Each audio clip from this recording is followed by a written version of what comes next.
as it's not necessary. I don't even think it is necessary in the normal speedruns of this game.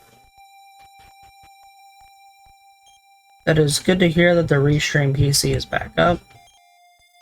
And I've essentially picked up all the items in here. Now this guy is moving because he is a researcher doing research on the town. I will now cast Return to go to Romilly. I will be also changing a gear piece in here and using these stat seeds. And now put on this kilt. Increases defense. Using the agility and the strength seed. We got bad roll on the strength seed and okay roll on the agility seed. And now I will be possibly either A, in a death loop trying to get to the next town, or B, I will successfully reach the next town.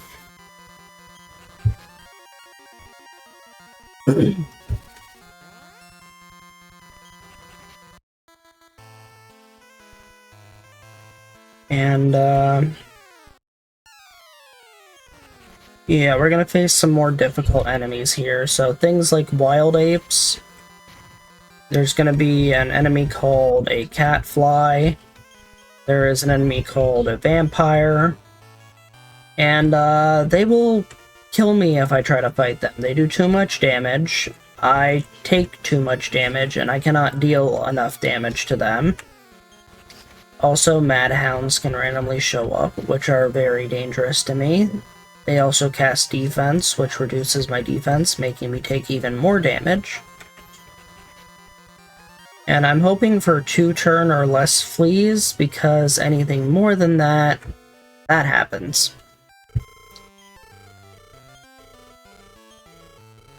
Thankfully, I no longer have very much money to lose, but this could take anywhere from getting lucky and getting through first try, which I didn't, and potentially resetting anywhere from 1 to 10 times. Oh, by resetting, I mean going back to this castle between 1 and 10 times because I died a bunch of times.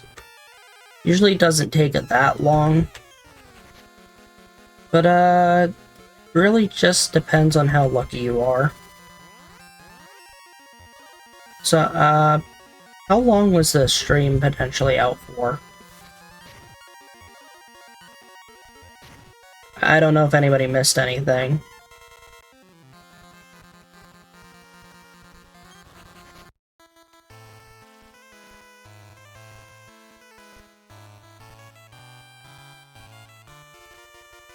A few seconds? Okay, that's good.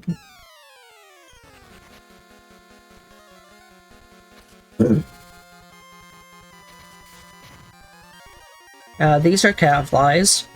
They cast Stop Spell, they do quite a bit of damage, and they have a chance to Brutal Hit, which is the enemy's critical hit. And certain enemies have higher chances to do a Brutal Hit than others. Vampires here, they don't do much damage on their attacks.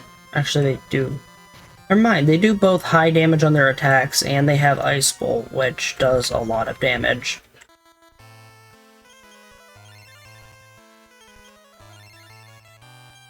So, I have almost made it to Ashalam.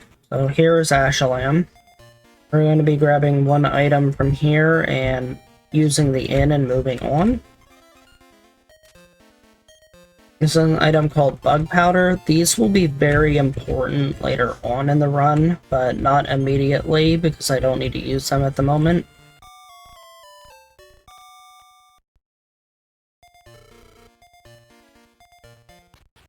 And now we will be crossing a desert, which is oddly enough less dangerous than the path I just took. Certain enemies I will actually be able to fight, like gas clouds here. I should be able to kill these. As long as I don't cast spells that often. Yeah, I can take gas clouds out, which are fairly good XP. And we are almost to the desert. And we are heading to the kingdom of Isis, named after the Egyptian goddess.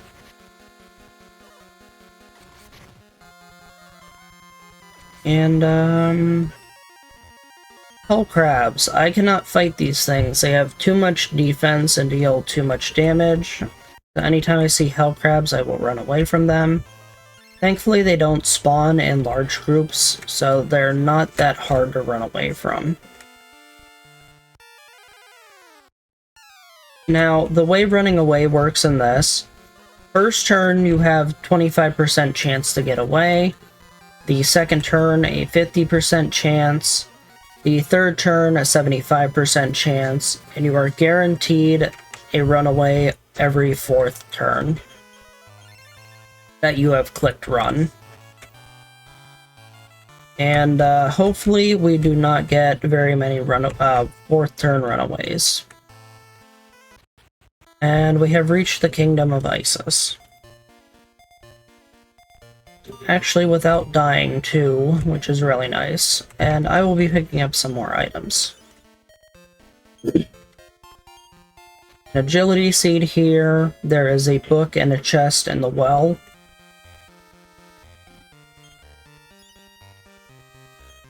I was gonna add at the bottom of the sea because it was just a chain, but anyways, item here, item there, items everywhere.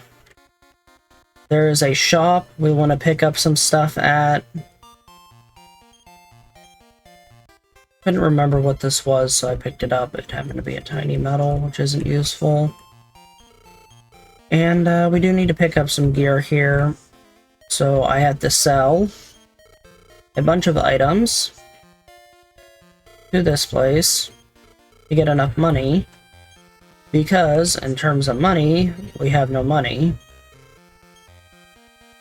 And hopefully I can afford at least one of the items here. I would prefer to buy an iron helmet. There's an iron helmet and an iron shield. And the helmet is, although not the biggest increase, it is a mandatory pickup for later on. There's another shield at a town shortly after I get the magic key. But there is no helmet in that town. I have to pick up the helmet here.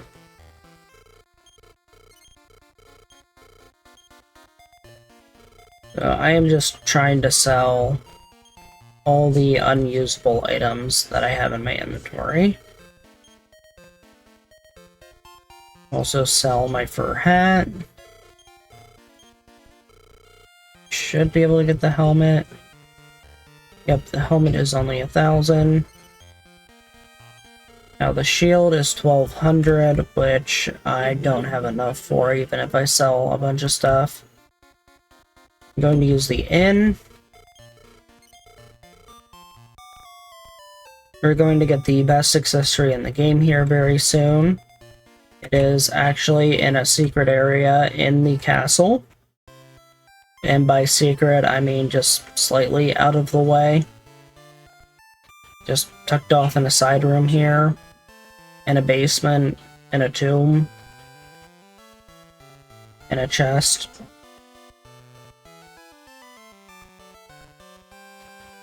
So here it is. And I think you can answer whatever to the ghost that pops up. But I just hit yes twice. He says you're honest, you can have it. It's no use to him anyways.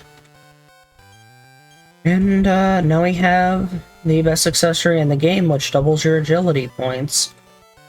Increasing your not only your defense, but also potentially making you go first more often.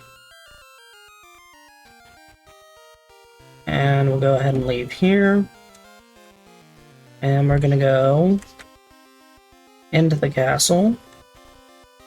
Pick up a couple more items. Another personality book to sell.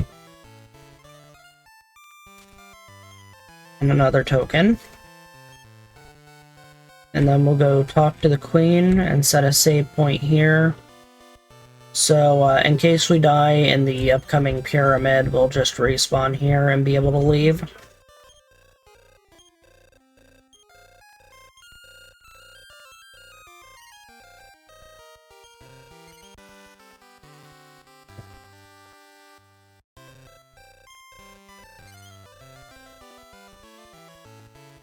And we can just jump out the castle here.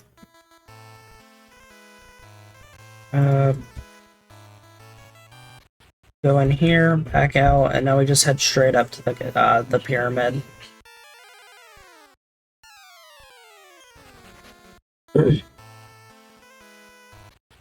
This is a pyramid with spooky music.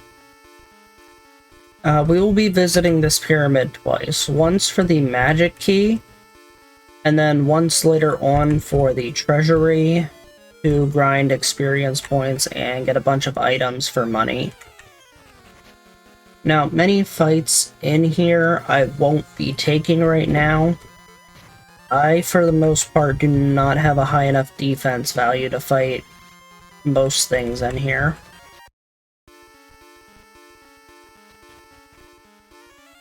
And I'll be just trying to get through here as fast as possible, and hopefully not die. Alright, we have made it to the magic key room, but first we have to open a door, which is locked by a 4-button puzzle that you have to press in the right order. You have to go west of east to east of west. I hate king toads. Please do not sleep me.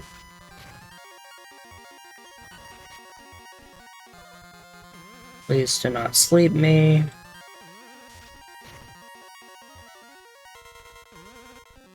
I said please, and I'm dead.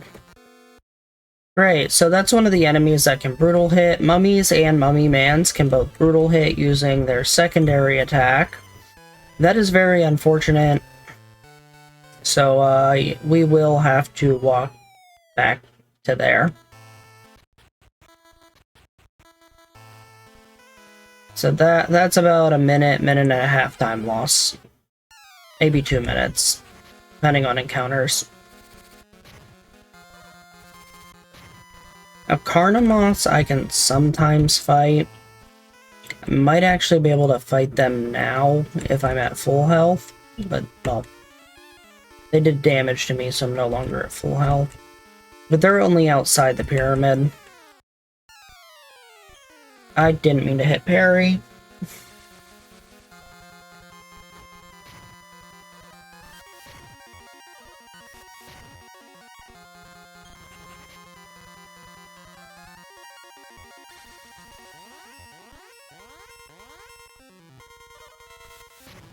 Trick bags are a very weird enemy.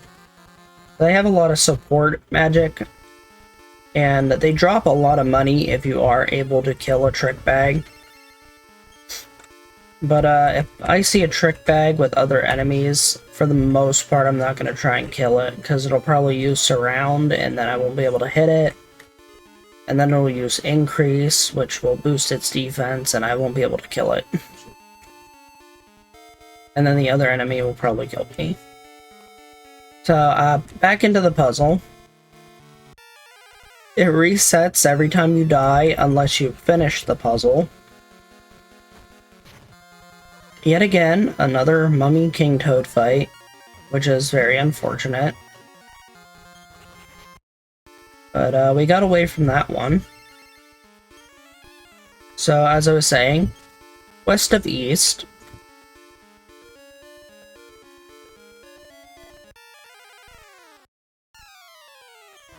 If I get to the second button,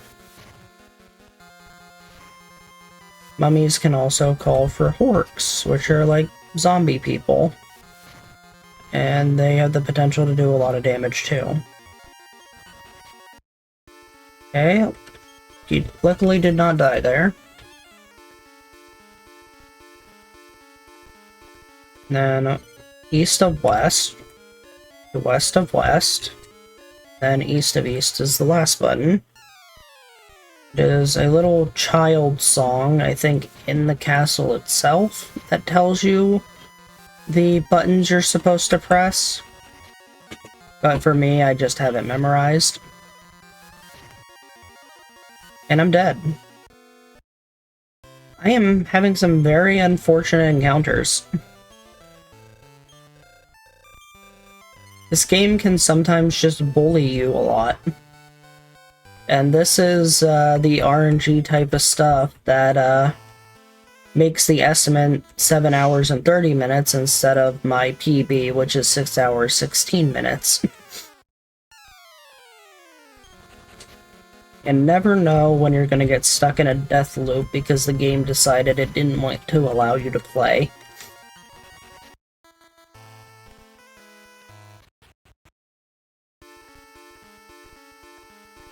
We try again.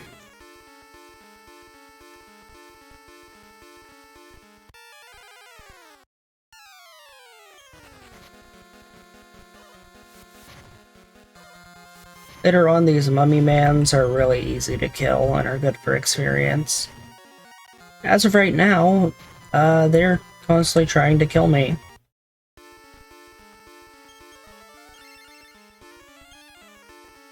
This is probably going to be about... well, probably has been about 5 minutes of me trying to open a door and constantly dying. We've made it back again.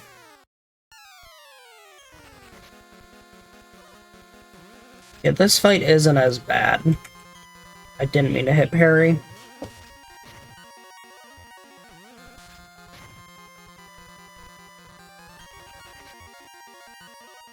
Sometimes I end up double tapping my arrow key, which happens to throw my cursor over one too far.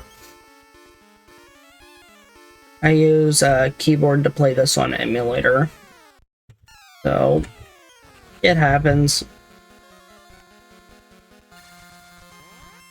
So there's Trick Bag using increase, which is one of the reasons I don't like fighting them. I might die again.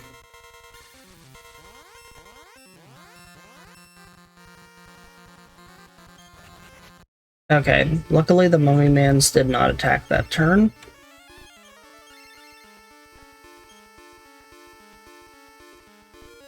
To be fair, one thing I should be doing is healing after every fight.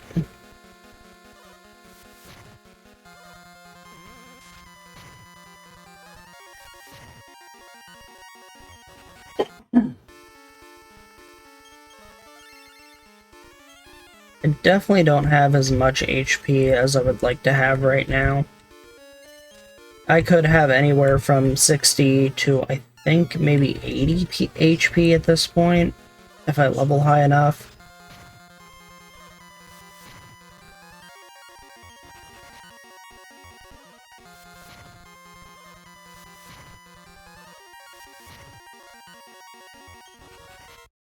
That was very close. One extra turn there and I would have died.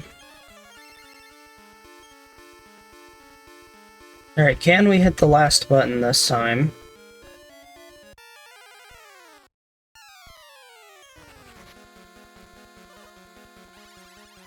I'll be happy if I can at least get the door open.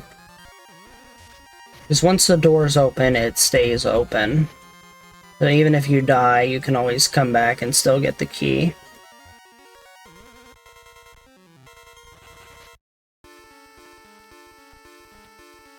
Alright. The door has successfully been opened.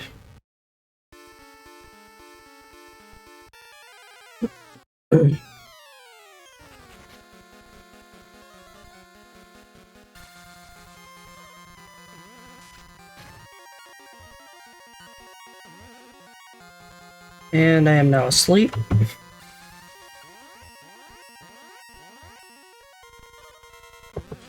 I no longer have control of my character until they wake up.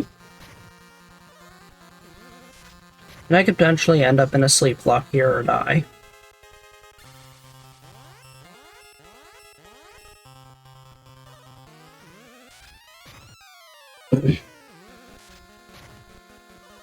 Alright, we woke up and we're not put back to sleep. We survived.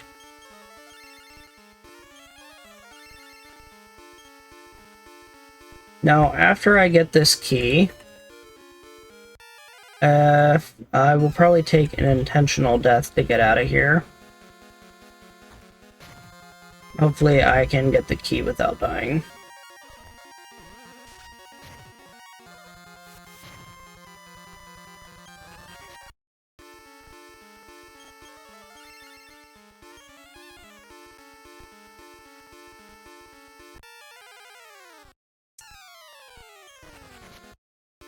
Okay, I got the key. And a bit seed. Alright, now I'll just take an intentional death, or I'll just walk out of here, one of the two. I will take the intentional death.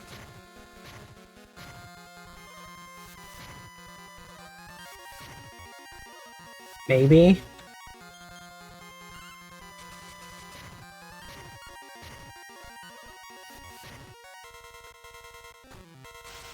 Okay, there we go.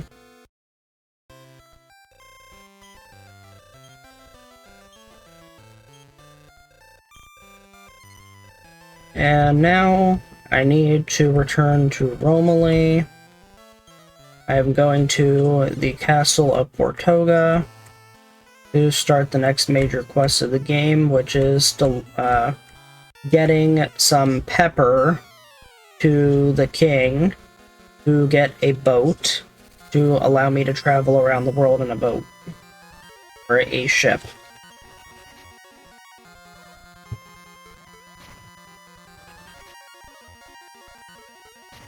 But to get that pepper, I have to defeat the bandit Kandar twice. And to defeat him twice, I need to be strong enough to defeat him twice. In which case, in about 30 minutes, I will be starting a 1 hour and 45-minute enemy grind to get to level 34 for the spell Heal All, as well as all the stat points that come along with it at that level. And we will be visiting a lot of places to pick up a bunch of items. We'll first pick up a strength seed in here.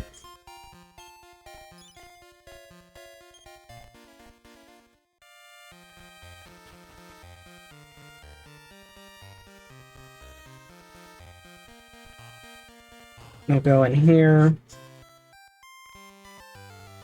We're gonna talk to the king to pick up the letter.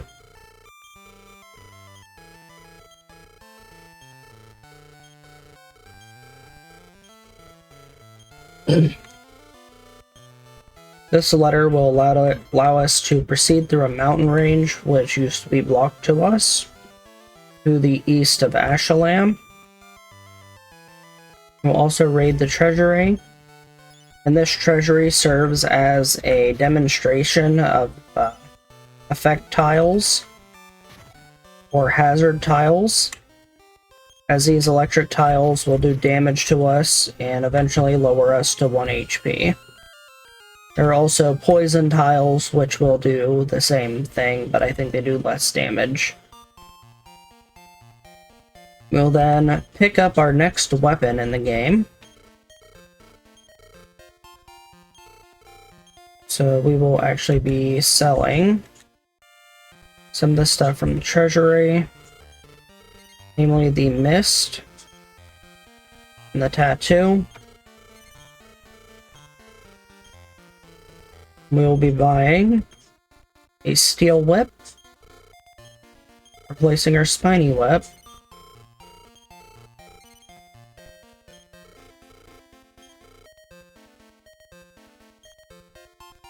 and I will also go ahead and use all my stat items that I've been picking up along the way.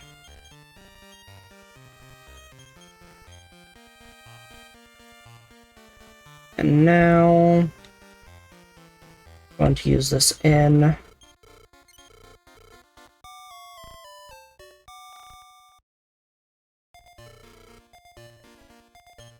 And we'll be returning to Ashalam to go walk to the next town, which is the town of Baharata. So this cave, mountain pass called the Bond Pass, which is normally sealed to us.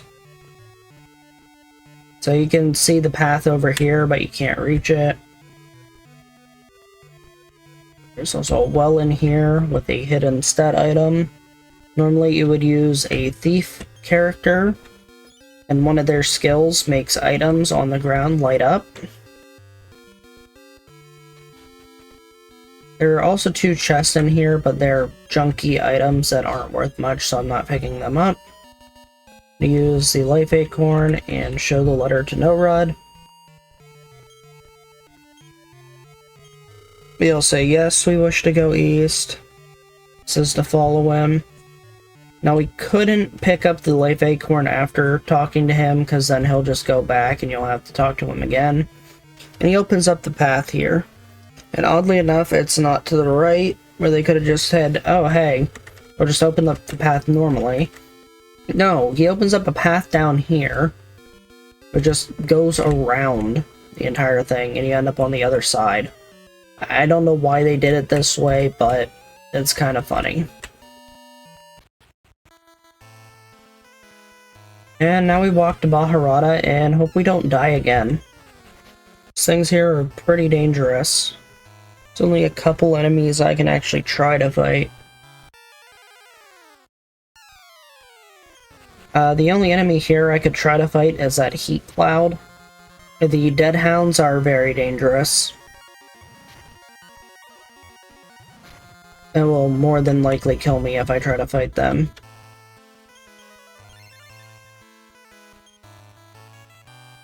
There's also a hunter-fly enemy, which casts this spell Fireball. Now there is a character limit, so for some reason it only has 1 L and not 2. And Fireball hurts. I might die here.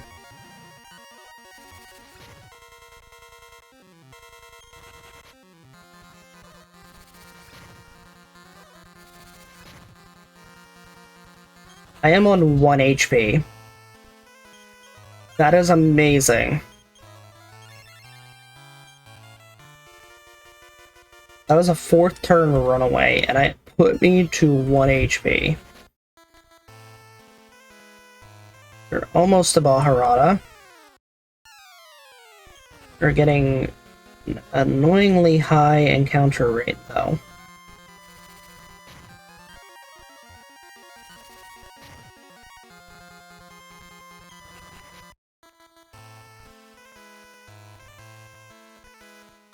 We have made it to Baharata.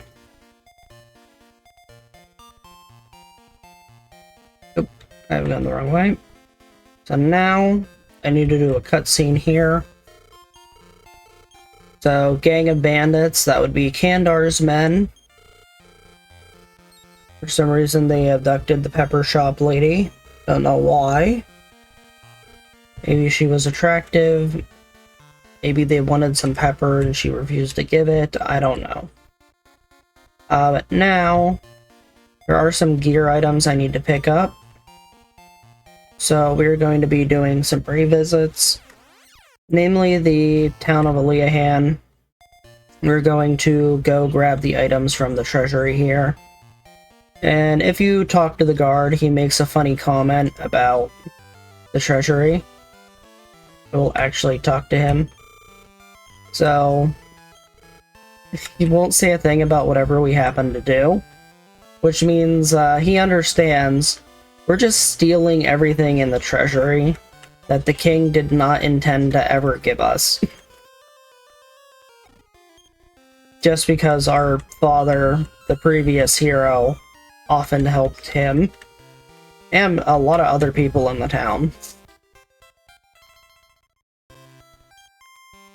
So yeah, we'll pick all this up and we're basically gonna sell it for money. Did run out of MP, so I do have to leave and go use an etiquette to transfer back to Baharata. You could also talk to your mother in the game, and she basically functions as a free inn.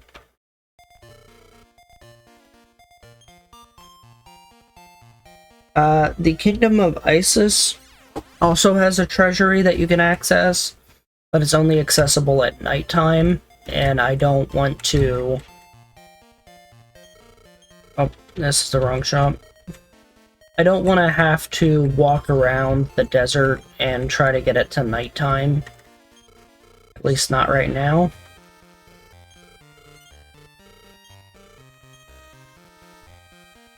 So now I'll be selling a bunch of my gear to try and afford a new item here. I need both these, the magic armor and the steel, or the magic shield and the steel armor. Apparently selling the item was enough. Actually, I would like it if I could sell something else to hit 2,000. Okay, so now I have new gear, new weapon, new shield, new armor. I'm going back to Aliahan, and I will actually, there is a bank in this game. In the original, you could store items and money here. In this version, you have the bag, which can hold, like, infinite items. So instead, you can only deposit money here. And this will keep your money safe whenever you die. But it's only in deposits of 1,000. And now, we'll go back to the Kingdom of Isis and go back into the pyramid. This is our second visit to the pyramid, where we will be getting items and experience points by looting the pyramid's treasury, which is guarded by mummy men. And each chest you pick up in that treasury will spawn a group of 4 mummy men defending their king's treasury.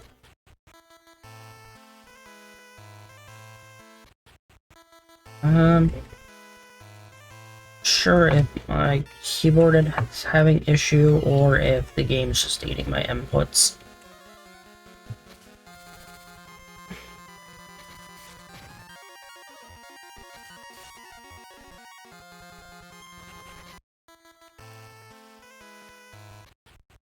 Alright, made it to the pyramid. Now we do have to go back to the room we picked up the magic key in, but instead of going up the middle, we'll be going up the sides, which will take us into the king's treasury.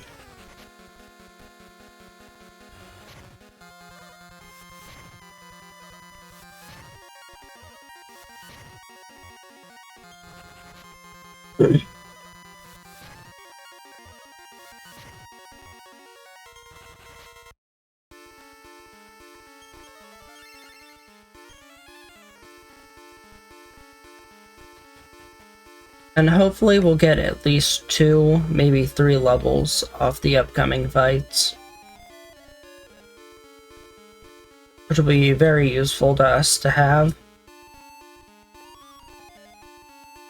as well as a significant amount of items picked up that we'll need for money here in a short time. I'll just start with first chest. There's a total of 12 chests here to open. I will be trying to open all of them and defeat all the mummies.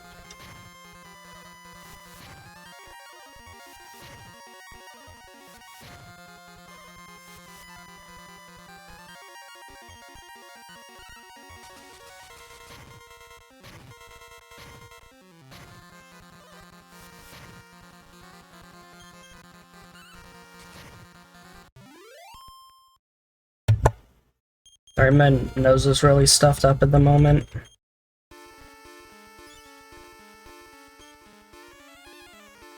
I'll use the Strength Seed right away.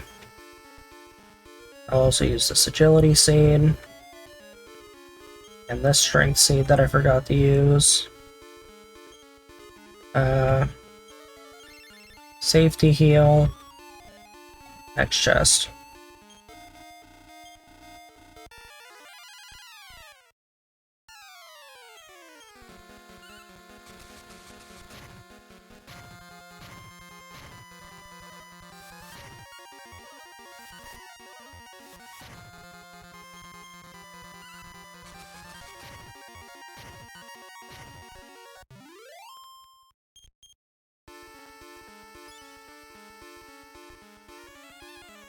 Yeah, we'll be going through each of these treasure chests. Each of them has their own unique treasure. All the treasures are pretty much different. And not all of them are useful, but the experience from the Mummy Mans is definitely useful.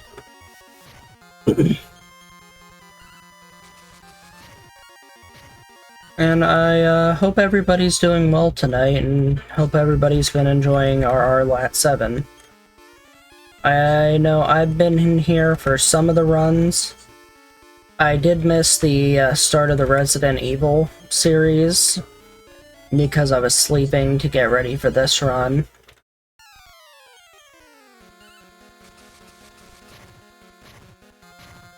I did see we've had a lot of people go underestimate, so there's been a lot of task runs that have been pushed in. Like, I got to see the Ocarina of Time task. That one was interesting. It's neat how many glitches you can find in different games by using a task. Or by setting up a task, I should say.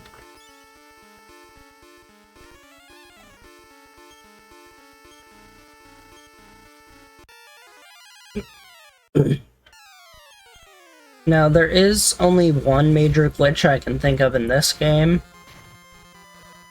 And it's a glitch using Pachisi, where you have to land on a tile that adjusts your stats. And it's a very specific stat drop you're supposed to get. I think it's a strength down. And for some reason, the code gets messed up.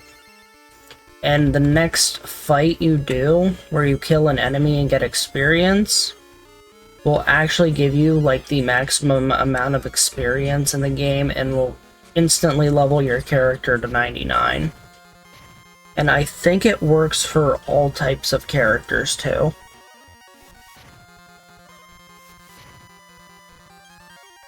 But I'd have to look more into detail in it.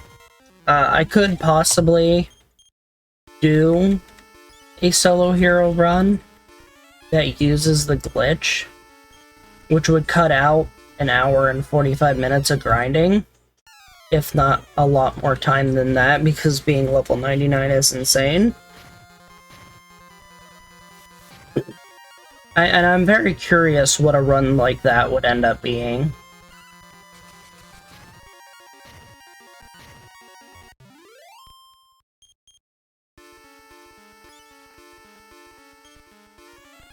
But, I don't know if I'll ever try that in the future or not.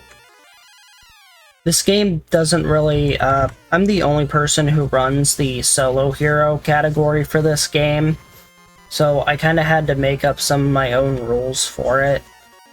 Like, first of all, not using that glitch. It's called glitchless for a reason. As well as the starting and ending of this game. The timing is different from, say, the already established any percent. So the any percent will end the game on the end screen, whereas my solo hero ends the game when you lose the ability to interact with the game, or basically you can't make any more inputs to change the game, and it fades out to the credits. Another thing is, I believe the any percent starts when you hit new game, whereas I have this set up to start when you actually gain you gain the ability to move your character, which is right after hitting... I accidentally hit the over button and attacked my own character. That could have been worse. Or that could have been bad. So I start the game when you select your text speed, which throws it in and actually gives you the ability to move your character.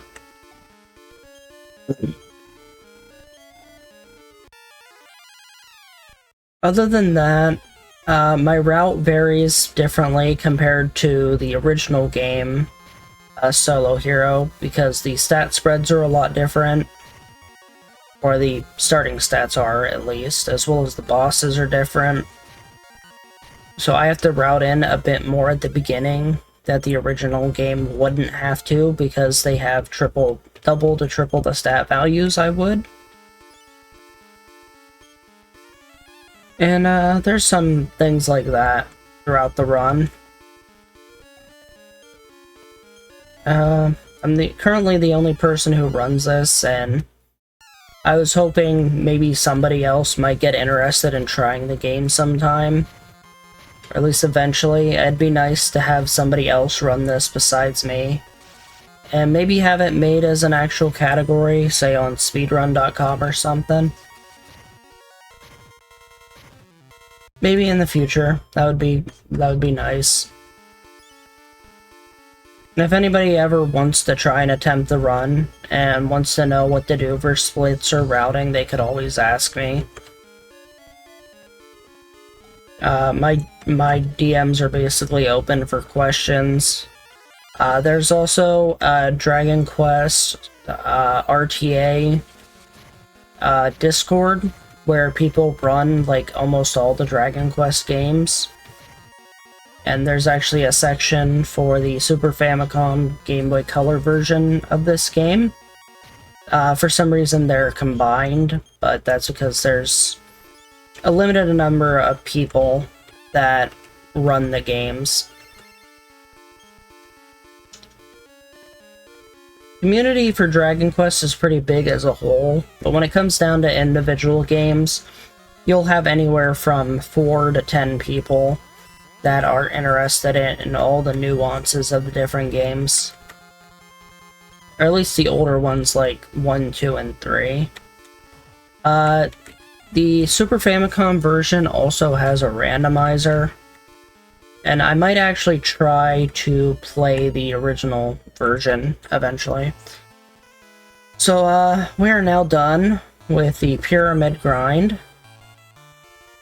And I don't have enough MP to teleport, so I will be going back to the town here to use the inn real quick. And since we are done with the pyramid, we'll be moving on and trying to get an item called bug powder, and a lot of them.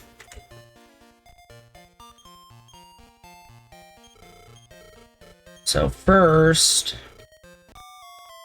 rest here, and then I need to go to Baharata again, and from Baharata I need to go to the next castle, or at least it's a castle symbol on the world. It is a temple. We're heading to the Temple of Dharma. Now, there are stat items I could pick up along the way here, but I've actually changed my routing to wait and pick them up at a later time.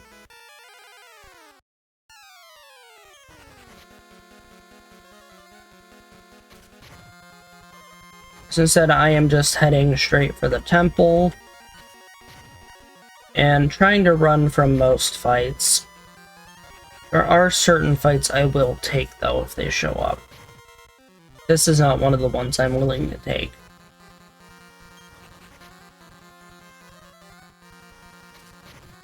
I am really hoping I don't die, because if I lose my money here, that is bad. So I just lost about 1,000 gold. That could be very relevant in the long run, but hopefully it doesn't lose me too much time. Normally I don't die there. It's very rare for me to actually die before getting to Dharma.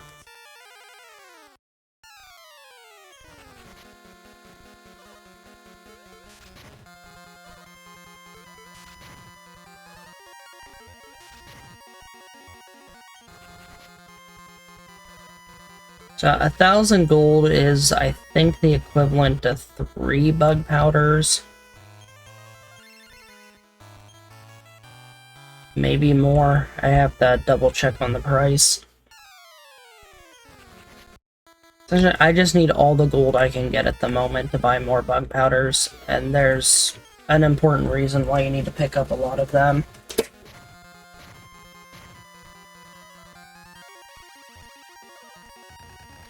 This is one of the fights I'm actually willing to take. These are Mystifiers. They cast Surround, they cast Panicle.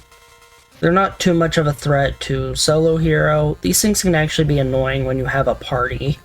So how Confuse works in this game, if you have a party member, Confuse has a chance to make you do a random action, whether it be casting a spell or attacking, if you have a party member. But when you are by yourself, you take actions as normal. This also goes for enemies. If they are confused, which is where the bug powder comes in, it confuses enemies, they have a chance to attack their allies, cast a spell on their allies, or attack you if they don't have a proper target. There's also a weird thing where if they can't properly target, they will also just randomly attack and hit nothing. It's usually when a target leaves the battlefield that happens. And this is very important to know how confusion works, because you are able to confuse enemies to kill a high XP value enemy called a Metally, also called a Metal Slime. I am now going to pick up the money I stored earlier. Yes, this version does have the ability to critical hit, but it is almost entirely random. Critical hit is determined by type of weapon you are using, as well as your character type, and I don't believe it is influenced by any sort of stats. I'm going to now use the inn again. I'm going to set a save point at Dharma here. If I unfortunately die on the next walk I have to do, I will have to go in and hit soft reset my game, because I cannot risk losing any more money, because I really need to buy upcoming items. Now, soft resetting the game isn't really a problem at all. It'll just take like a few seconds to reset, and then I just have to do the walk back to where I was going. Now, something about the critical hits. The whips and boomerangs, I see very, very rarely ever crit. Swords can crit at a decent rate. Unarmed attacks with fighters have a really high crit chance for some reason. Some axes have pretty high crit chance. And I'm not sure what else. Actually, at the start of this run,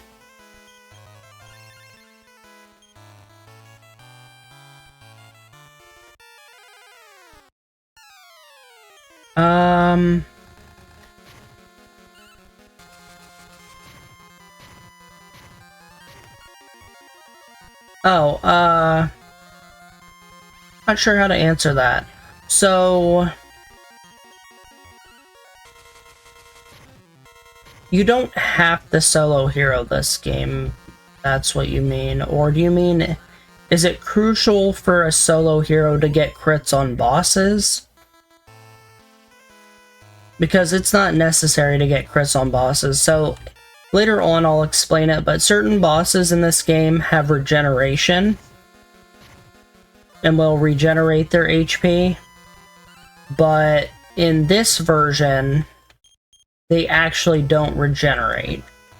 So in the Super Famicom, SNES, etc. versions, there's a boss called Baramos who has regeneration, and your strength value is very important in those ones. Crits might matter in those ones. In this version, it doesn't matter at all. They don't regenerate. Instead, they have just a giant health pool.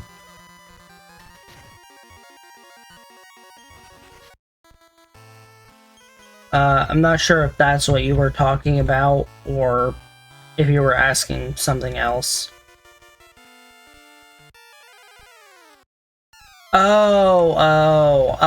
Not necessarily anything that makes it easier.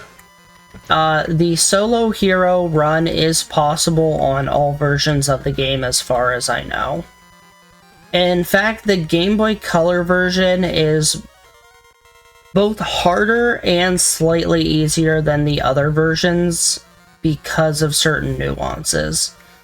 So the Game Boy Color version, your stats are a lot lower than the other versions at the start of the game, but they kind of balance out in the long run. But in the other version of the games, the bosses have regeneration, or some bosses do, and you are very reliant on strength seeds getting +3s to get enough damage output to overcome the regeneration from, say, Baramos, for example. I don't know if there's any other bosses that have regeneration that it matters a lot. I just know Baramos is the primary one. So, in a sense, it's easier because you aren't reliant. Didn't mean to pick this up. I forgot that was a tiny metal. Yeah, in a sense, it's easier because you don't have regeneration, but it's also harder because you have lower stats at the beginning.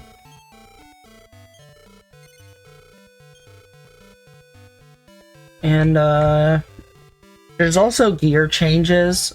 So, the Game Boy Color version and some of the...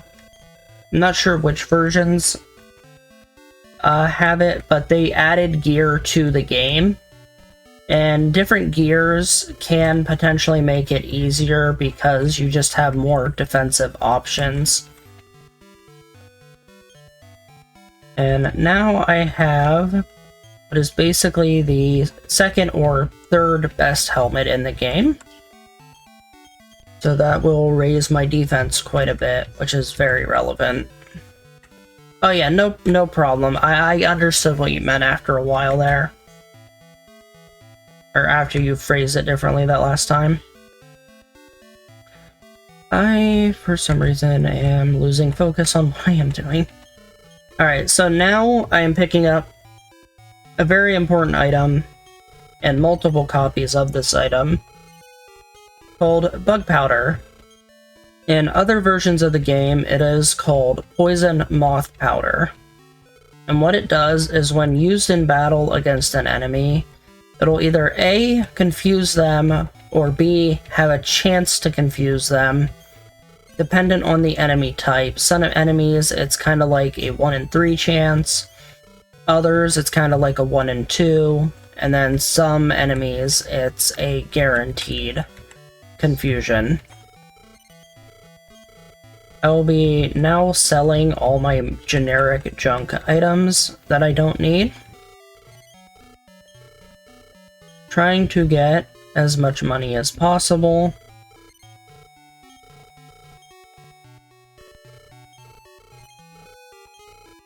I'm actually going to keep this warp wing. I've now sold all I can. I'll buy bug powders.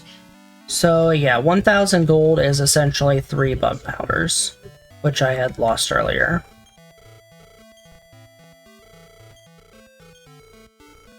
I will need as many of these as I can get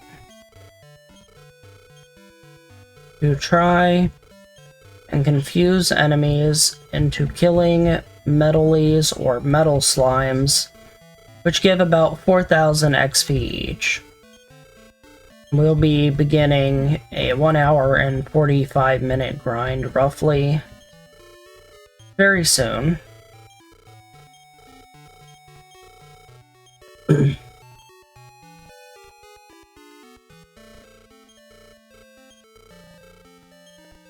Alright. We've now picked up all we can afford. We'll go back to Dharma. We will use the inn here. And we will head to our grinding area. And thankfully we did not have to do a soft reset. And did not die on our way to that town. That town is called Muar. And the reason why I would have to soft reset on the way to that town, and why I have to take my money with me and can't just store it all, that town cannot be, you can't cash return or use a warp wing to go back to that town. The same goes for the town you need to make with a dealer, called the New Town. You cannot return to it, you can't warp to it. And, I think there's those two. There's all the shrines around the map, and I think there might be like 1 or 2 other towns that you just can't warp to.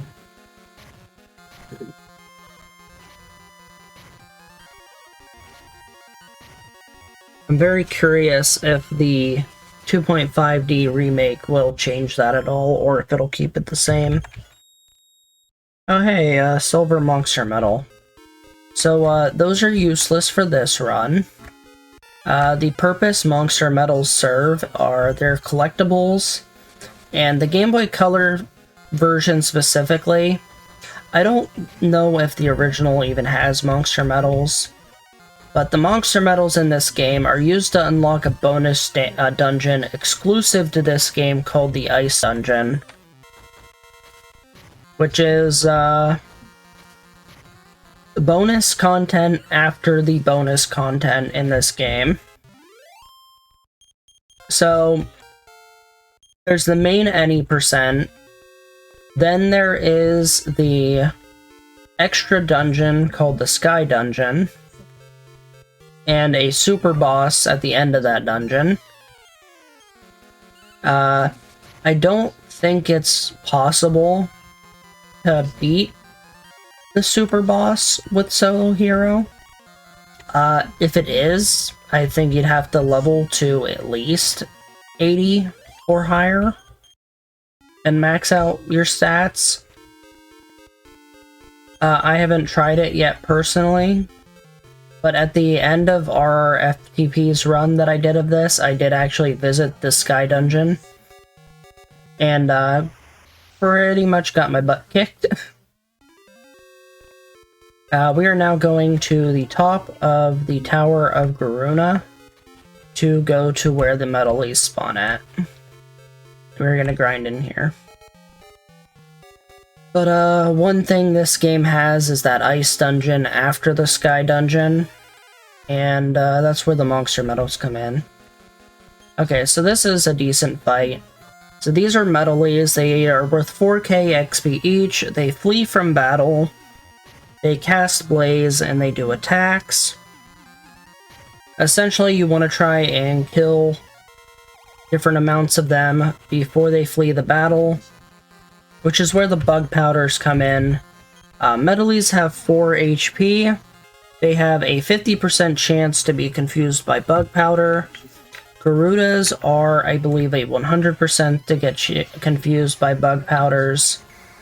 Garudas, however, have a chance to use Firebane, which can't affect medalies. You need them to do regular attacks. So here, they have regularly attacked a medalie and killed it. So that'll be 4,000 XP from it. I'm hoping it can kill at least another one.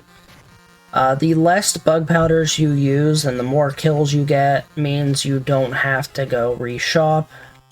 Or at least, hopefully, don't have to go back and reshop for more. So, I might have 3 kills here. I did get 3 kills here. That's really good. I'm going to actually have to heal. I might die if I'm really unlucky here. Okay, thankfully the Garuda ran out of MP. If it kept using Firebane without running out of MP, I could have died there.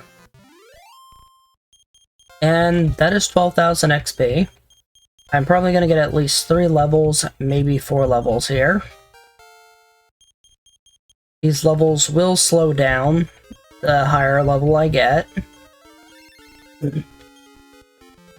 But the fights will also gradually become easier the higher level I get. Welcome in, Sharkat and Raiders. I am currently on a... Oops, I didn't mean to hit the tiny metal. I need to fix my inventory after this fight. You have just joined us at the 1 hour and 45 minute medley grind in the run.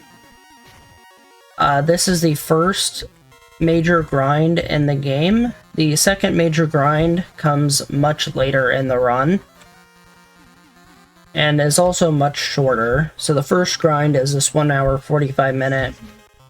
The later grind is maybe a half hour.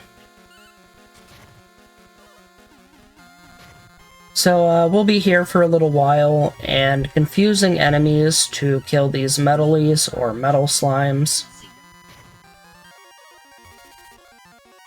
I don't know why they changed the name from metal slime to metally. I think it might have been a character limit. But then again, you have a long name like Sting Moth and you think you could probably fit metal slime in there. And we're going to be going to level 34 to get a spell called Heal All, which is extremely important for the run. Because using a regular heal only gives about 30 HP. Whereas Heal All does as it says, it heals all your HP. And despite losing 1,000 gold, I have a pretty good amount of bug powders to start with here. So hopefully I won't need to reshop at all. I just have to be careful not to waste too many bug powders. Now something else, Sting Moths here I don't really like. They're fairly weak, but they have a special secondary attack that has a chance to paralyze you.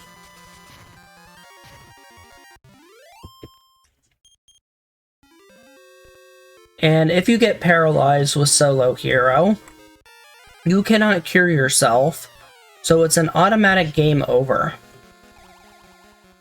And it's very sad. You just go back to respawn, lose half your gold, and have to walk back into the tower. Now, of course, sometimes I will intentionally die out of the tower when I run out of MP and my health gets too low to continue with battles.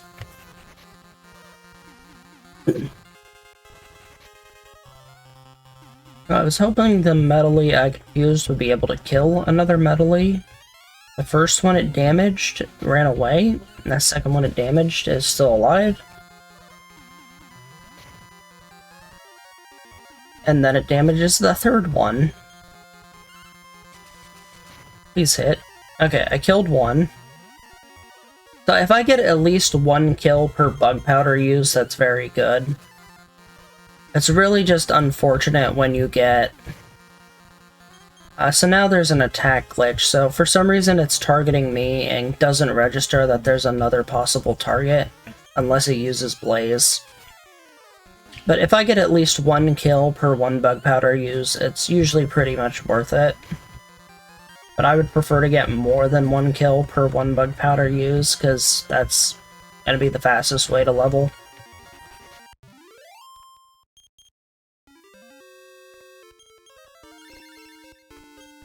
Going to heal up. Now I also do have some herbs, so even if I run out of MP or magic points, I will be able to heal with the herbs. I'm not going to use a bug powder in this fight, instead just defeat the ordinary enemies. It doesn't take too long for me to kill the ordinary enemies, so I'll probably just take all these fights anyways, just to get extra XP.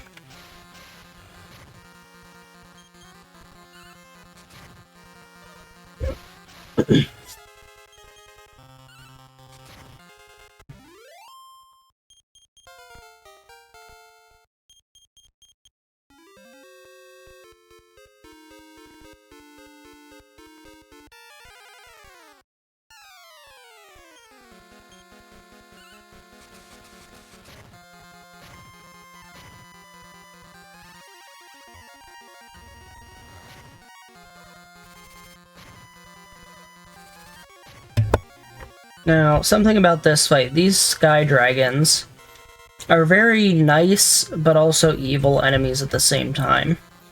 They have spew fire, which can do about 30 damage, plus. That one did 33. They give 800 experience points each. And their spew fire is really, really useful when you can confuse them. But it's about a 1 in 3 chance to get a confusion off on a sky dragon. And there's a fight that you can get, which is 1 sky dragon and 7 metalies. And I've had fights where I've first turned the sky dragon on confusion and gotten, I think it was 6 metalie kills is my best so far. I have not gotten the full 7. And then there is the chance where you've hit bug powders on the sky dragon for 4 turns and just wasted 4 bug powders trying to confuse one of them. It is the best fight you can get, but it is also the most hit or miss fight you can get, where you could just burn your bug powders and get nothing from it, unfortunately.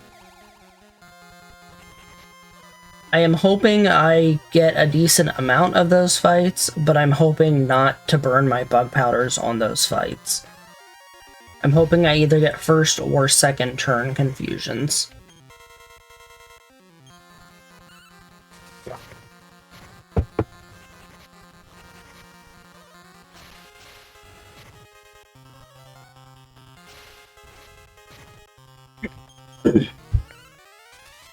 Fortunately, I did not get a metalie kill from this fight. Every turn, metalies have a chance to run away, and if a monster runs away from the battle, you will not get the XP from it.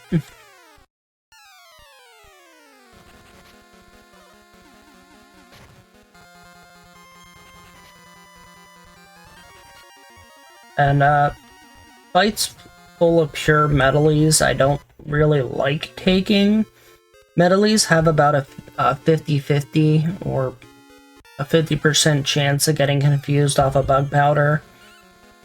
And if you don't have like a full 8 metalies on the field, it's not really worth wasting a bug powder on them, because you're not likely to get a kill without having enough of them.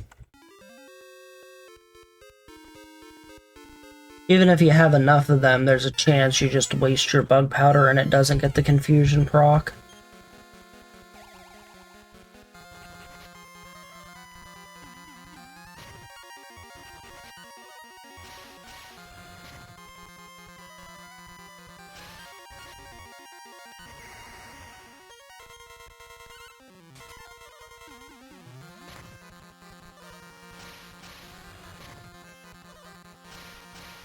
Let me know if you guys have any questions, otherwise it's just going to be this farm for a little while.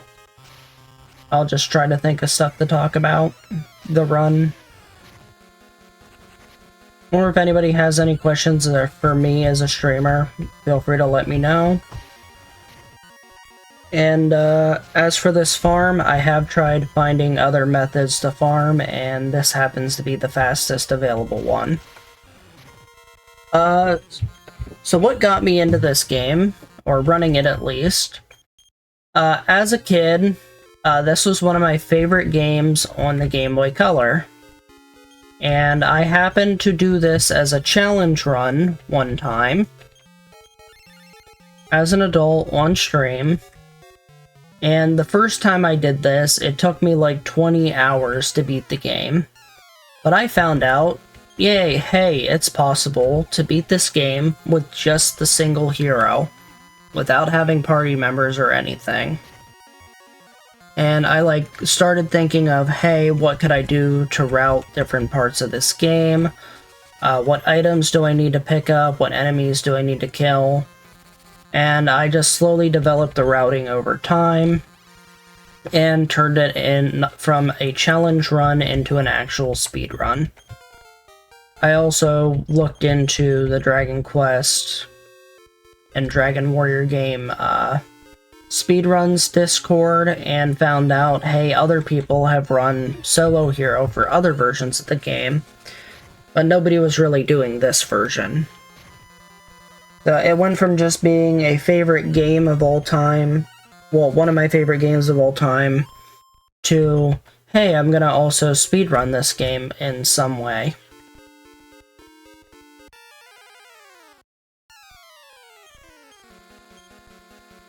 And that's how it all started. I also have another save file on this. I'm eventually going to go for all gold medals in the game. That's going to take a very long time. Well, I have a save file. It's going to be all gold medals and all obtainable items. That one, I did have it as technically a speed run, but I decided, okay, I'm going to get medals from other save files, so it's not just all one save file anymore, so I kind of canceled that as a run to see how much time it would take, and instead just made it something to do in my spare time.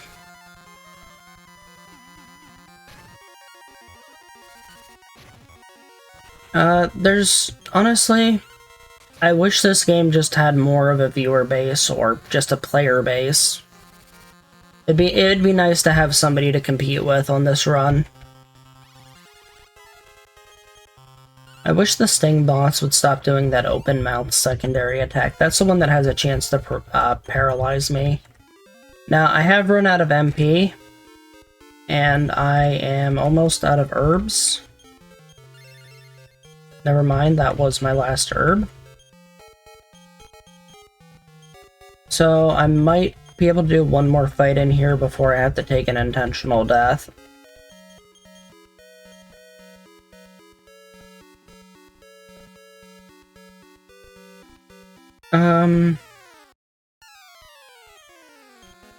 I just really love this game. I remember as a kid I would always be in car rides, sitting in the back seat, my little Game Boy Advance, just during any sort of trip, either to a doctor's appointment or something, and I'd just be playing. This was one of the games I would play all the time. Other games I would play included Dragon Ball Z Legendary Super Warriors. I would also play some Yu-Gi-Oh games like Dungeon Dice Monsters or Eternal Duelist Soul. I also had Dark Duel Stories as a kid. I had some other just generic random Game Boy Color games and Game Boy Advance games. I used to play the Mega Man Battle Network collection all the time. My favorite one is Mega Man 3 White version. I actually have the Legacy collection on Switch, which I'll play from time to time. I haven't streamed it though. But yeah, there's a lot of games I like to play. I like a lot of RPGs and strategy games, so I'd also play like Fire Emblem. Sacred Stones was one of my favorite games for the Game Boy Advance. I'm probably gonna end up dying in this fight. Very likely. Unless I can one-tap this Stigma. Okay, that was actually a really lucky fight that I didn't die there. I got a free level out of that. Now I'm gonna take an intentional death. Like, I literally can't survive another fight. And unfortunately, I get the best fight I could possibly get. The only chance I have here I would have had to first turn confuse that and have him move immediately. That was a really unfortunate fight to get to die on, because that has the potential to be one of the best XP fights in the game at this point in time.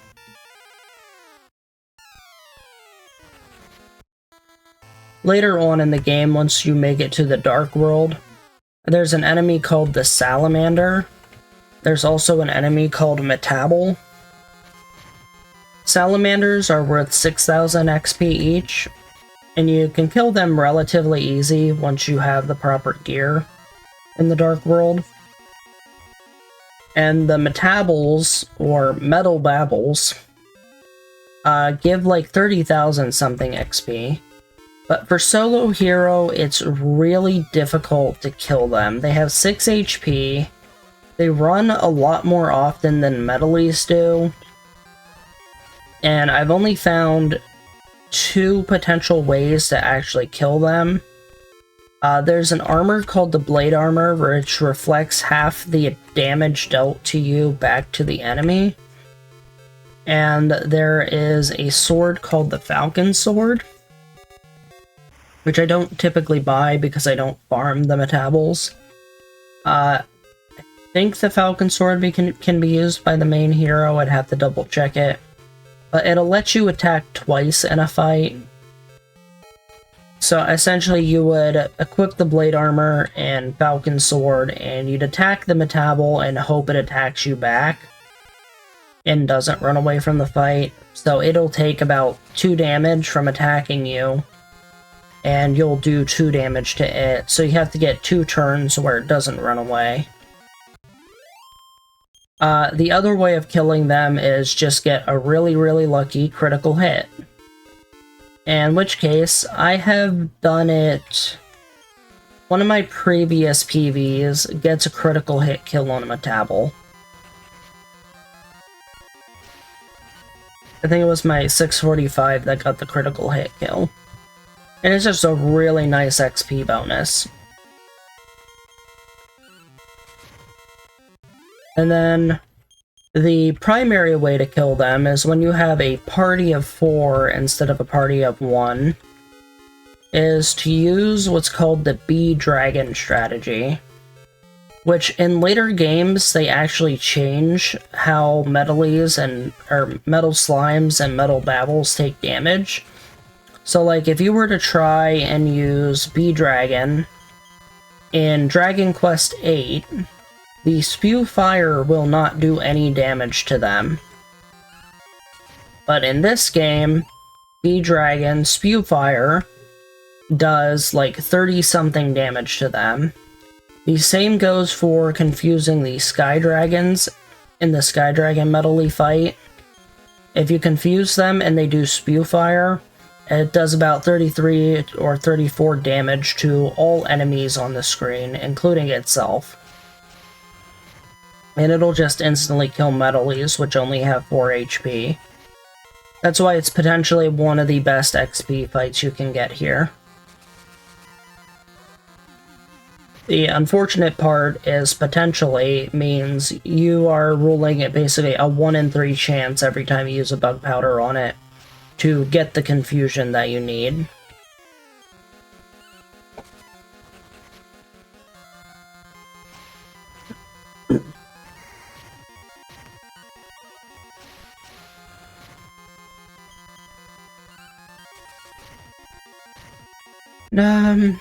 My PB for this game right now is 6:16:18, and I could actually keep cutting down the time if I were to keep running this over and over again.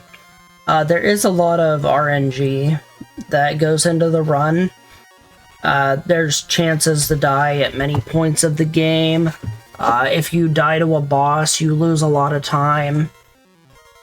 The final 4 is very difficult. The Baramos boss fight is very difficult, and the Boss Troll boss fight is very difficult. Essentially, when you get to the bosses in this game, it becomes a slogfest where you are attacking the boss, they are attacking you, And when your HP gets too low, you're casting the Heal All spell to heal your full HP back. And then you're hoping the bosses don't hit you too hard. And you have to micromanage your health to make sure you don't fall into a critical damage zone where they could one-shot you.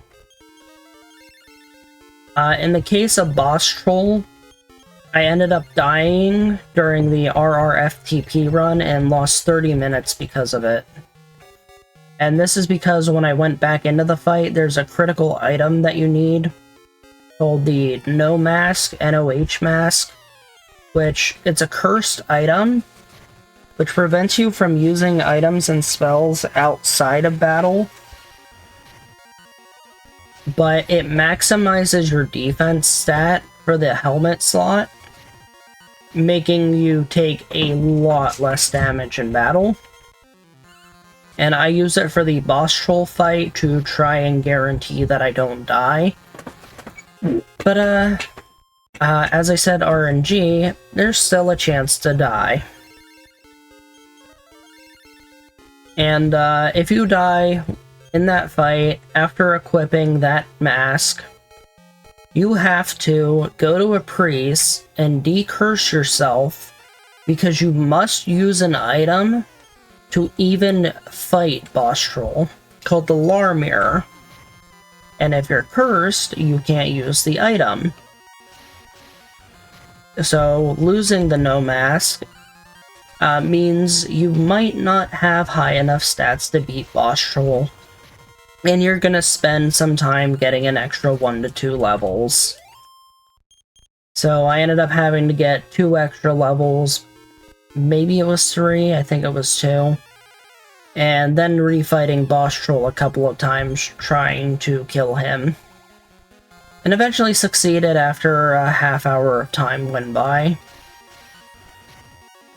Which I think put me about 15 minutes behind estimate that run. Thankfully we were ahead of schedule, and that actually balanced out some of the time for that marathon. Garuda, I would like you to attack and stop casting Firebane, please.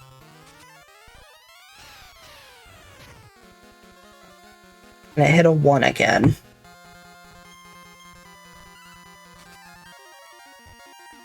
Somehow this medley has not ran yet. Fights like these are really weird. It hit a 1 again. And now it hits a 5. It was literally down to 1 HP. And it hits a 5, which would have taken all its HP in the first place.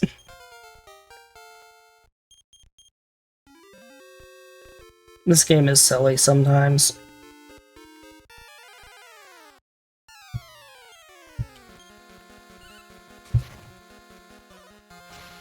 I would like to get one of the fights that has either a Garuda, a Sting Moth, or a Sky Dragon and 7 medleys.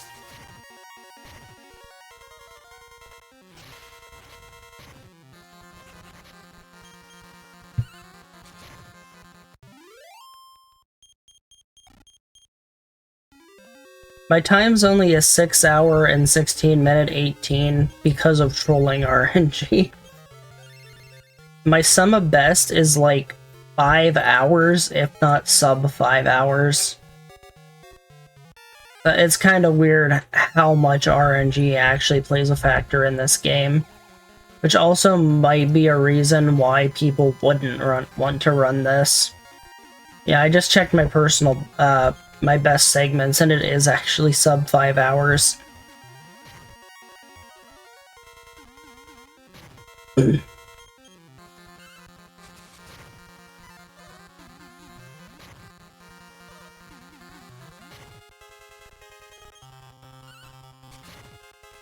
Man, this confused medley put in work.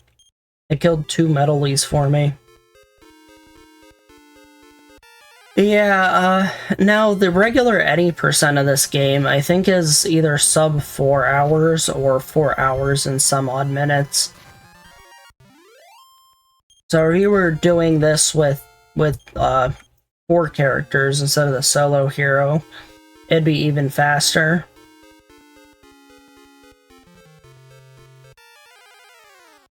I'd like to eventually get a sub 6 hour. That's kind of like my end goal for this speed run, but I haven't really been practicing my run lately or trying to go for a new PB. I don't have as much motivation to run this anymore because I currently don't have any competition, and I can't really submit it to speedrun.com because there's no category for it. Thank you, Desert Eagle, for the good luck. I will definitely need it in an RNG-based speedrun.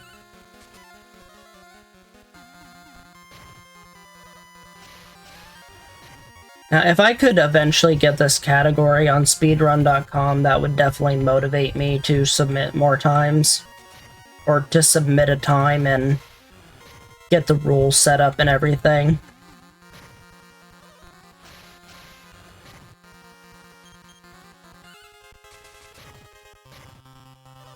If I did get it on speedrun.com, I'd also might have to tweak the rules to change the run a bit.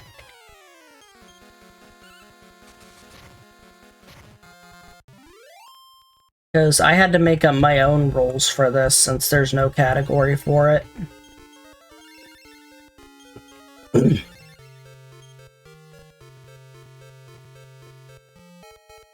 I think I had mentioned earlier in the stream that I end the game at a different point than the regular any percent does. The regular any percent ends on the end section of the credits, whereas I end this run on when you lose control of your character and can no longer make any inputs into the game to do anything, which is when it fades to credits. I don't have any bug powders left in my inventory right now. I forgot to put more in.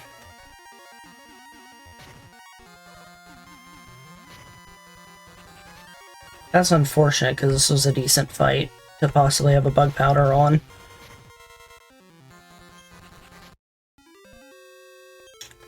They're only like a couple minutes. It's not that much of a time difference compared to the regular run. I think it's anywhere from 2 to 4 minutes. 5 minutes at the max, I think. I don't know, I never actually timed it.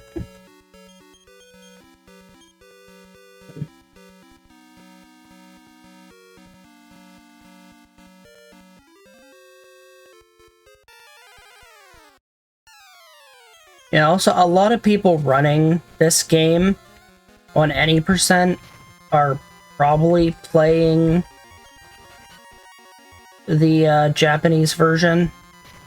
At least the Super Famicom people tend to play the Japanese version. I think the timing starts from either power on or when they hit new game. Because you have an opening screen, and then you have new game, continue, etc. on the front screen. I think they do it from when you hit new game, whereas I do it from when you select your text speed and actually gain control of your character.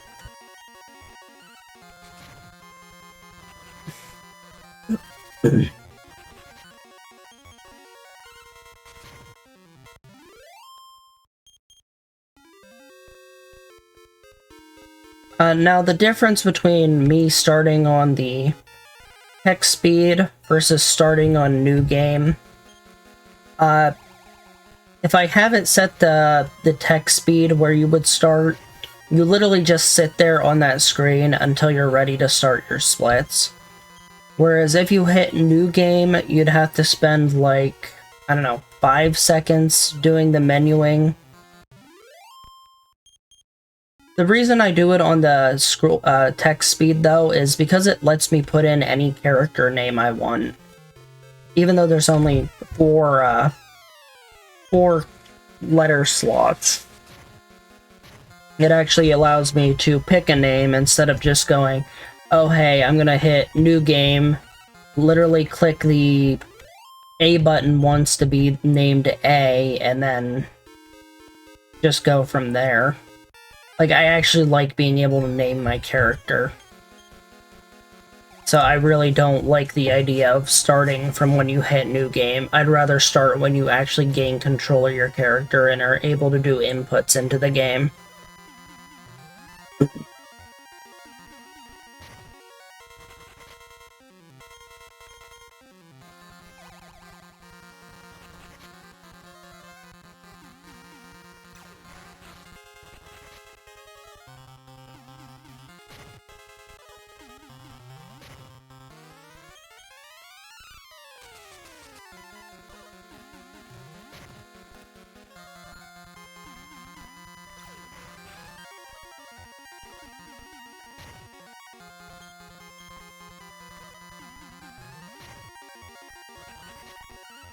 This has been an okay fight with Metalies.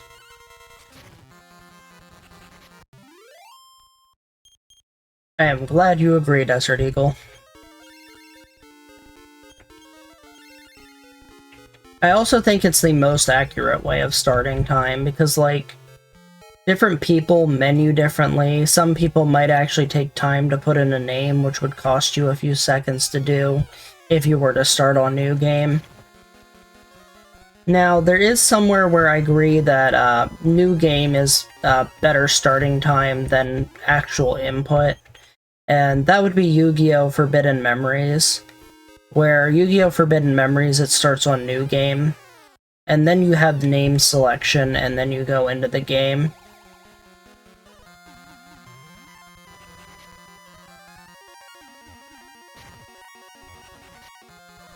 Oh, that's really cool. That's actually a great idea for a game if there's an opening cinematic. Now for Dragon Warrior 3, the opening cinematic is before you even start the game. Instead, you have like this, you have a personality test you have to go through, and you actually have to walk to it in this game.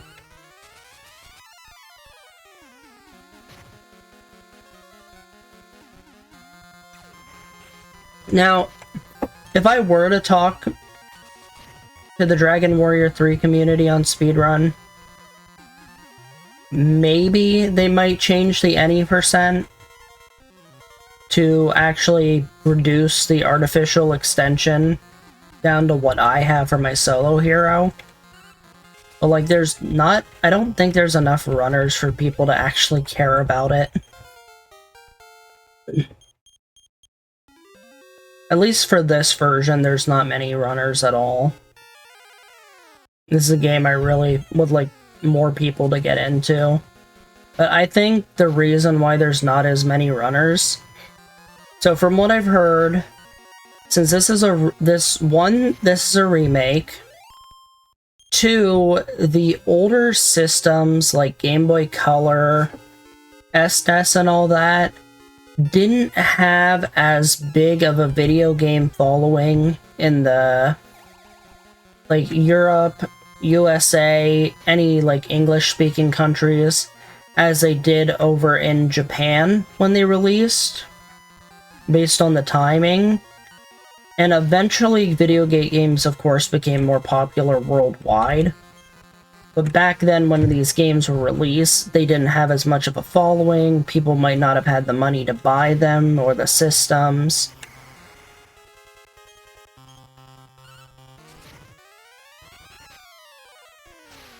Oh, that makes sense, Desert Eagle. And because of that, because of all the timing, it never really got a huge standing. So unless you were like a huge, popular, mainstream title, people weren't really picking up your game. Now, eventually, Dragon Quest had gotten more popular, but nowadays, I think people like the newer games for Dragon Quest.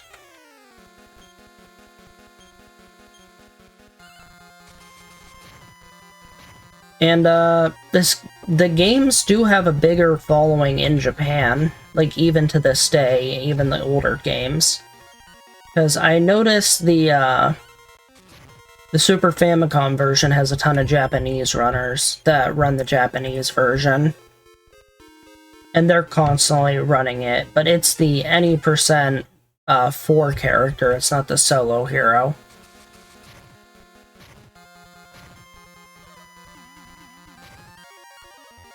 That's also possible. Yeah, I know the first 3, they definitely have a following for the any percents. They also have the randomizers. And Final Fantasy is one of those that I mentioned that's a mainstream title.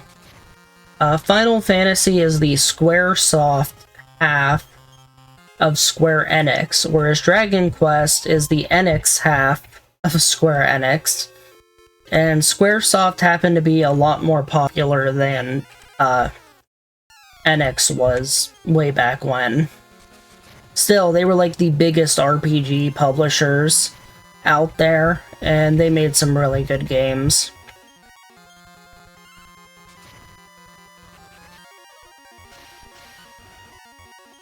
Sadly, I think after they merged, I'd have to admit that their quality may have gone down. And I have no idea why. And that is why it's really funny that they merged, and yet Final Fantasy has taken over more than Dragon Quest.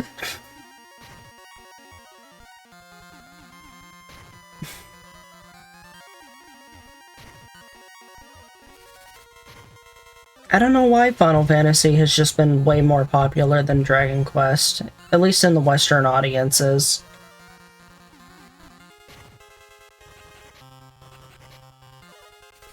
Oh, that's interesting.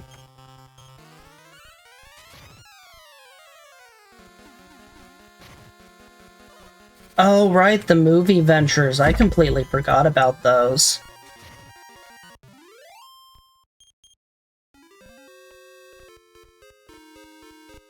Oh yeah, Dragon Quest and Warrior are really huge in Japan. I know that for sure.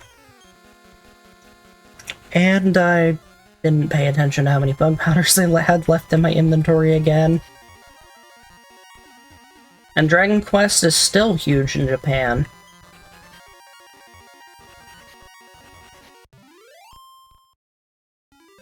The primary runners of this game and the other games are Japanese RTA.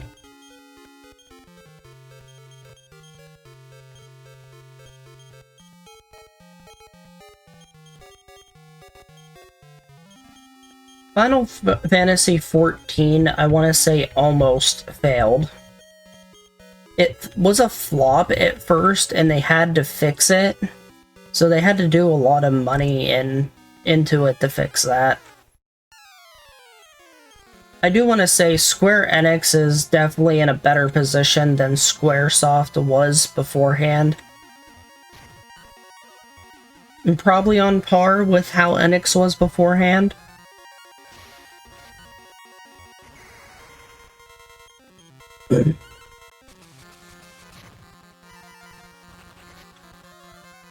I don't know what ARR stands for.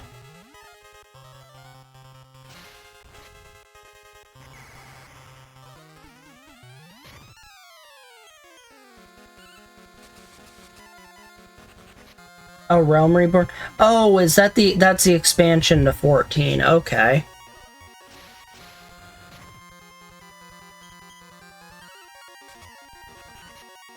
Well, you know, when you have Final Fantasy XIII, which kind of flopped, followed up by another flop with the start of 14, followed up by a decent game, but not over the top Final Fantasy 15, I would think you'd definitely be having trouble with some of your main titles.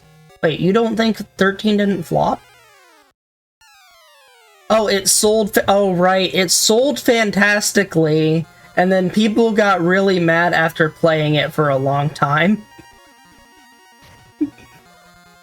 It's because people couldn't get refunds. People would buy the game, have it for too long, and they wouldn't be able to get a refund for it. Because it takes so long to play through Final Fantasy games. The sequels probably didn't do well just because they probably related it to how poorly 13 felt in their eyes. I really enjoyed 13-2. I felt like 13-2 killed... Sorry, I don't mean killed. Final Fantasy 13-2 fixed a lot of the problems I had with 13. It also introduced one of my favorite characters of all time, and the character I use for my channel emotes and kind of as a channel mascot. So, Chocolina from Final Fantasy 13-2. One of my favorite characters of all time. So I've heard a lot of people think she's annoying. I don't think that at all. 13 Lightning Returns also has Chocolina still in it.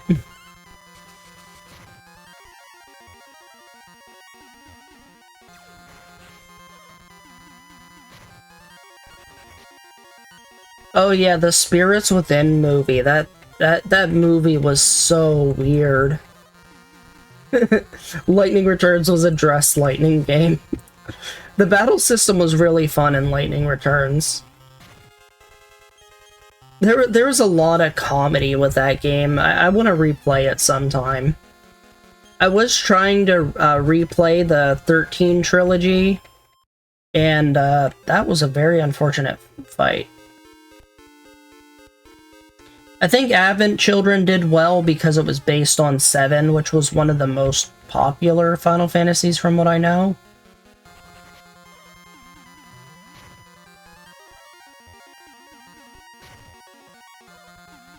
Honestly,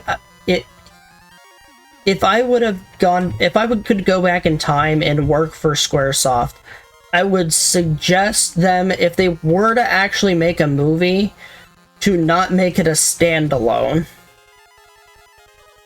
Like, if they had based the movie off one of their games and not made it a standalone, I think it would have been much better received.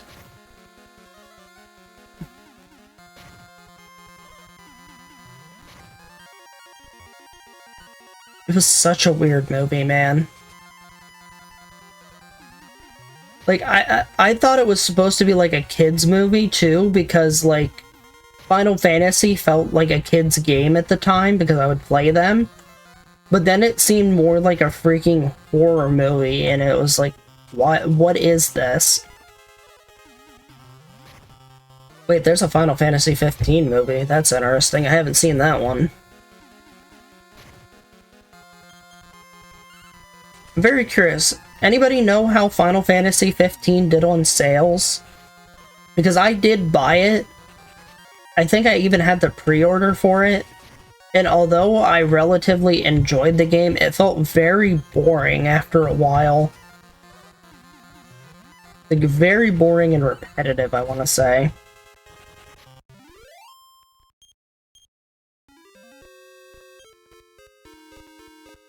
I'm going to have to take another intentional death. I'm out of MP again.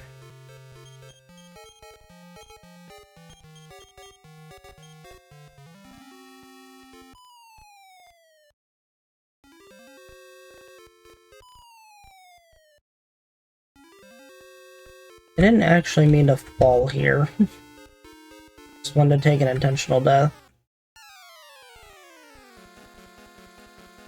This is an awkward fight.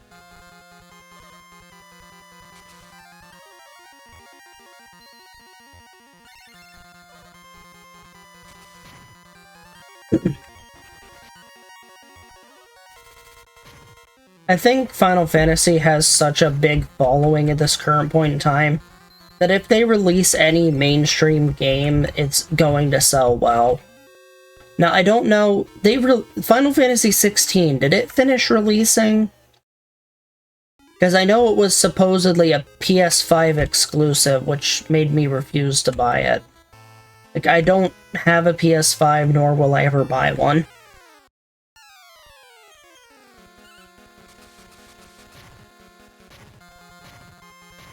But still, I would love to play Final Fantasy 16.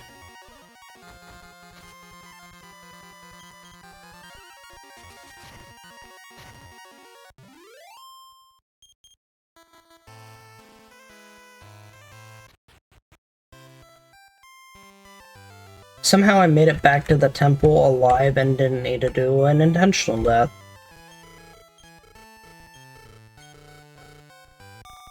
Best-selling PS5 game in Japan, that's cool.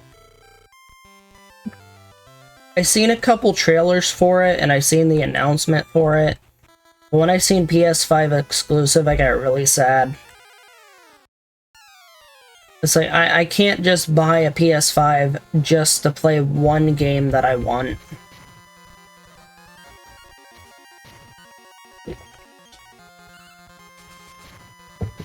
Granted, I could also probably get something like Spider-Man 2. But, like, it's not my style of game to play, though. The PS5 really doesn't have that many exclusives. And I'm definitely not buying it for one game. No matter how much I want to play it. I think the only time I'll ever get to play 16 in the future is either... one, if they do eventually decide to release it to either other consoles or PC. Which I think they're supposed to make a PC version of it, aren't they? Maybe. I hope it eventually gets released for PC. Okay. If 16 gets a PC port, then I'll be able to buy it and play it.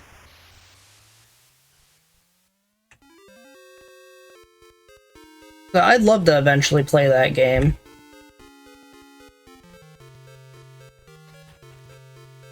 I don't know, maybe I'd try. Maybe I could try speedrunning it in the future. I did try to speedrun 15 at some point, but my problem with 15 was the load times, and I would play it on the Xbox One original, which has terrible load times. Do not play 15 on the Xbox. Or, do not play 15 on the Xbox One original. Your load times will be horrendous, and it will bother you. And, unless they did a load times removed category, I wasn't gonna continue trying to run 15 on it. Now, I do have a Series X now, so I might be able to revisit that in the future. I just haven't had as much time to speedrun lately. Especially really long games like this one, or 15, or any Final Fantasy game for that matter.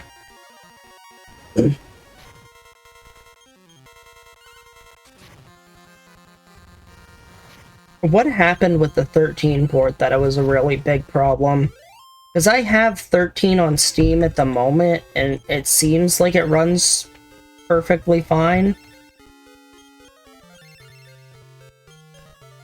But I take it had problems at some point that you guys are talking about that I haven't gotten to see.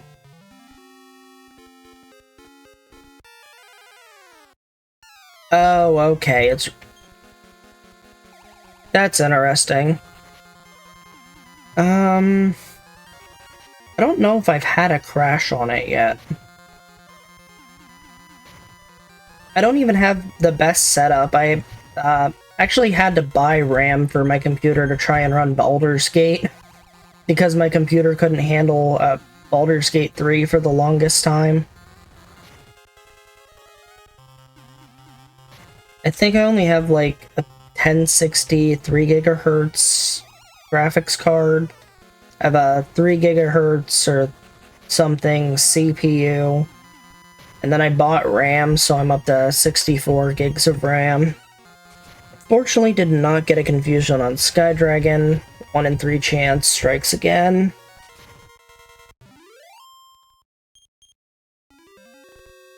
Oh, it's not related to the spec of the setup? That's really weird.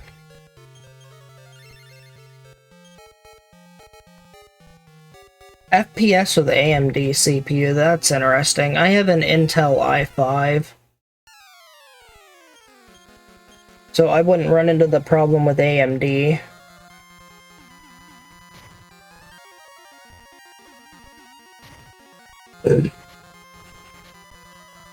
For me, the games run surprisingly well. I still have to finish my 100% of the game, which takes forever. There's actually a speed run for the 100%, or the all achievements run for 13. And it would actually be a good feature here if anybody were to ever do it. It's like a 20 to 24 hour run. It's really long. Or at least I think it is. I'd have to double check speedrun.com.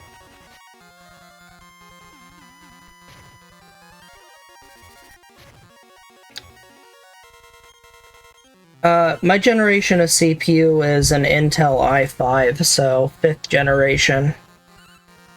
And my 5th generation CPU can handle it. My GPU can also handle it, but I also usually turn on the enable VRAM use to use more RAM to try and make the game run better. The funny thing about Baldur's Gate 3 is I'll run it for a long time and then eventually it'll just stop working and I have to restart the entire game.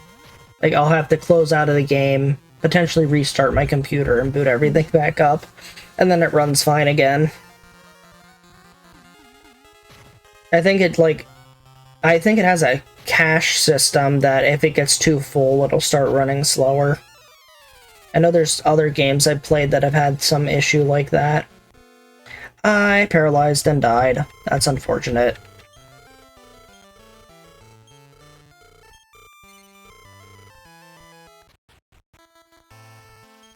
"13 Dodgeless." I heard of that run. Yeah, that's in the schedule, isn't it?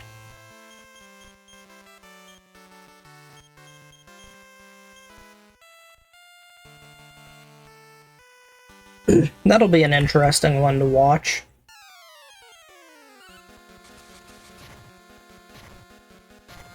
Oh, i5 isn't the generation, it's a type of CPU? Okay, what do you do to check the generation of your CPU?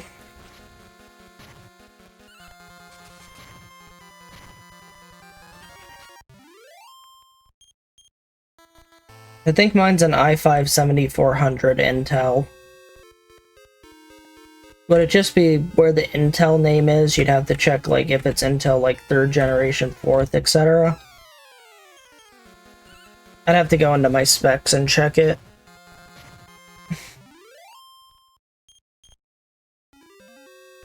The 7400, so that would mean mine would be 7th gen?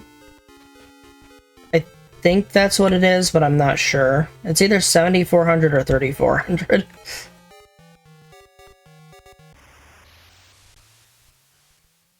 I can try opening my specs and check real quick.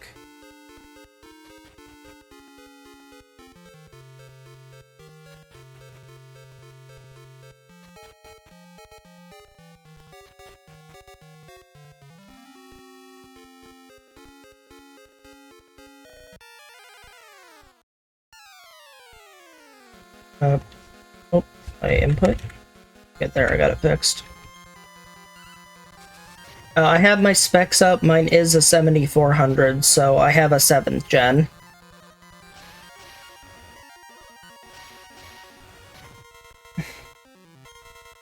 I have Intel i5 7400 3 GHz CPU.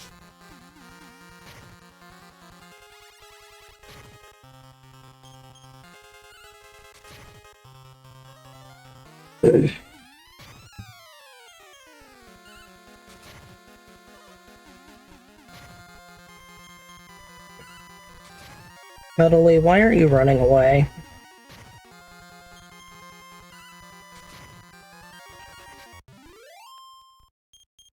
Drops to 1 HP, runs away. Troll RNG. Oh, that's neat. I share the same CPU with the chat member. Cool. Honestly, it's a pretty good CPU. It's worked really well for me over the years. My PC's like... I lost track of how old it is. I got it on a Black Friday sale back my early days of college. Not sure if it was 2nd year or 3rd year.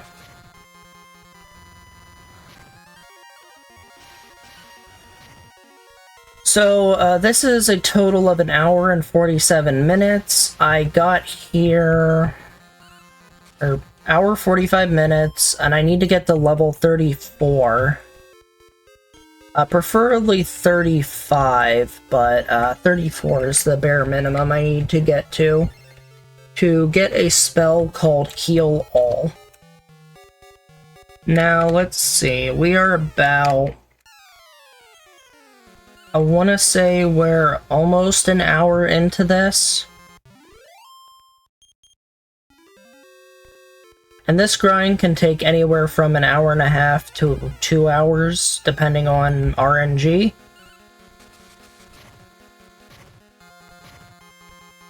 And at the moment, it's looking closer to the 2-hour mark. Because I haven't had the best luck in here so far. Had a good start, but it's kind of dwindled.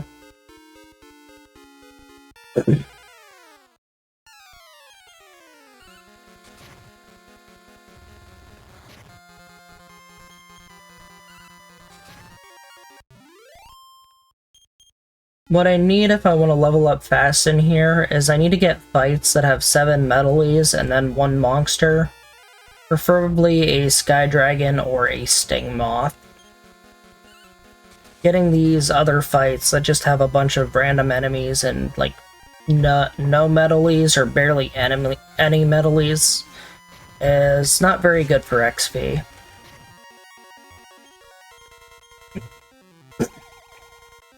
Things like this, though, where I can clear the enemies and still have a couple metalies left over, can be pretty helpful. So, like, there, I got a kill.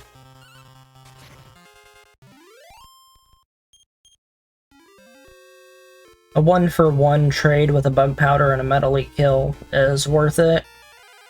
What I just hope not to get is a fight where I'm using, like, 3 bug powders and getting 0 kills.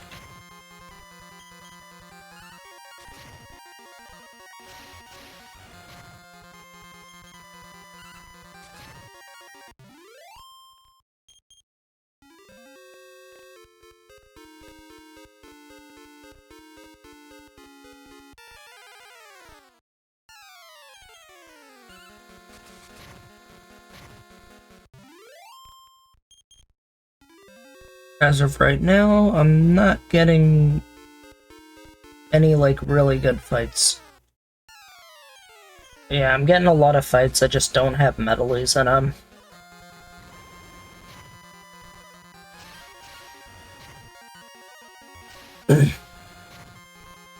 Sky Dragons are at least decent, though. They give 800 experience points each. Though compared to the metally, that's not really much. Because metalies are 4,000 something.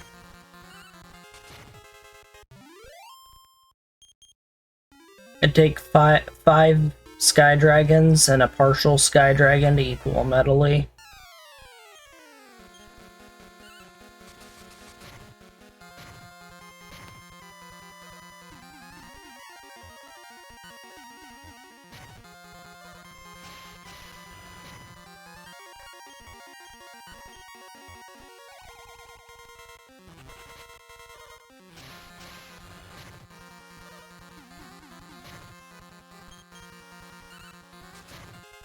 Nice, I managed to get a kill there.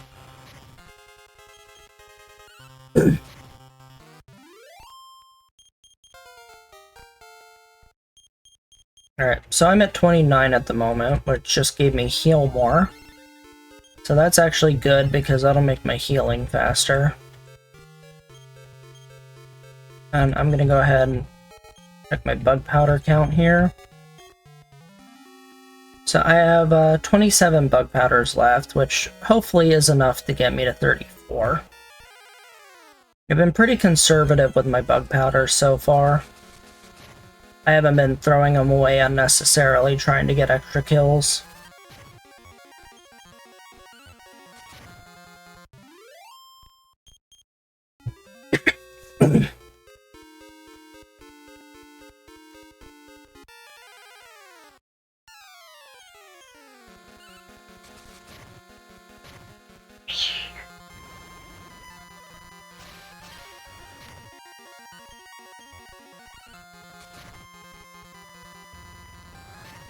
Thankfully, once we're done with this farm here, we get to do a couple of boss fights that are pretty easy. And then we get to do a lot of traveling and sightseeing around the world to pick up a bunch of items that are important. Then once we're done with our item pickups, we get to visit... well, there's a few dungeons along the way as well. There's small ones that you basically run from all the encounters in.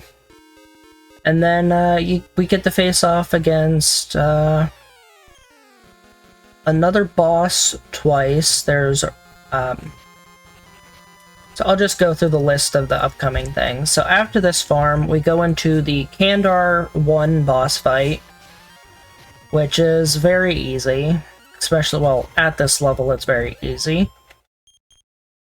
And then after Kandar 1 comes Kandar number 2. And then after Kandar 2, we go to get the boat. And we use the boat to do an escort quest, where we have to pick up the dealer we made at the beginning of the run and drop them off so they can develop a town for us. And once the town's fully developed, we will get a yellow orb, which is a required quest item. Now, I also think there's a glitch in the Super Famicom version because of the bag menuing, where you can actually duplicate an orb, so you don't actually have to escort the dealer, which actually saves a bunch of time. But in this version, they changed how the bag works as well, which actually prevents you from doing any duplication glitches. So I guess that is another difference I could add in. There's a lot of things that are different in this game, and there are some things that are relevant and some things that are irrelevant. I would say that bag glitch is technically relevant, because if it was possible in this version, this probably wouldn't be glitchless and would probably use the duplication glitch. But since it's not possible, it's not in the run. And I don't think the Super Famicom version has the leveling glitch that this one does. Usually I refer to it as the Super Famicom version because that's, I think, the primary one people play. It's called FSC in the Discord channel. The category set up in the Discord is Dragon Warrior 3, FSC, and GBC. Those are usually the one this one gets compared to.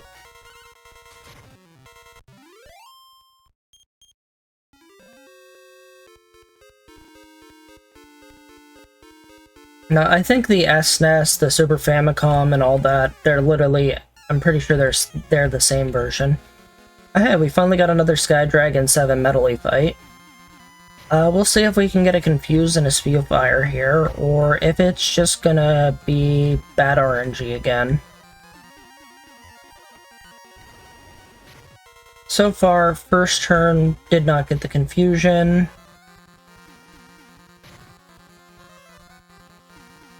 There is a few different things that make it much more difficult than having a party of people. So the first of all, damage can only go to your character. It can't be spread out between characters. So you're taking more damage constantly. You're unable to do as much damage because you're only able to attack with your main character. You're unable to heal with multiple people, though normally you could have a healer on your team that would do almost all your healing. Instead, you're forced to heal with just your character. This inherently makes bosses more difficult, just generically farming more difficult, and the list goes on with that. In addition, it makes dungeons more difficult because you're gonna have a bunch of enemies. Like, the enemies don't change just because you're by yourself. You're gonna get the same types of encounters, the same number of enemies, everything's the same in that regards. The literal difference is you're taking more damage, you're dealing less damage. You don't have any support to help heal you. You don't have any buff effects, really, because the main character can't cast the spell Increase. Normally you could have a wizard cast the spell Increase, which boosts your defense. You don't have the spell Speed Up, which clerics have, which can boost your agility. You don't have the spell Twin Hits, which would allow you to deal double damage. Yep, there is one specific status effect that can kill you when you're alone, which is called Paralysis. The Sting Moths here can inflict paralysis, which will insta-kill your solo character, but if you had a party, it would only paralyze and take that one party member off to the side of the battle. They would be unable to do anything while paralyzed.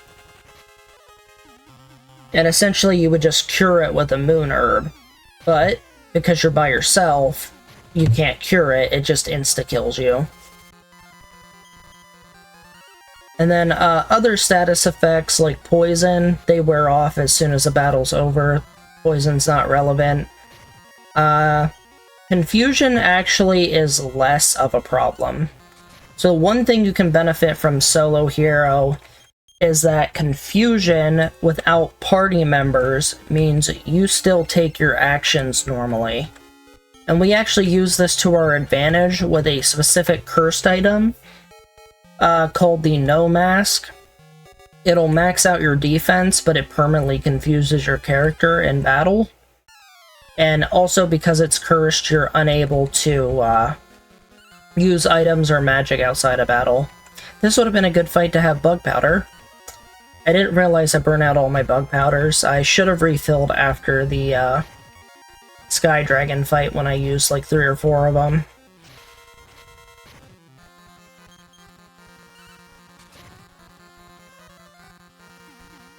So, Confusion would normally make you attack your allies, either with a random attack, or a random regular attack, or a random spell that you could use. It also might make your character parry, or you might be able to attack an enemy. And Confusion is very awkward when you have a party of more than one. So it's nice we actually get to make use of a cursed item without having any, like, real drawback to it. The only drawback is if you die in the fight that you use it on. Which happened in RRFTP. I died to Boss Troll with the helmet and had to get rid of the helmet and redo the fight, which sent me back at an entire half hour. So I actually increased my estimate, so in case something... I forgot to put the Bug Powders in my bag again! Oh, this is unfortunate.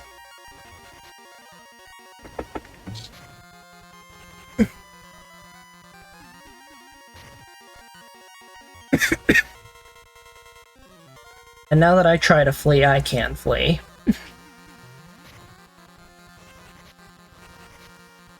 So the powder lets you confuse enemies, so it'll mean the enemies will attack each other, or have a chance to attack each other. So when you're confused, you either A, get to attack your enemy, B, you attack an ally, or C, you cast a spell or use an ability on an ally.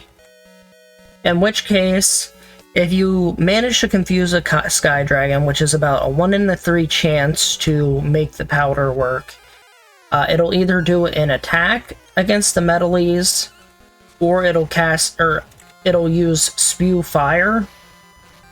If it uses Spew Fire, all enemies are going to take 34 damage, because it hits all targets, but because it's confused, it'll hit all enemy targets. Or all my enemy targets, all its allies' targets. If it uses an attack, it'll likely attack a metally.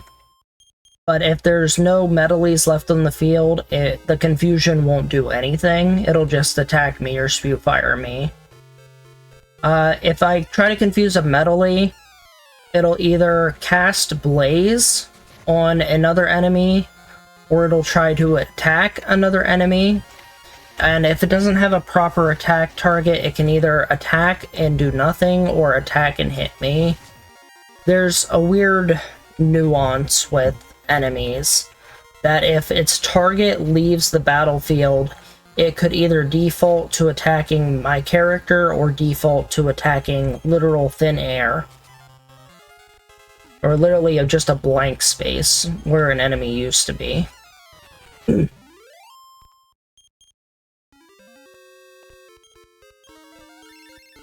And so what we do is we use the bug powder to confuse enemies to kill metalies for us.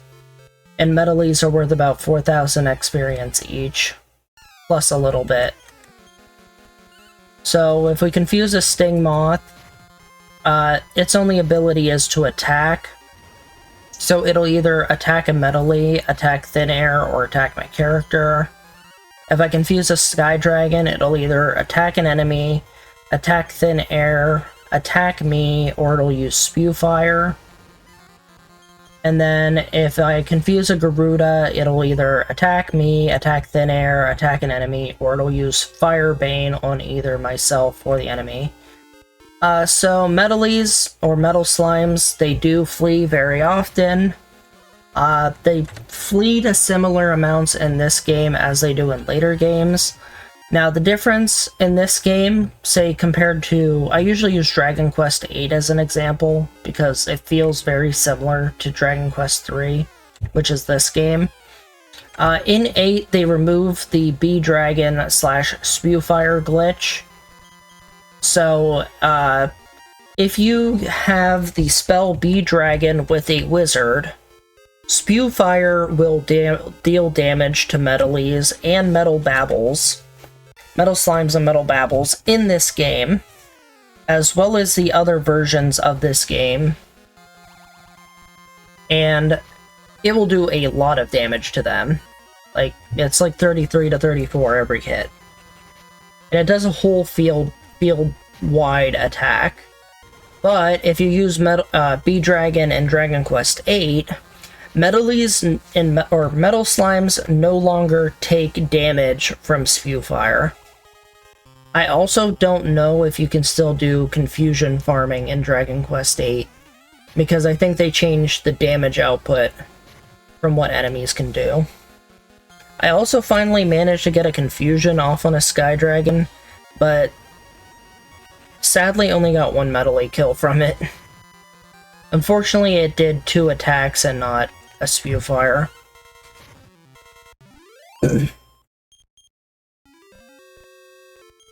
But, we're getting close to level 34.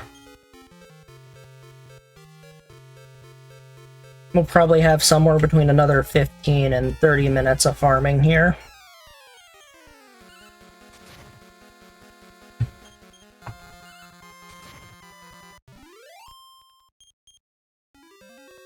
I haven't played Dragon Quest VIII in a long time, or just any Dragon Quest besides 3 in a long time.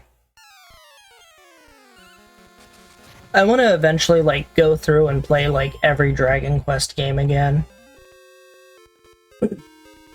Oh, that's an interesting strategy. Holy waters on metal slimes that guarantee 1 damage. I would usually use the Falcon swords in Dragon Quest VIII to farm them, from what I remember.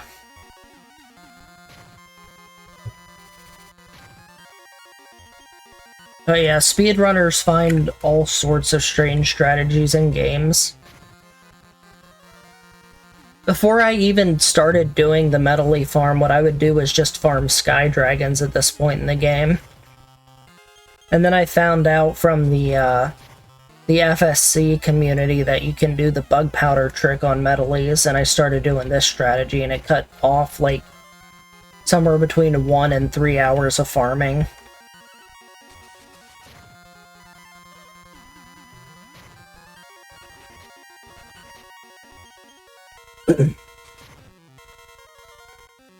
Starting to think maybe I should have used the bug powder on this fight because these metalies have stuck around for a while.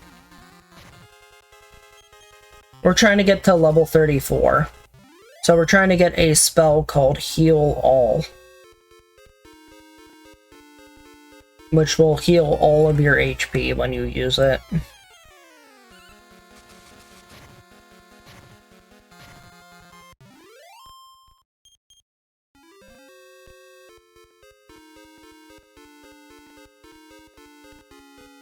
Anybody like to see a cat? One of my cats wants attention. Here is a cat. Her name is Lucy.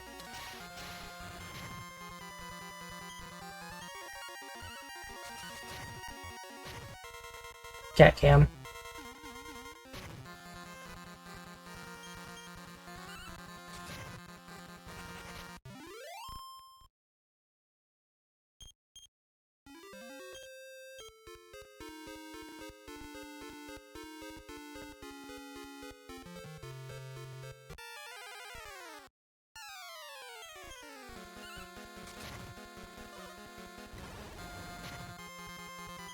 Actually, shift my camera down a little.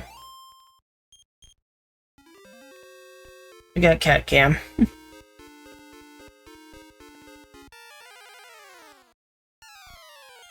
So we're slowly getting towards the end of the first farming section of the game. Bit by bit.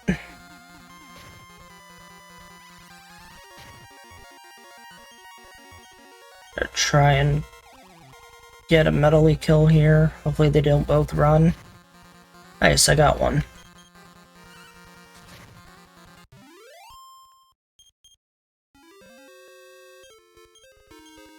Let's see, we have 17 bug powders left. Don't think I'm gonna have to buy any extras, which is good. Having to buy extras means another, like, 3 minutes of walking back to Moir. And I get ambushed.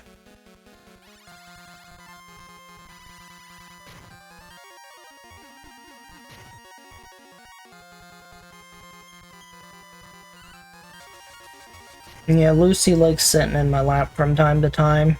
I have 2 cats. There's Lucy, who is solid black female, who is spayed and very attached to me. And then there is Silver, and like his name implies, he has some silvery colored fur mixed in with some other colors. He is the little brother to Lucy, and he is a male neutered cat. And he's somewhere around the house.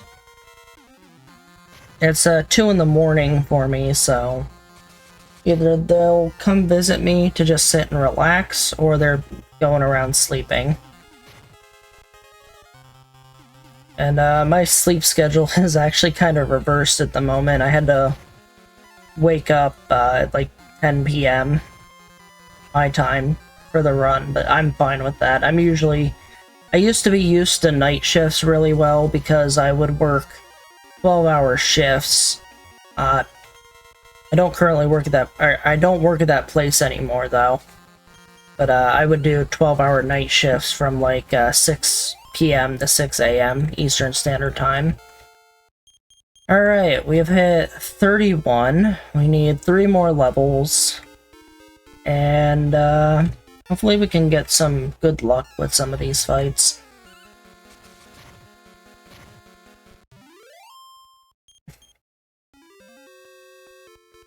I really like solid black cats too. Void cats. I like that term. You just want attention, no. The cat wants attention.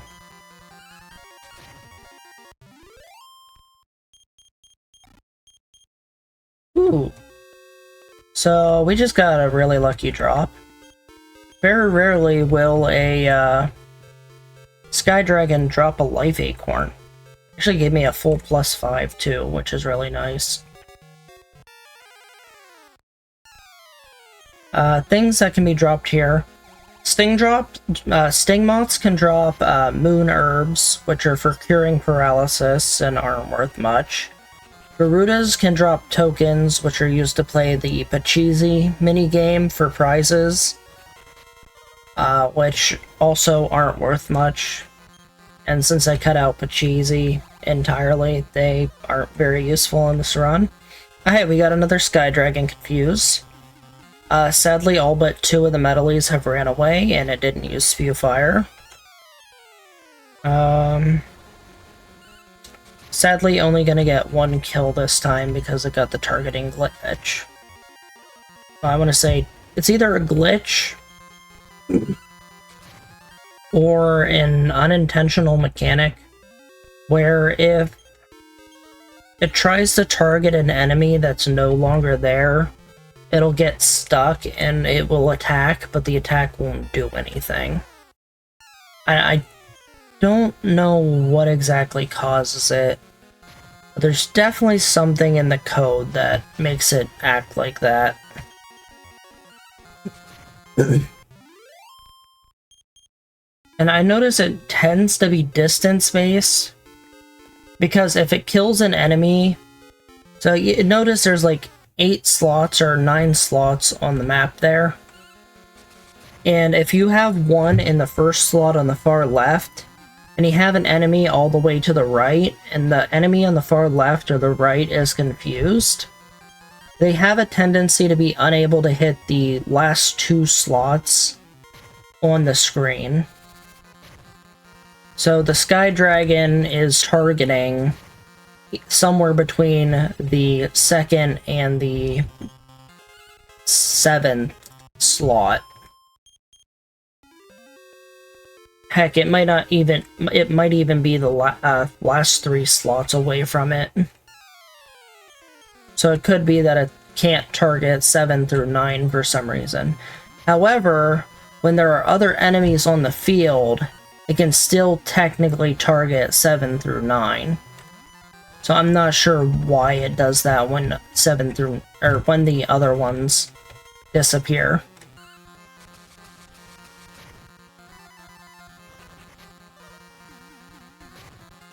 There's also some really weird things with agility in this game.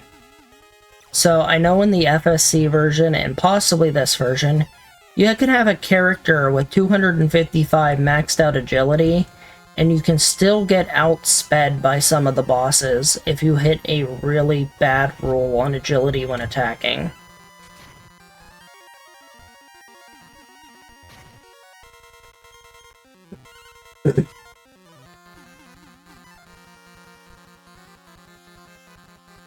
Alright.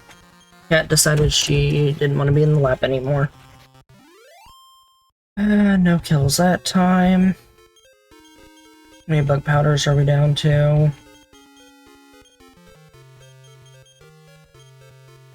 13 bug powders left.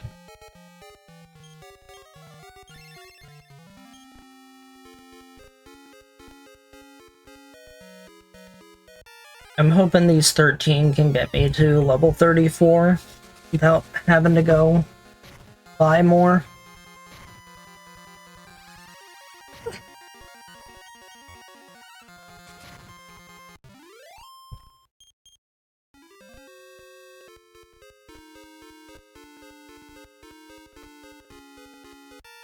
I don't know how to answer that question.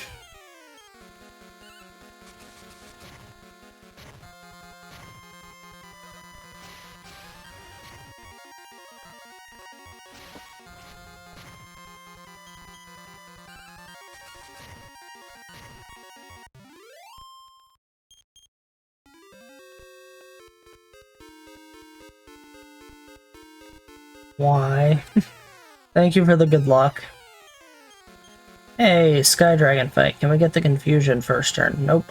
Still haven't gotten the first turn on that one.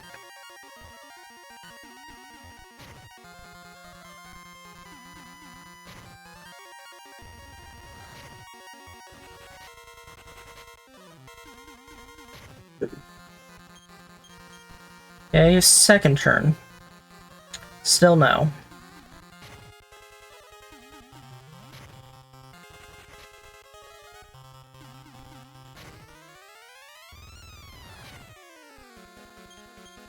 Third turn. Still no.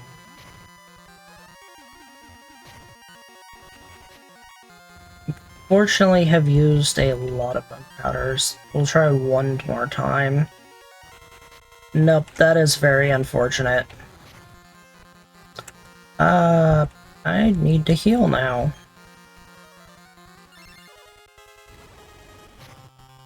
Well, that was a waste of 4 bug powders, sadly. So we might actually end up running out of bug powders because of that bad luck.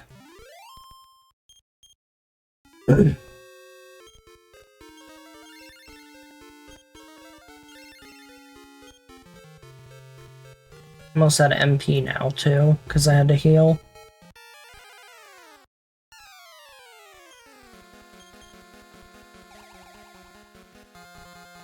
Okay, I managed to get 1 confusion off here.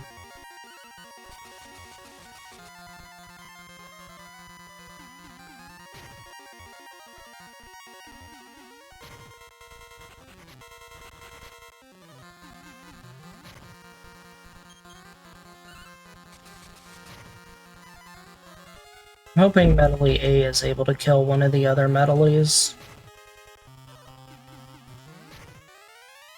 Nice, I got 1. And we get 2.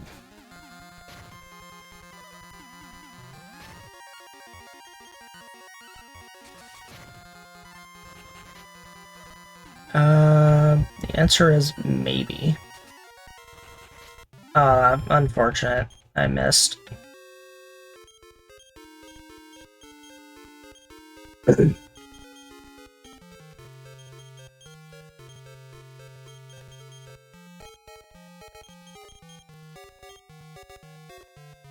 Eight bug powders left.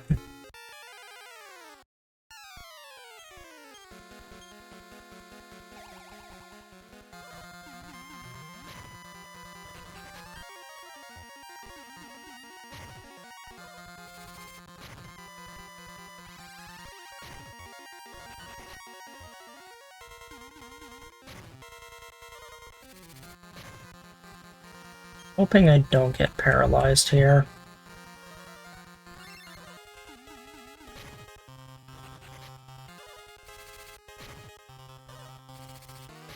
And unfortunately, they decide to target me and not the Metally. At least I got a Metally kill.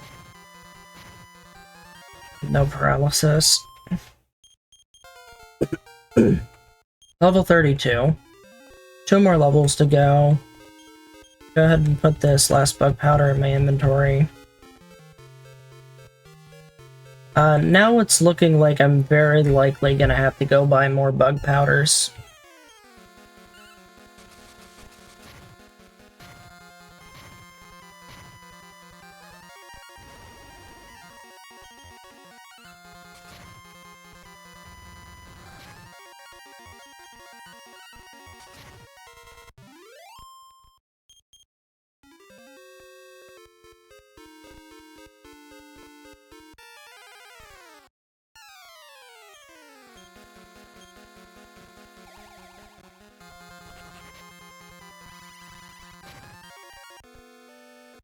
I get paralyzed.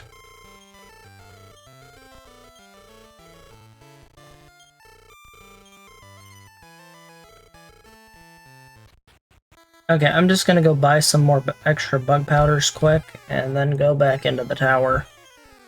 There's also a chance that I can still encounter, sky dragons and other Metallys along the way. So we'll see if we get any of those encounters when we get closer to that spawn.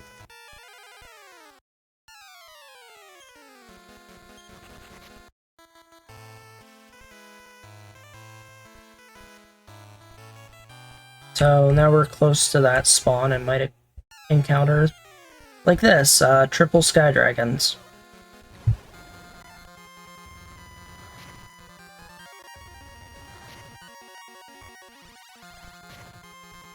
Yep, paralysis can instantly kill your character if you're a solo hero. So yep, moths can just instantly end me if I'm unlucky. So there's different status effects in this game. The ones that can instantly kill you as a solo hero are paralysis and any of the instant death spells such as beat and defeat. Paralysis when you have a party will just prevent one character from doing anything. And the only way paralysis can wipe out your party is if all 4 people get paralyzed, or all 4 people have a combination of paralysis or KO. Or, well, I should just say dead, because they're in a coffin on the screen if they're dead.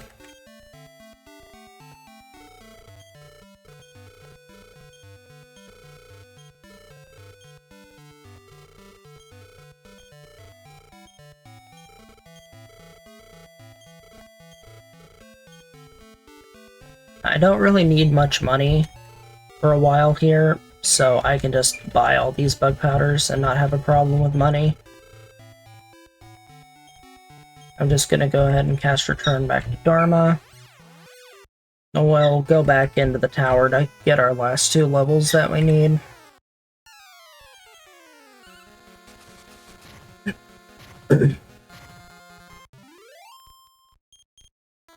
Other status effects in the game are poison, fog, confusion, trying to think what else.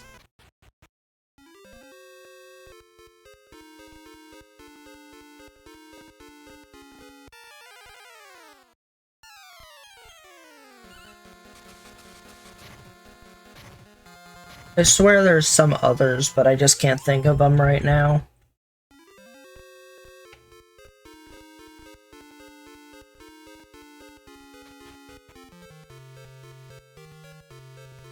And it is also possible to have multiple status effects at the same time.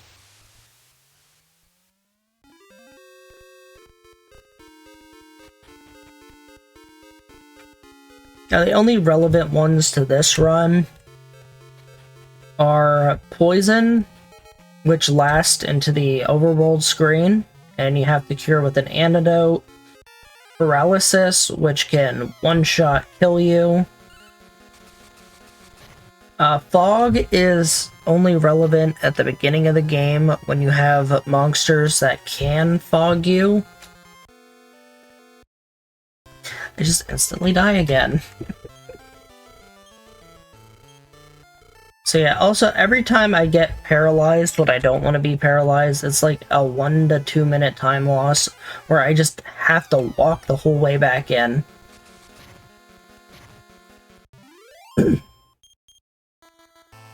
Also, these enemies here, the blue cat creatures, the Catulas, have a chance to drop a decent armor piece at this point in the game. But once you're done farming here, that armor piece basically becomes irrelevant because you'll shortly get better armor than it would even give you. It's called the plush armor, and it turns your character into like a little mascot creature on the screen. And it gives a decent defense value, and it's usable by a lot of the different classes in the game. It's a really nice armor if you can get it from the Catulas immediately. It's also dropped by cat flies, but you can't really farm them until you get better gear, like I currently have. But even at this point, I don't want to farm Catulas because they don't give enough XP.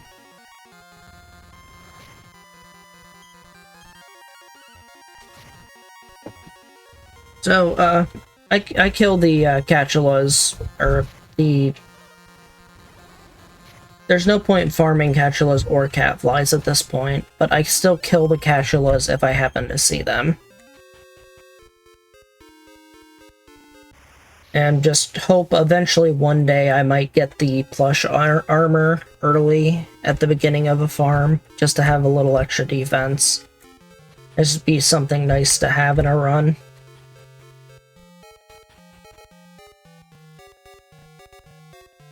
Also, I can do this farm one floor below where I am. It's much nicer to just be able to walk on a giant rope back and forth, because I don't have to think much about it. I just hold right, hold left, hold right, hold left.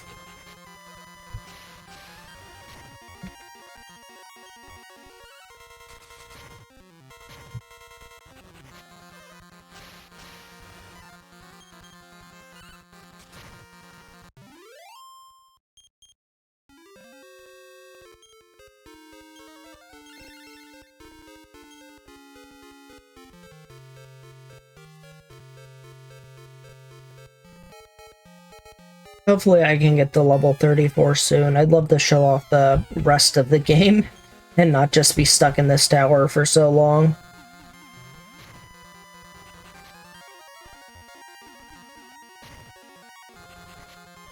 Unfortunately, heal all is mandatory, or you won't be able to beat all the bosses. Heal more just can't do enough to make anything less than level 34 viable. Plus, you also need the stats. Eventually, I'm gonna get to around somewhere between level 39 and 42 by the end of the game.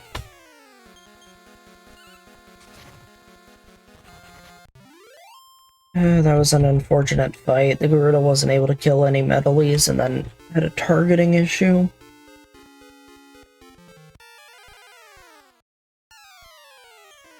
Let's try this one.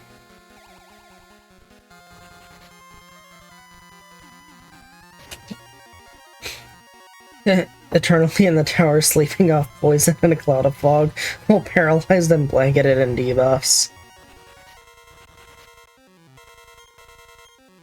Now let's see, it is technically possible to have a character paralyzed, poisoned, fogged. Oh yes, sleep is another effect in the game too.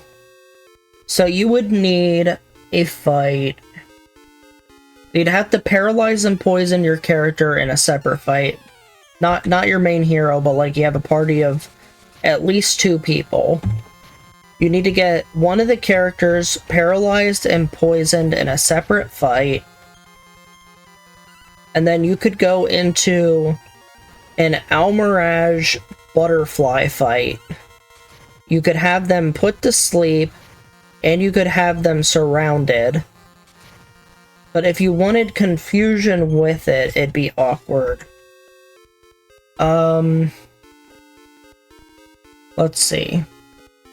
You can get confusion and fog from Mystifiers, but I don't know where you could get sleep from. You can get sleep and fog from the Butterfly Almirage fight.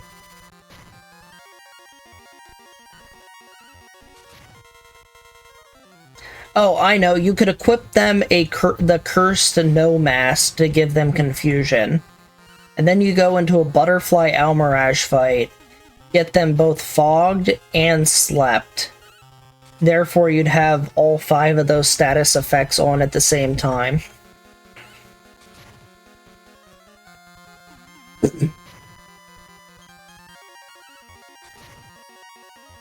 Better yet, just equip them with a full set of cursed gear. See if there's any other effects you can add on. And then you have 2 other characters that can cast debuffs, but you're constantly casting them on that character and only that character.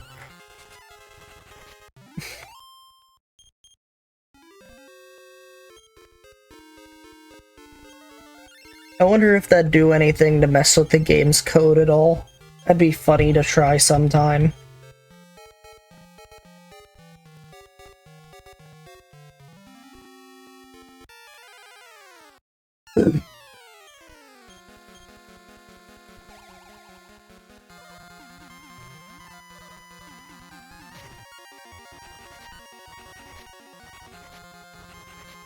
That was a lot of fleas.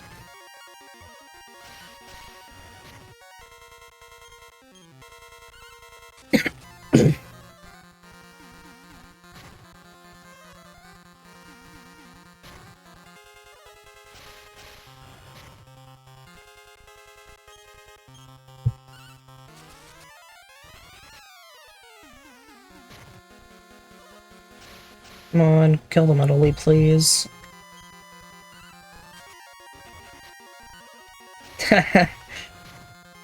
Yeah, subjecting the poor hero to brutal torture.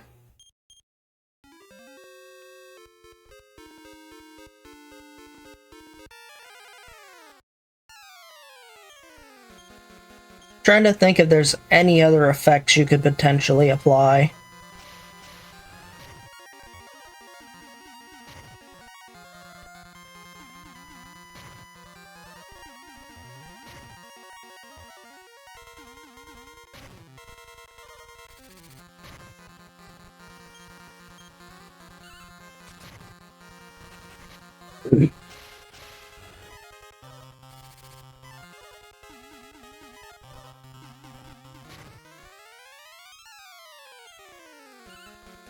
So other than buff effects, I can't think of any status effects.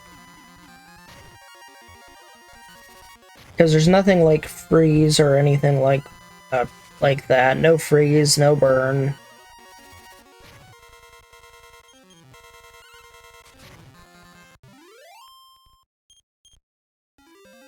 There is fire and ice damage, but no freeze or burn status.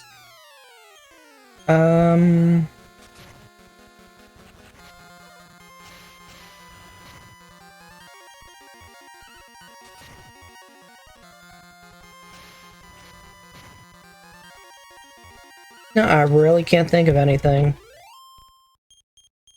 Because other than the death status, which, once you're dead, you're dead. Oh, hey! I actually learned heal all 1 level early. I could technically leave now. Could have sworn I was supposed to learn it at 34, not 33. But now I have all these extra bug powders.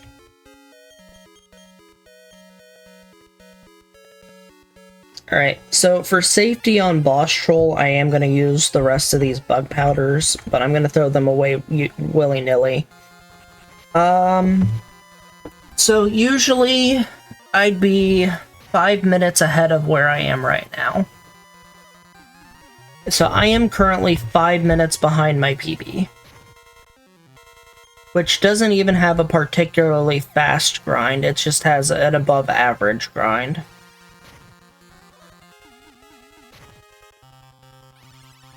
Don't paralyze me.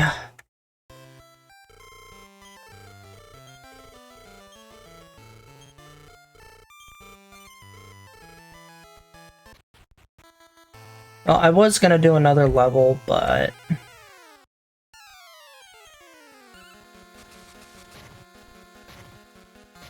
It's 1.5 to 2 hours. So usually I say about an hour and 45 minutes. Well, I am just going to move on then. Oh, the ad is 1.5 minutes. Yeah. Yeah, ads kinda suck, but can't really do anything about that.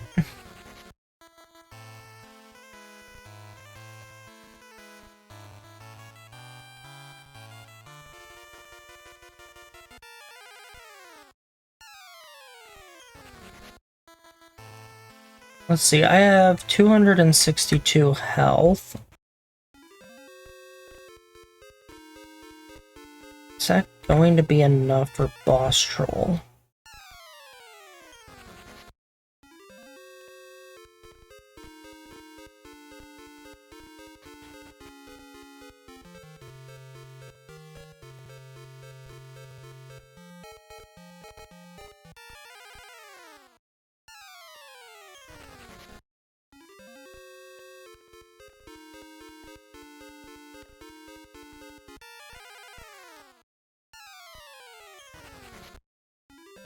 So anyways, we're about to move on to The first boss fight of the game, Kandar 1.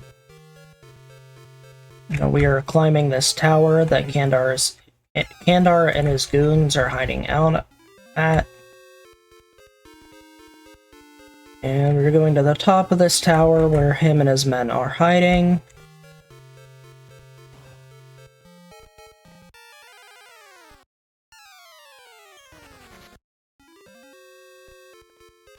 Climb up. We see the goons. They go tell the boss. We go up to him. Oh no! He drops us through a trapdoor. And then he's disappeared. Where'd he go? We just jumped off and landed over here. So beg for mercy from Kandar and goons. And typically this fight at this point, you can one-tap the goons and kill Kandar in a few hits. He's got a decent amount of health. They really don't do much damage to you at this level.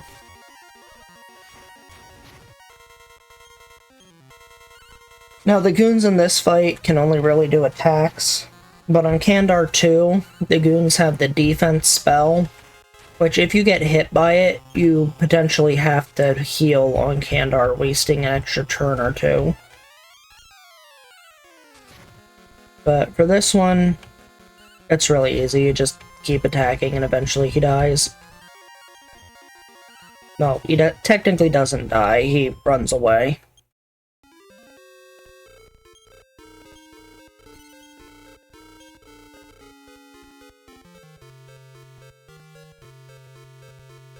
And we're just going to leave the crown here. It is never getting returned to the king who asked for it. It is just staying there. And now we gotta go rescue Tanya and Gupta, who have been taken prisoner by Kandar's other goons. Therefore, fighting Kandar 2.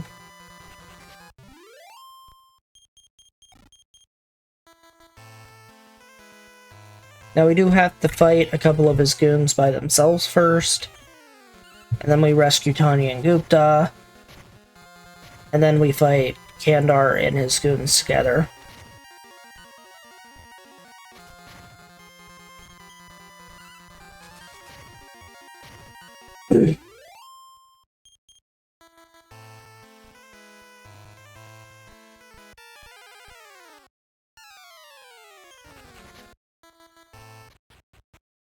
There is one other grinding spot in the Dark World. It is the second major grind of the game, and it takes about a half hour to do that grind.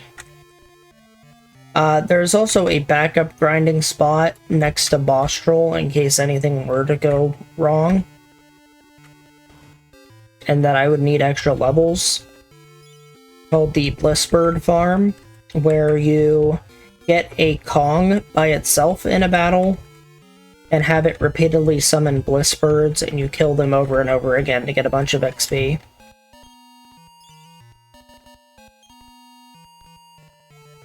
Hopefully I won't have to do that. So I just picked up a bunch of stat items. I'm gonna fight these goons. And then when I rescue Tanya and Gupta out of their cells, I will pick up 2 more stat items, use all the stat items, and then fight Kandar with his goons.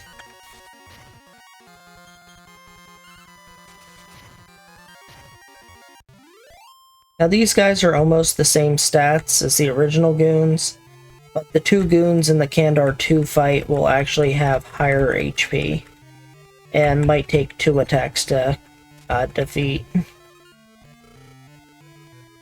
And now there's a little cutscene here. It's very short though.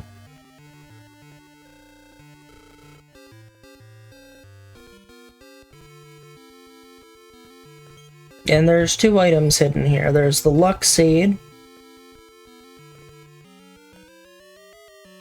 and a Mystic Nut.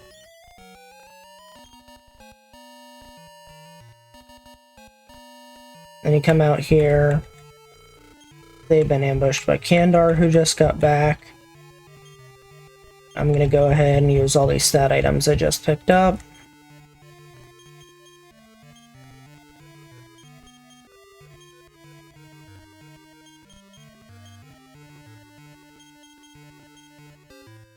Oh, I am actually getting very good rolls. I'm getting a lot of +3s there. That was nice. And now we fight Kandar. And goons.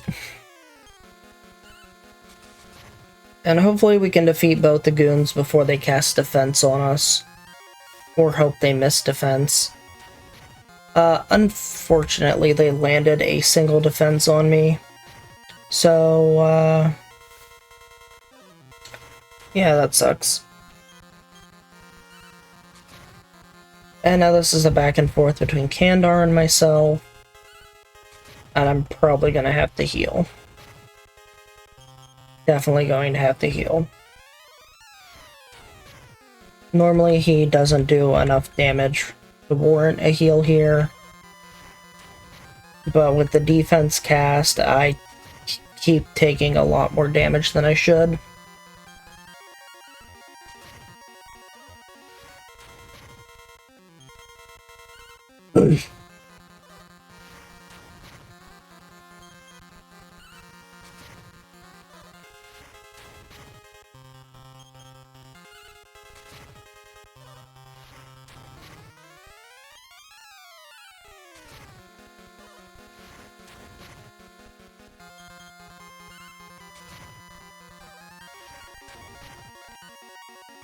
I'm gonna heal again for safety.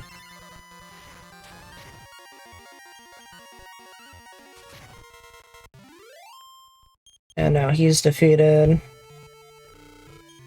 And you have to let him go. You're not allowed to just say no, because if you say no, it becomes an infinite conversation that'll just keep repeating every time you say no. I can just cast outside here. Then I can return Baharata.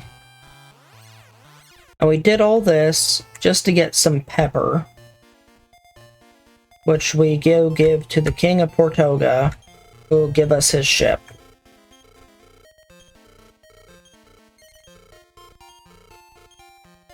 So now we have some pepper.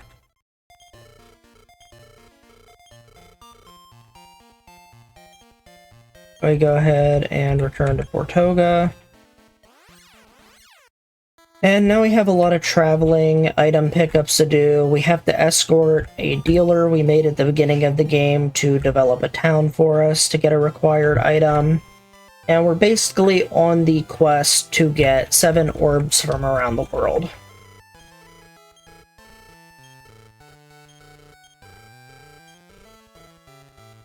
Okay, so now we have the ship. Go back to Aliahan. We go pick up our dealer.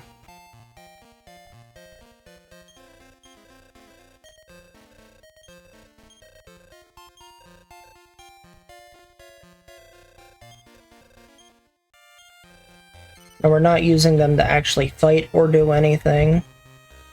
We go back to Portoga.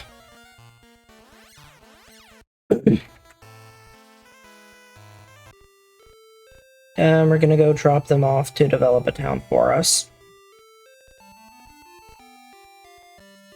Now, a long time ago when I did this, I actually routed in an item pickup in case the dealer dies during combat.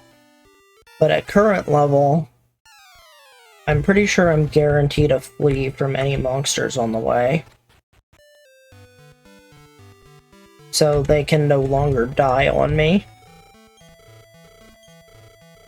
So now we drop off the dealer. They leave our quest. They weren't even supposed to be on our quest in the first place.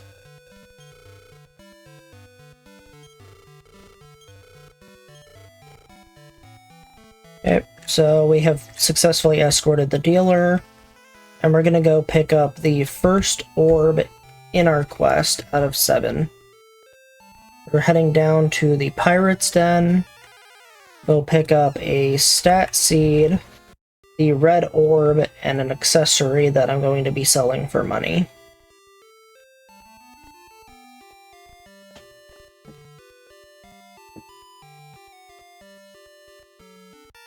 So, enjoy boat music, because we're going to be sailing for a while.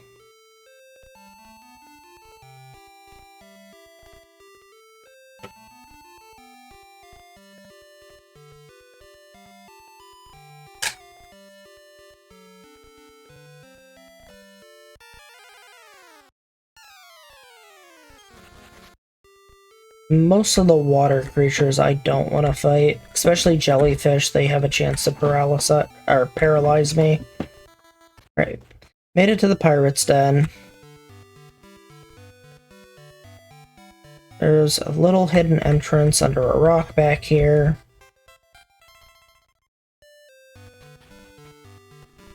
And in here, you got punk accessory, a strength seed, and the red orb.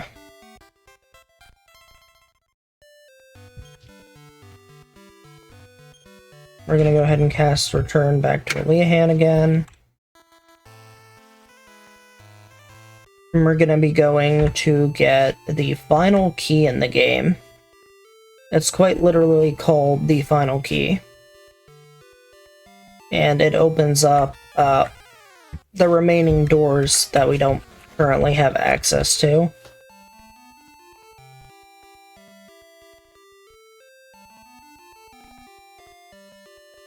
And we need to come here to Lancel. We'll also have to revisit Lancel. But we need to buy an item called a hide herb here, which turns your character temporarily invisible.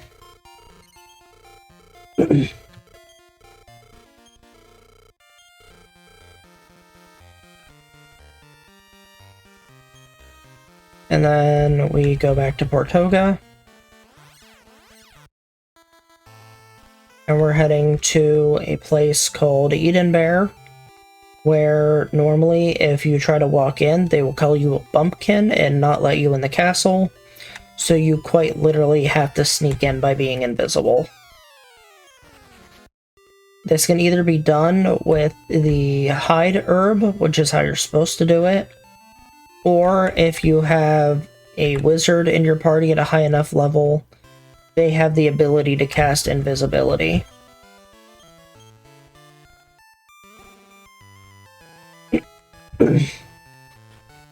And now we have to push rocks to solve a cute little puzzle.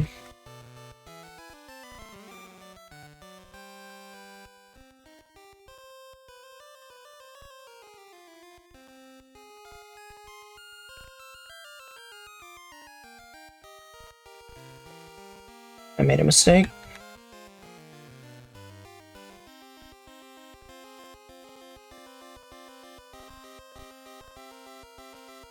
Okay, I made a mistake. I don't know what I did wrong there, but I made a mistake.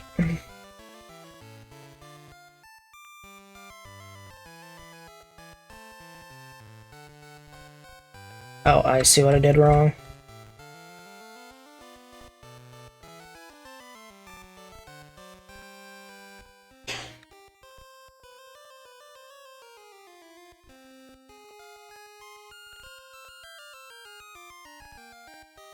Little bit of time loss here, but no worry. Just like 30 seconds, maybe. Haven't done the puzzle in a while. And that opens up a hidden chamber in the back, which will give us an item called the Dry Vase, or as I like to call it, the Vase of Drought. And when used in a specific spot on the map, it will open up a shrine of sorts. And in that shrine will contain the final key. How you're supposed to find all this out? Well, if you talk to quite literally every NPC in the game, you'll get a ton of hints to random things all over the map. And it would take forever to find this out if you were playing this without any prior knowledge. And as a kid, I didn't even know how to properly do this chain of events. and I actually relied on a high-level wizard with the spell Unlock, which works for just about every door in the game.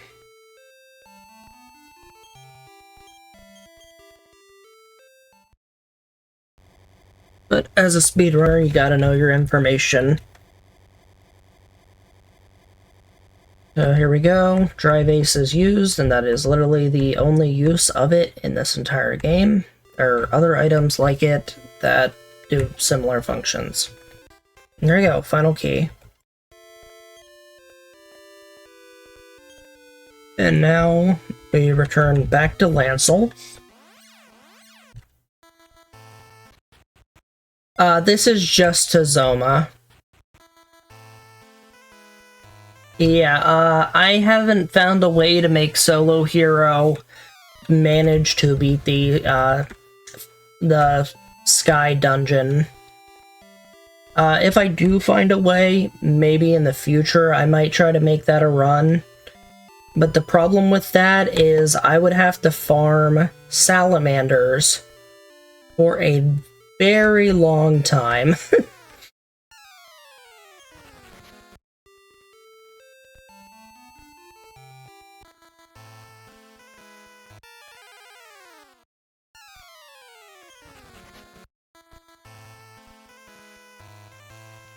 Okay, so now we are visiting a place called Tadanki, and we need it to be nighttime, because this village is cursed, and during the daytime, the people here die due to the Demon Lord's curse.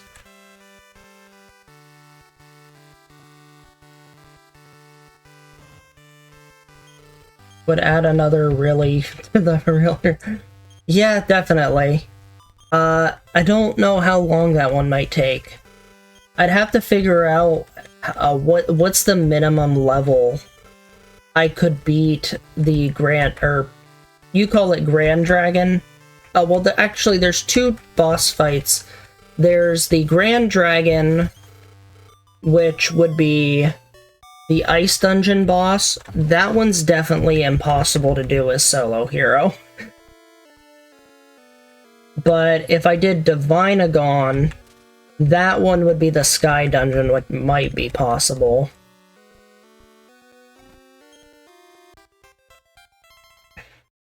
Alright, so now we have picked up an orb, and we picked up a really important and usable item called the Dark Lamp. It is also one of my favorite items in the game. It just changes day to night. But when you have time-specific events, day to night can save you a ton of time rather than walking around.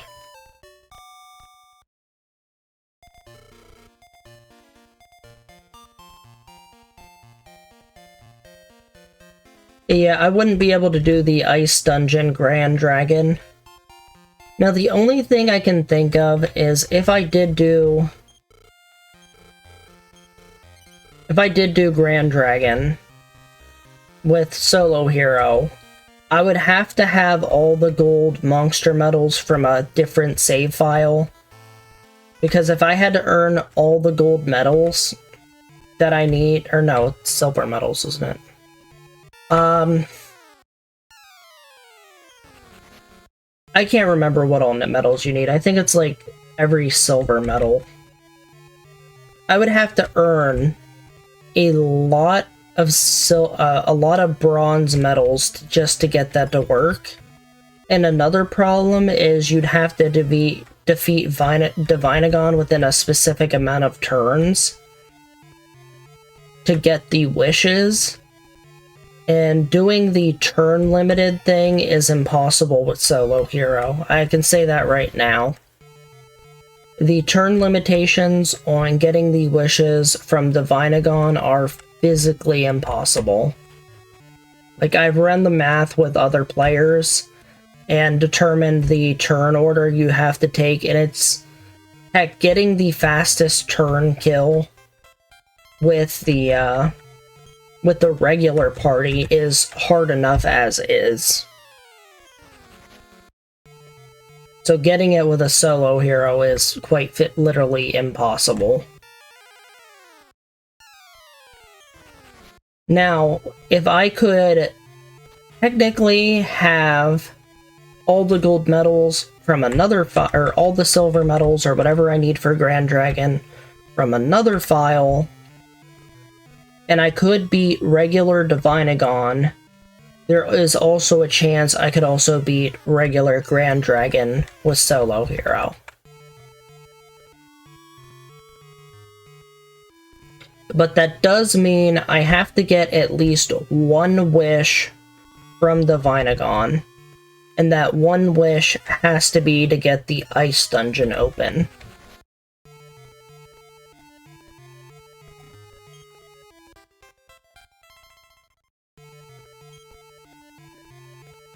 Okay, we have gotten the blue orb. And now we need to do some gear pickup. So we are going to be revisiting a few places. So first we will go to Isis, and we're gonna equip some gear we picked up and use stat seeds. Need to turn it to nighttime to access the treasury here. We will also get an item from the queen herself in her bedroom. That probably sounds inappropriate, but it's all completely innocent. She just doesn't want people to see her giving out free items that'll be important to the hero for some reason.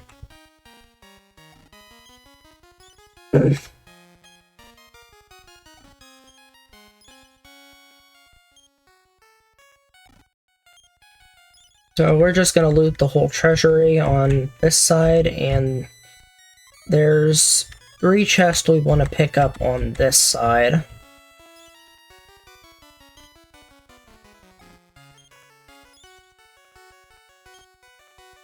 And the last one has a tiny medal in it, which we don't need.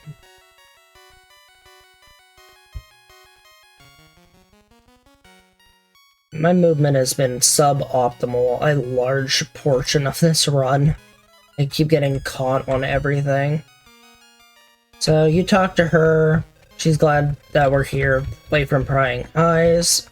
Can't do really anything except give a gift. And it's a wizard ring, and what wizard rings do is when used in or outside of battle, it'll restore your magic points, which is really good because we need that for boss fights. Also, now that I'm done here, I need to go back to Romilly. And I will go into the treasury here. I have already looted the Aleahan treasury, so I don't need to go back there. This treasury is down in the basement.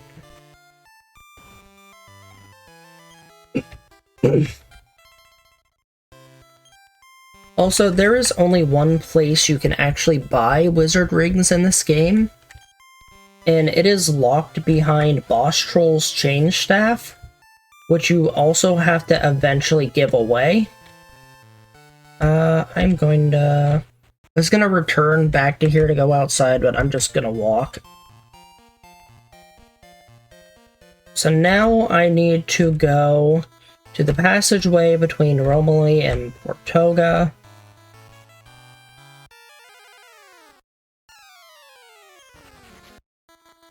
I don't know if anybody's noticed it yet, but all these cities and towns are relatively named after, like, real-world places, or have something based off real-world places, because this map is loosely based on the real-world globe.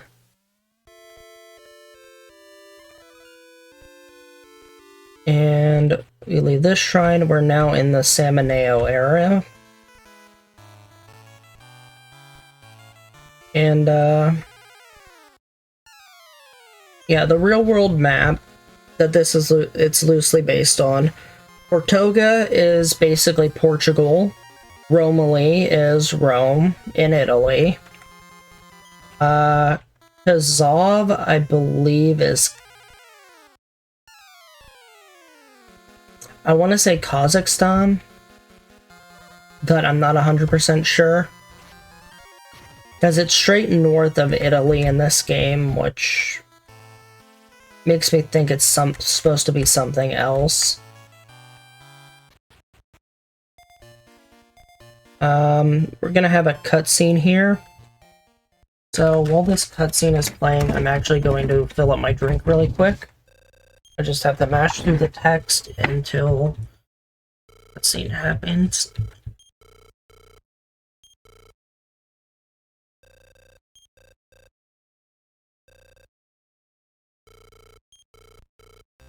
Okay, this is like the one time I actually get to use the bathroom or get a drink or something.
My apologies, the scene's probably been done for like a minute. Okay, I am back. Now I'm going to pick up... Oh, wrong spot. Couple stat seeds here. There's one in this house. So yeah, I had got a drink, had to use the bathroom. You go for so long, it's bound to happen. I'm sure other runners have probably taken short breaks during their runs. And now I need to buy some gear here.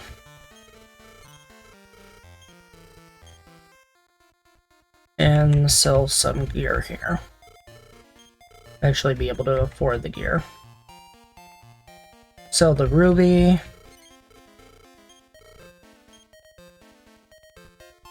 Sell the dagger.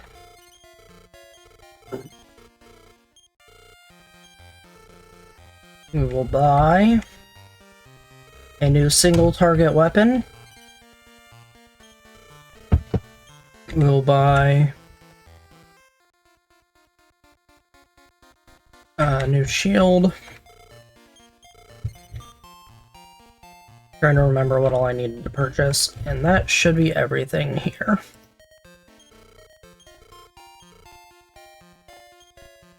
Double check.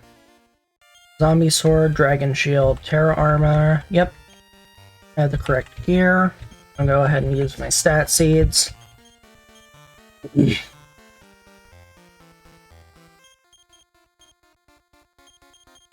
I'll use my life acorn. I'll put this in my bag, but not equip it. I'll put this in my inventory. And now we are going to return to Dharma.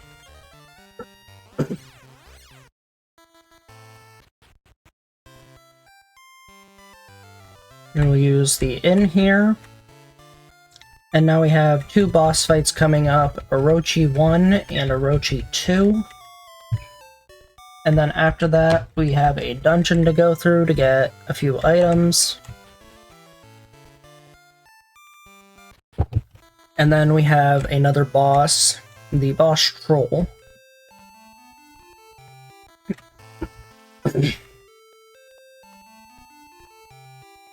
Alright. So, the next boss is Orochi, who is based on, well, the Japanese folktale or mythology of Orochi, an 8-headed serpent who would ask for sacrifices of young women and would pretty much eat them. Just gobble them up. And it's happening in this game too. A monster called Orochi, they have to regularly make sacrifices to, where they have to sacrifice like almost all their women. And they hope the hero can save them. But oddly enough, you don't actually have to talk to anybody to start the Orochi fight. Orochi is always lurking in this cave here.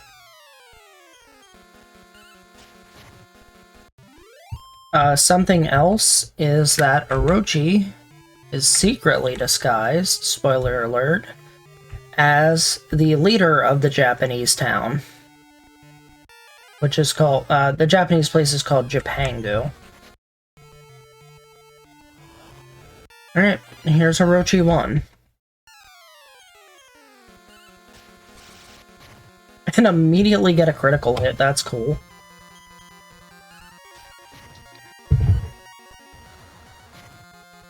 Now, for the most part, this boss can't really do much to me. As long as I keep my health above 60, I'm perfectly fine. Now, could have sworn Orochi does double attacks. Yeah, there's the double attack. I was like, why is Orochi doing all single attacks all of a sudden? I don't get that RNG very often.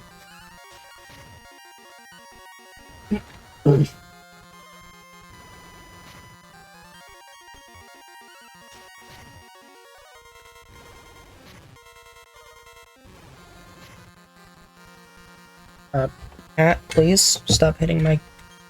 I have another cat underneath my desk. Let's take my mouse cord.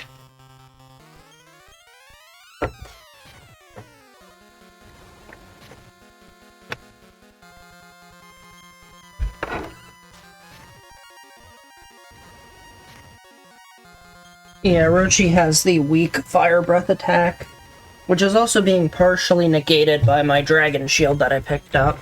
Also, here's another cat. This is Silver. I don't know if he wants attention, or if he just wanted to be near me. Or both.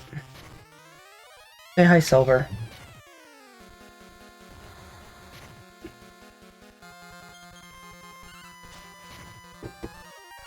Tilt the camera down. I have a cat. He's a good kitty cat. And his nickname is the Wailing Demon because he likes to meow a lot. Have to heal.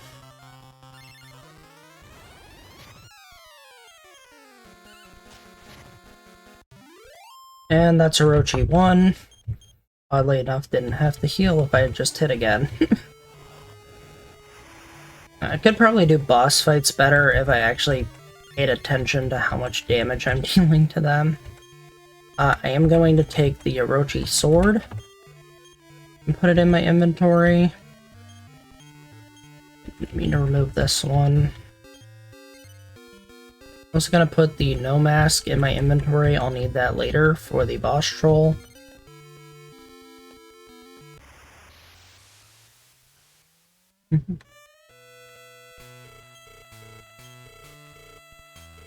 No, I'm talking about my cat's the wailing demon.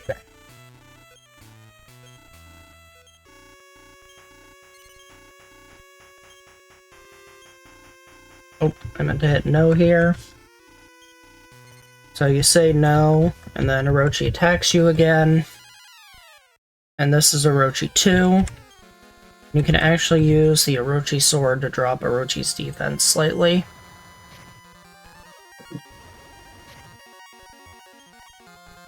The hog sound, that would be funny.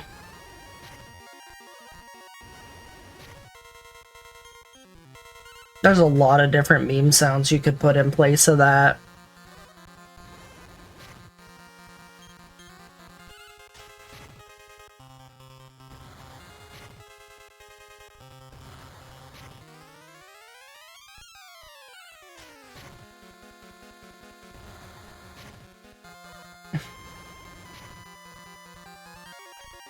Imagine, like, make it an air horn, or you make it the Cell, the Team 4-star, the scene where Cell starts saying beep back at a bus. It's just the Cell beep noise.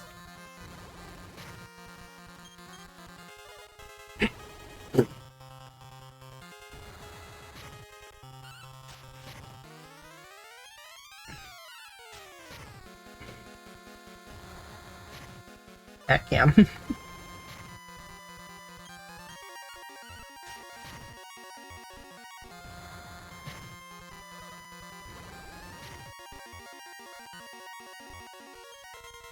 Please don't step on my keyboard.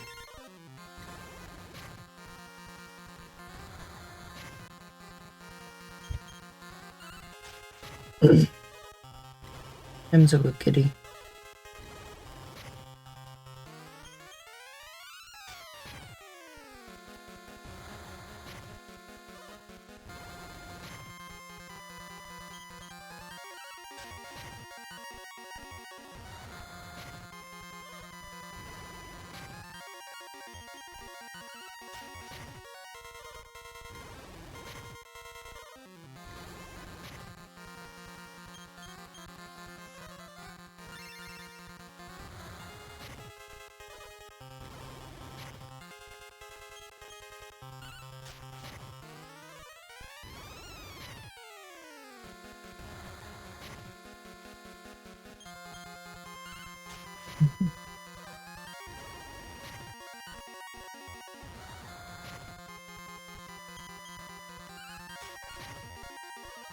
Now, believe it or not, but I have actually accidentally died to Orochi in a solo hero run before, because I wasn't paying attention to my health and just kept mashing A.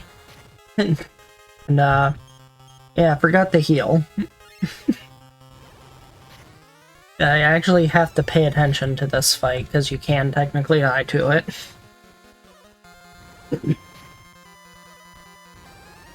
It's an easy fight, but still gotta pay attention to it.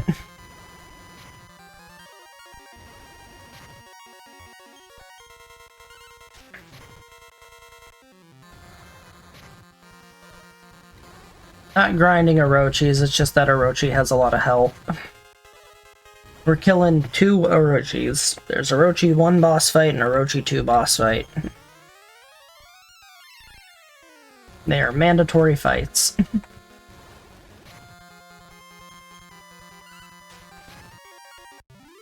Because you need the purple orb.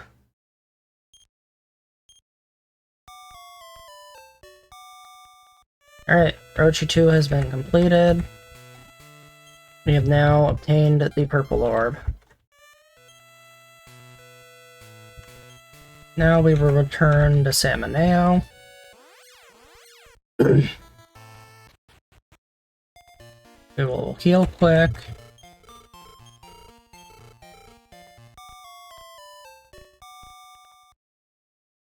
My cat's being a licky kitty and keeps licking my hand.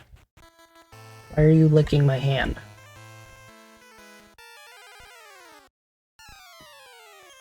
I don't think cats understand that their tongues hurt.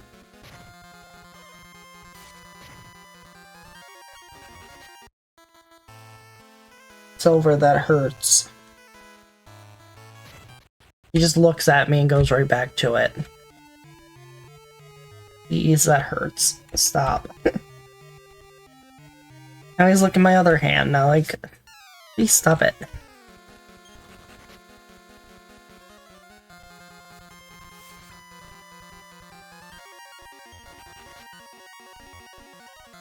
Yes, you.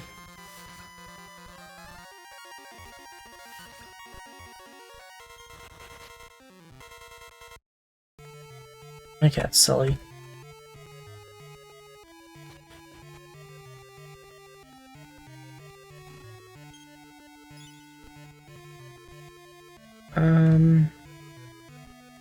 Trying to remember which chest I need here.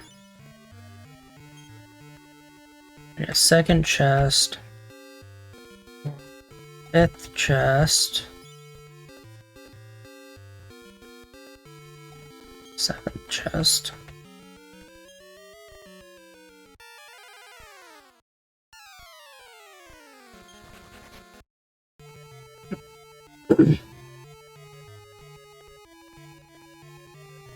Right here to the far right.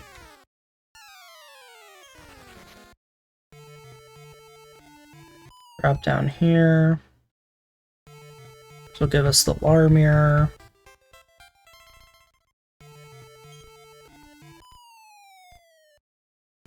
Oh, and my cat has left. Here. Let's camera quick.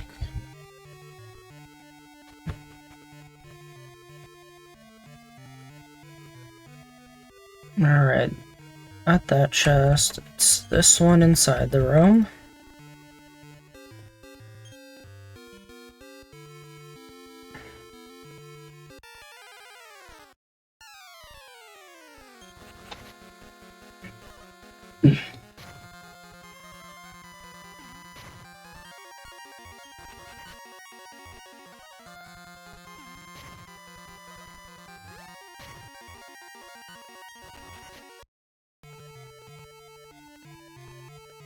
And we want the first chest here.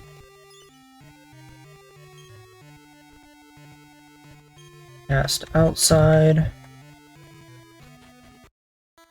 And that's it for Salmoneo Cave. We go ahead and return to Dharma, because I will need to save before boss troll, in case something goes wrong.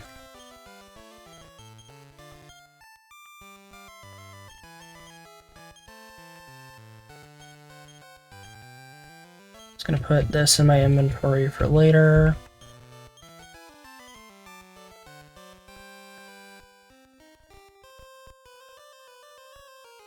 Going to save here.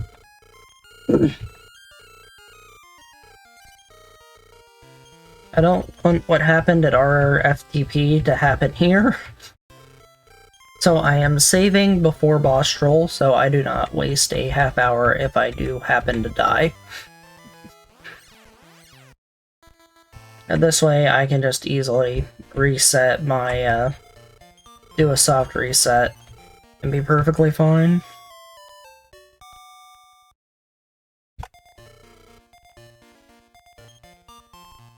Okay, now that we have healed, we use the dark lamp to set it to nighttime. And we're going to sneak into the castle to expose the king is actually a monster. Now, the game hints at the king being a monster by the people dying in that cutscene you see when I first visited here.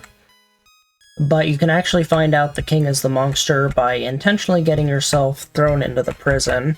You find out that the real king has been imprisoned down there, and that the current king is actually a monster.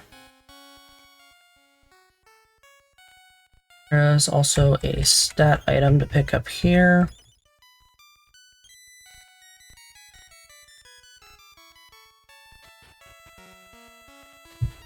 Did the stream die? No, it's still live.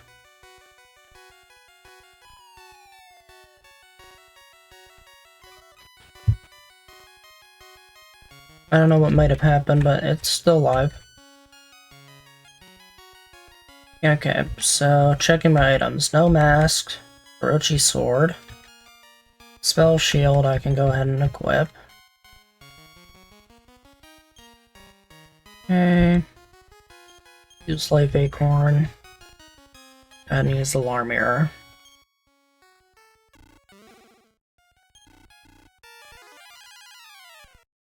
This is I want to say one of the toughest fights in the game.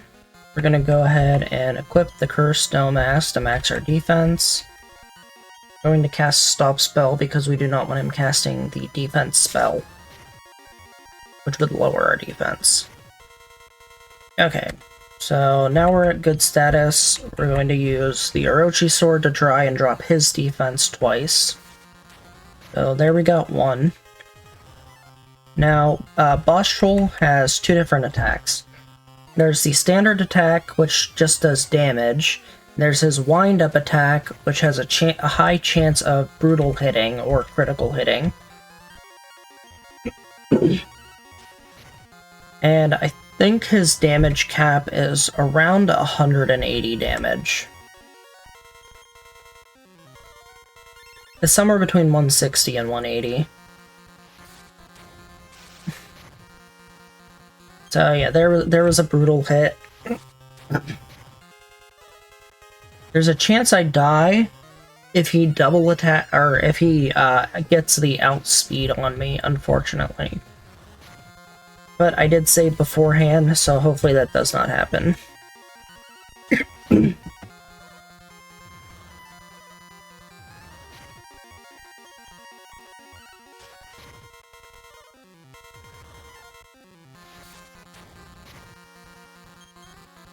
And this is just gonna be a hit back and forth fight, heal when needed, and hope I don't get brutal hit during a healing turn.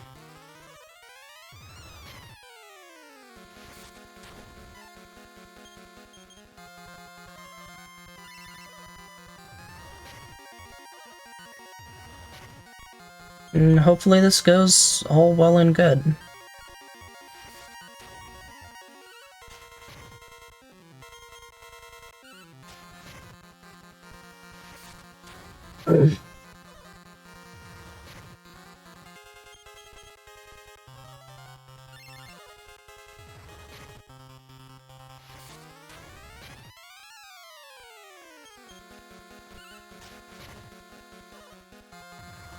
Boss Troll has a tendency to, well, kind of be a troll.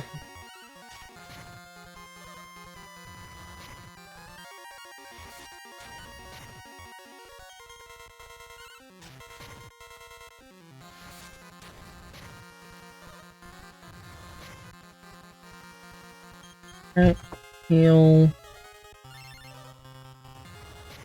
Thankfully, haven't had too many brutal hits so far. Very fortunate. Means I don't have to heal as often and can get a lot more damage out. The problem is when he starts brutal hitting like every single turn.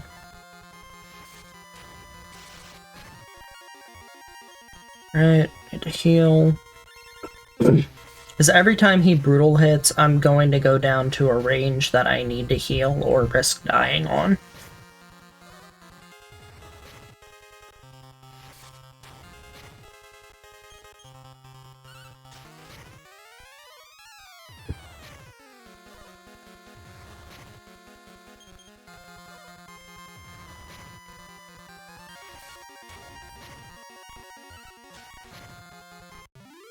Nice, and that's Boss Troll. We got a really good fight there.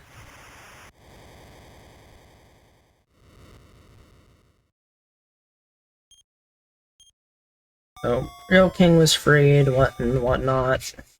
Despite getting the night to day rest noise, you don't actually get to heal there.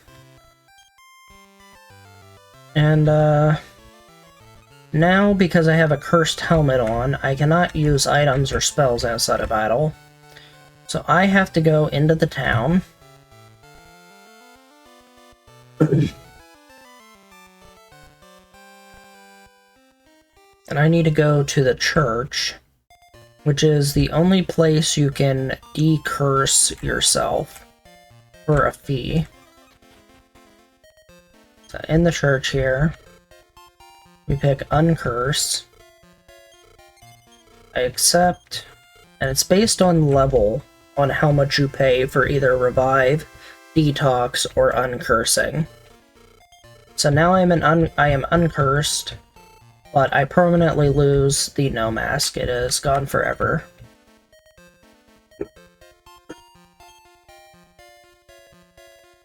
But we managed to be Bustral. Now we are going to rest at the inn here.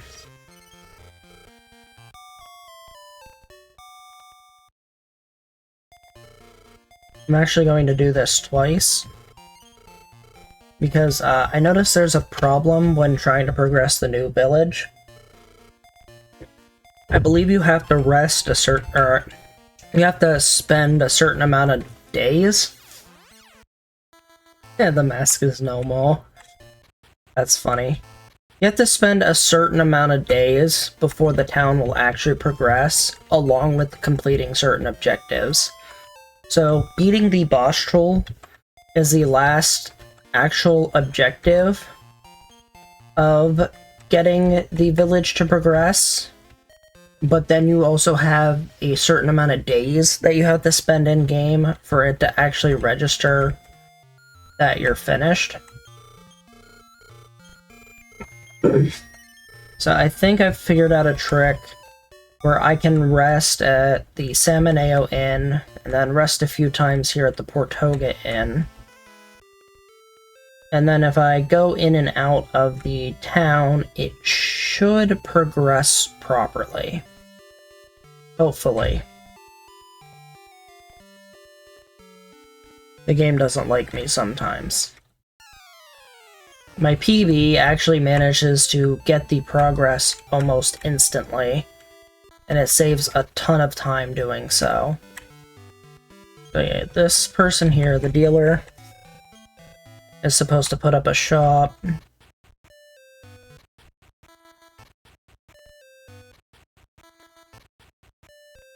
It's supposed to progress, it hasn't progressed yet.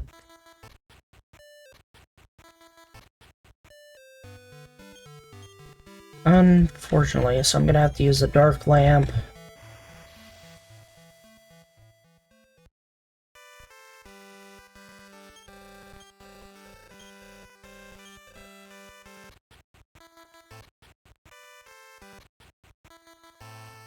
I'm gonna try and progress the day here, or night into day, I should say.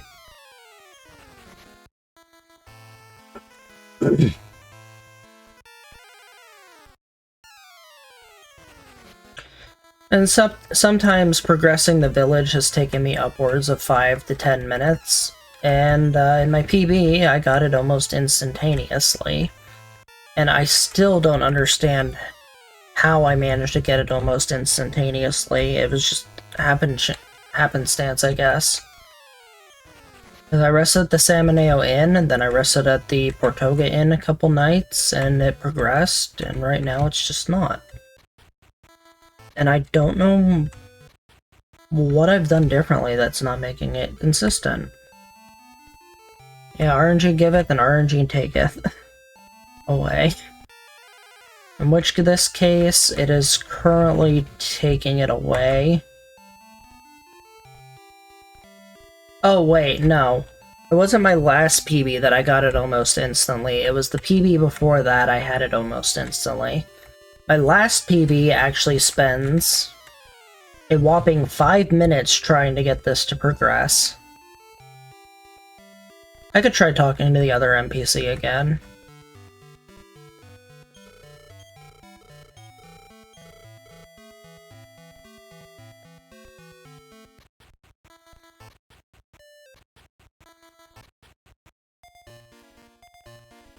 What? How did that work?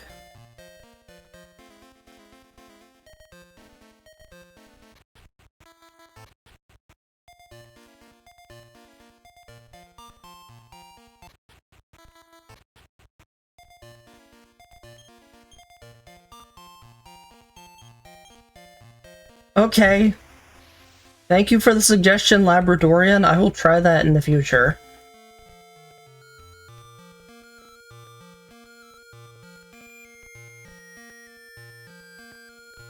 Now we need to do this little cutscene where they're threatening to overthrow A, who is leading the town.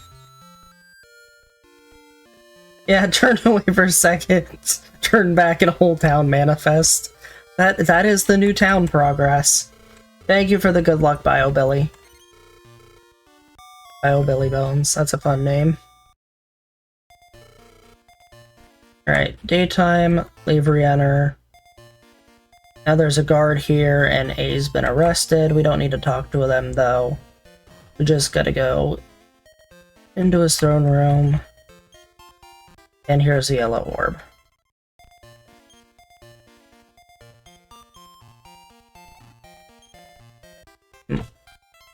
Sometimes I forget which chest has what here.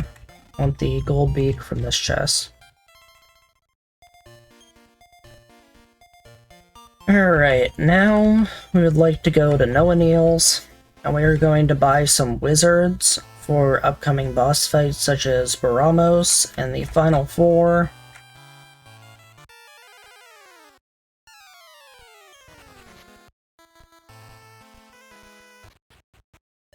We don't really need much money anymore in the game after this.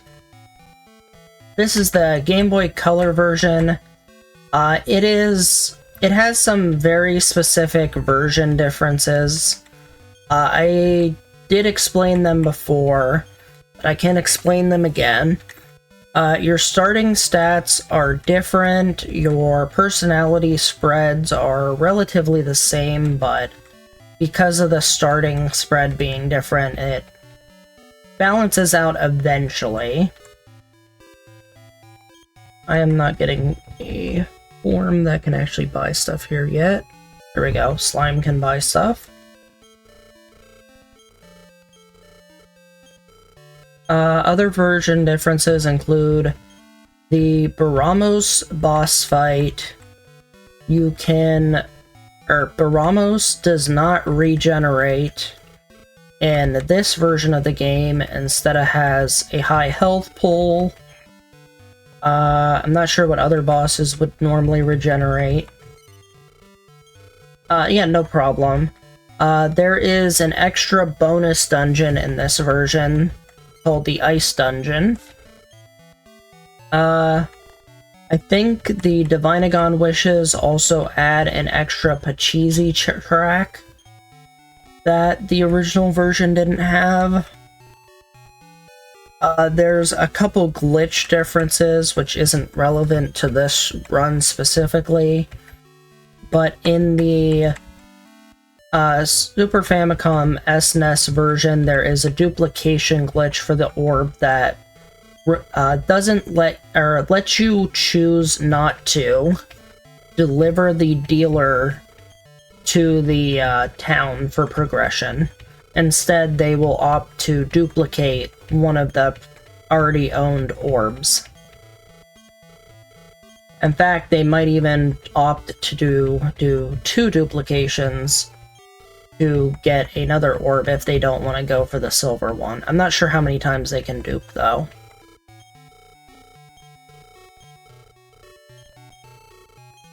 And I'm not sure how long it takes to dupe the orbs in the SFC version.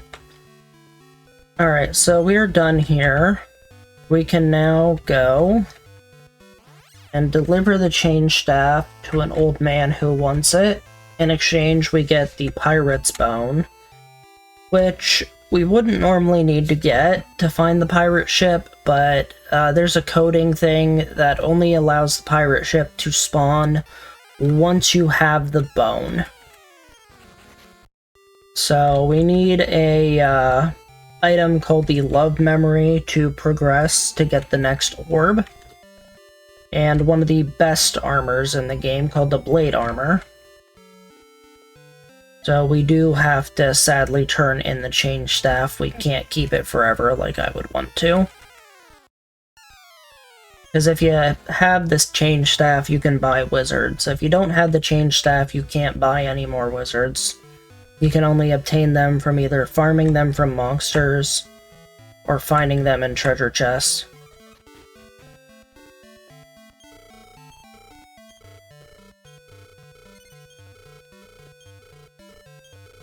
The Ice Dungeon also adds a super boss called the Grand Dragon, as well as several unique enemies. This game has things called monster medals. So I didn't even mean to pick this one up, I meant to pick this up. Tiny medals are the same, but the monster medals are specifically for the Ice Dungeon. And I don't think the Super Famicom version has monster medals. Sadly, the monster medals do cause minor time loss if you happen to get one in a fight. We did get good RNG on the ghost ship. We'll be picking up a quest item here. And we also will be picking up a stat boosting strength seed here. Something else, because the boss Sporamos doesn't regenerate, strength seeds are not as important as they are in the FFC version, where you need to almost certainly get all +3s on all the strength items, or strength seeds. Okay, we're done here. I need to go to no anneals. Oh, is the move speed faster in this game? I am technically using an emulator, which does somewhat increase the frame rate compared to an actual Game Boy Color.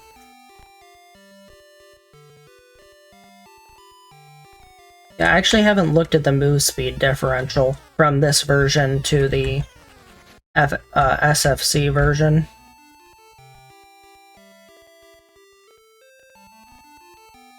Oh, but in the areas is nice. Okay, that's cool. The NES version? Okay.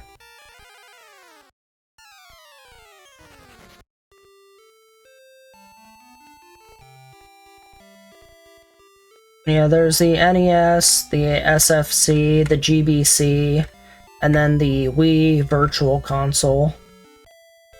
Alright, Forlorn Song. So we get tossed back. So here's where we use the Love Memory. We get a little cutscene here. A nice little song.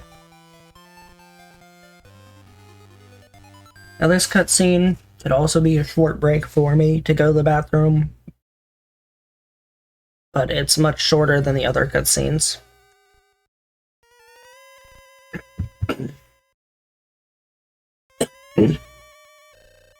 Plus, I actually have to click for sections of this.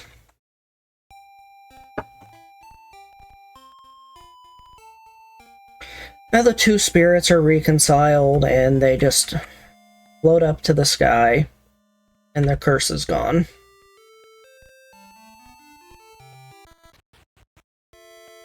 Alright, here's a prison where souls linger. We're here to pick up a nice little sword called the Gaia Sword. Unfortunately, we will not be able to get to use this as a weapon. Instead, we will be going to toss it in a volcano. We are going to heal first, though.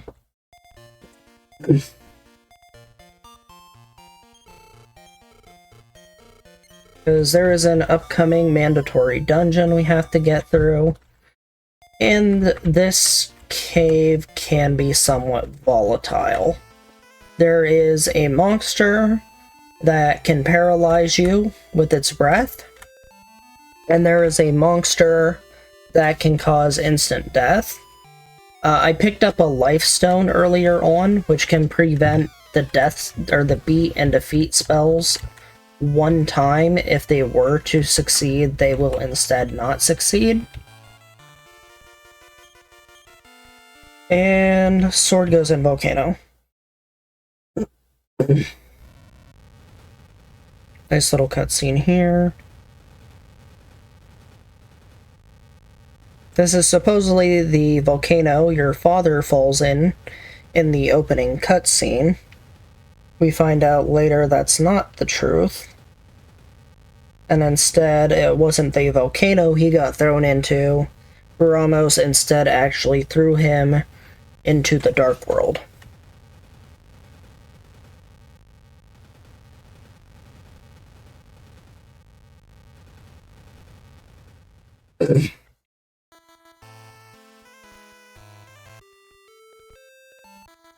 Alright.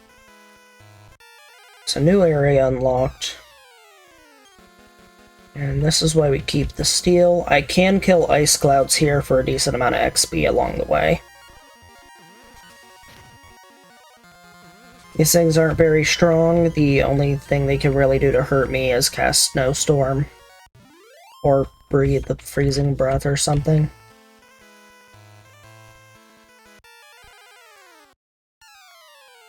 These trolls, however, do have regeneration, and they're kind of annoying. You like the animations? I like the animations in this game, but I noticed the SFC version has much nicer models. I don't know how the NES models are. But like, if you look up the SFC models, especially Zoma looks great.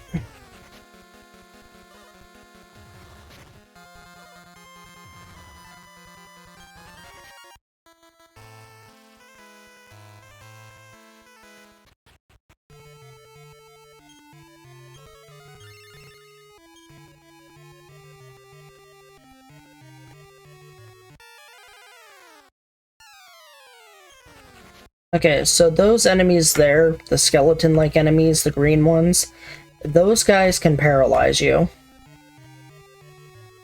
They have paralyzing breath, and it's really, really annoying. Control bag, free money!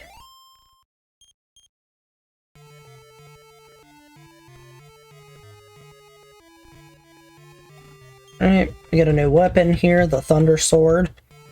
Thankfully you get this after losing the Gaia Sword, so it's very nice.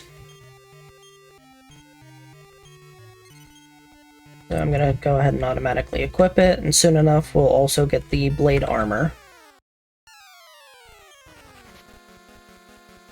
I like this version a lot myself. So, luckily dodged one paralyzing breath.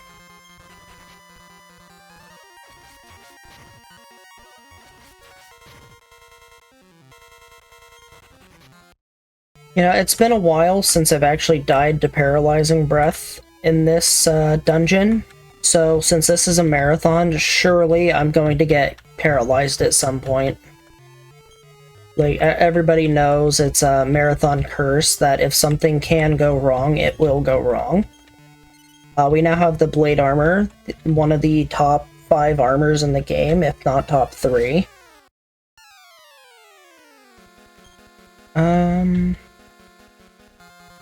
I don't want to take this fight. Oh, you just found out that the Game Boy Color version existed? Yeah, I don't think that many people actually know about this version. If they played Dragon Warrior 3, they usually played one of the original ones and not the remakes. I want to take this fight. I'd rather not you lose my life stone.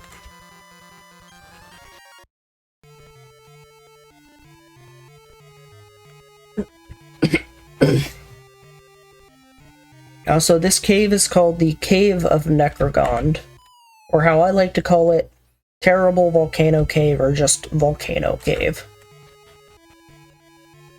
Or just literal hell.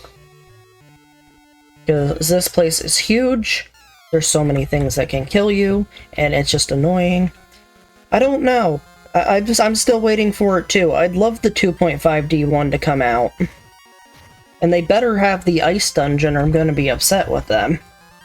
If they just do another rehash of the original game and don't include the ice dungeon, then what are they actually doing with their time? I didn't mean to parry there.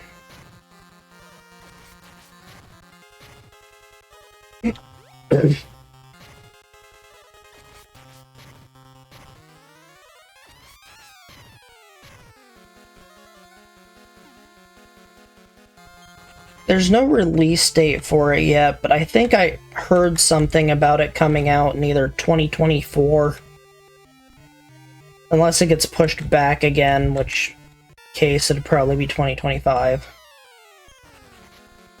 Oh yeah, the medal collection is very obnoxious. I completely agree with that.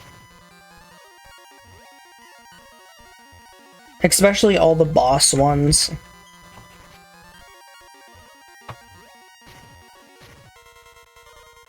Yeah, so there's Zoma as the final boss, Divinagon as the first super boss, and then there's Grand Dragon, which is the second super boss.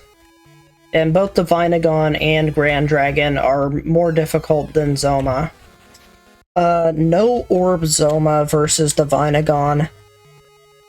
That's an interesting question. Grand Dragon, I want to say yes.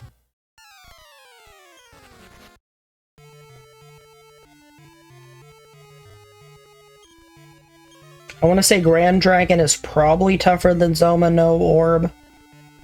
And then I think I want to say Divinagon 15 turn or less is harder than Zoma No Orb.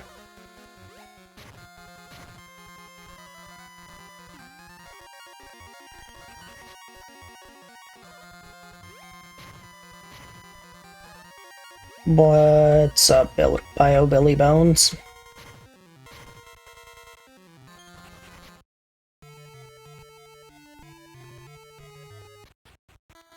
Imagine if you were playing this game when you were younger, and you didn't even know about the orb. That's what I just said, and Bio just says it immediately.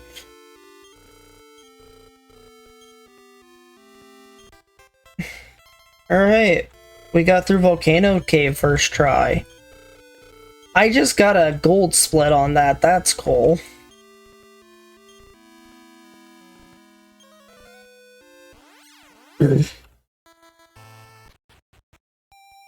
That was a very solid gold split. Like, that was a 40-second time gain.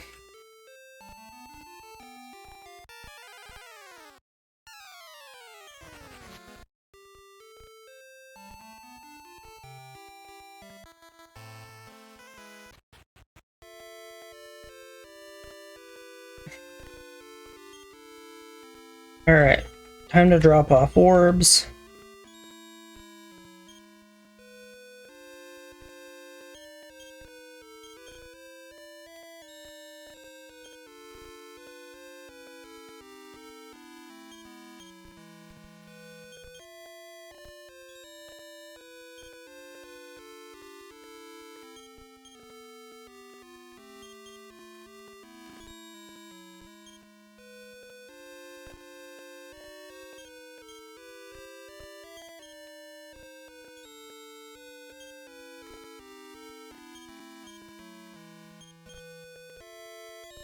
Alright.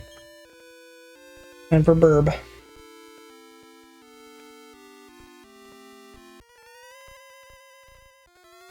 I could technically take a small break here, use the bathroom or something, but I'm good for the time being.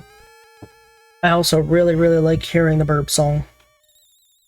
Oh, I think... Oh yeah, I have to go through text here as well. I'd have to wait for after the text here, and then when the bird hatches.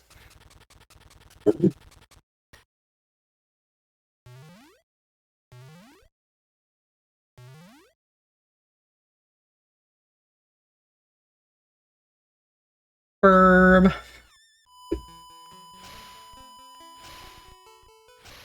Very nice music.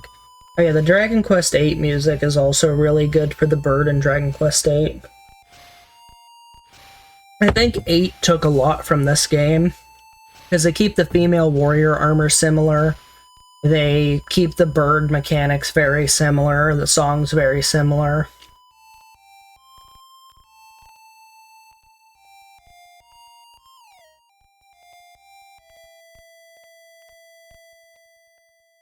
And now we have Lamia.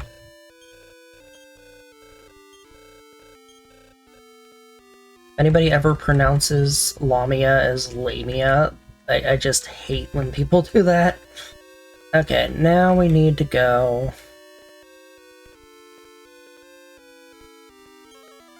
My brain's not working. Well, we need to go pick up the light orb.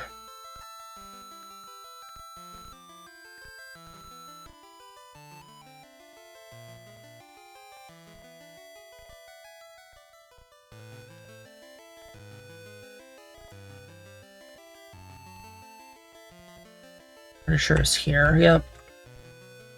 Normally I go to no one kneels and then down. I was trying to remember. It's been a while since I've gotten this far in a run, since my PB. Of course, can't find the door. Alright. Light orb pickup.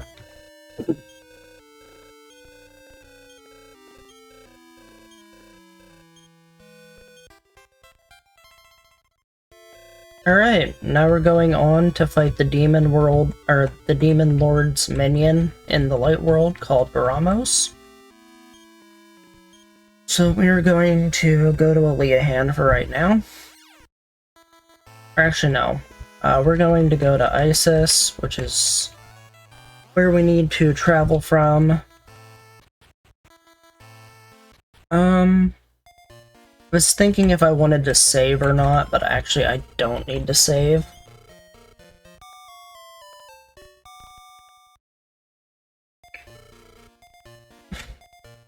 So if I die to Baramos, it's just...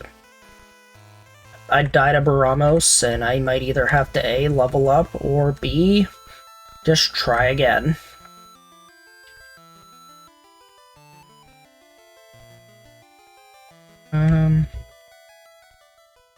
My sense of direction is off tonight.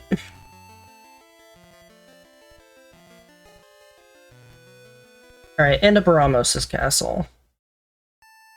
If we really have to, there are some monsters we could just grind here for a level. I might actually try to get a level before Baramos. I don't like Stone Mans though. Stone Man can regenerate. They do quite a bit of damage. And have quite a bit of health.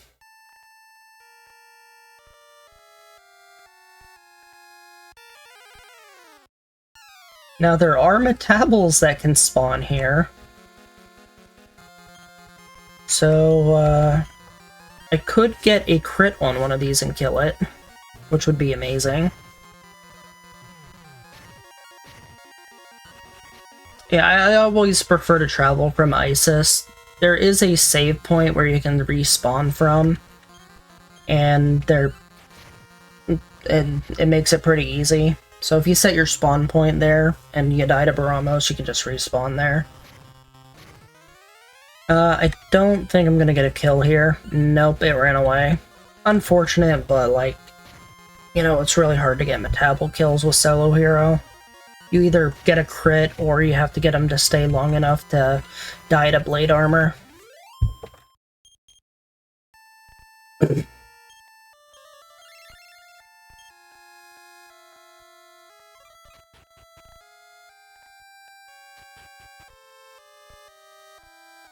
Also, there is a wizard I could pick up in this castle, but as of current date, I have never picked it up and have never needed it. I've always had enough wizards from buying them at the change staff shop. So yeah, those 3 chests down there, I have never picked them up in a run yet. But I know where I can go to get an extra wizard if I ever run out in the final 4. It's technically 4 times, but like, it's more like, hey, this is the standard XP value, and you cut it in half for every extra party member you have. So I'm actually already made it to Baramos, but I want to get a level up before fighting him.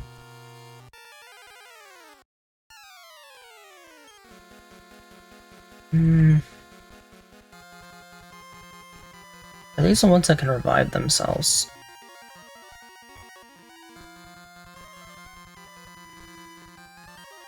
No, these aren't. The final castle has the ones that can revive themselves.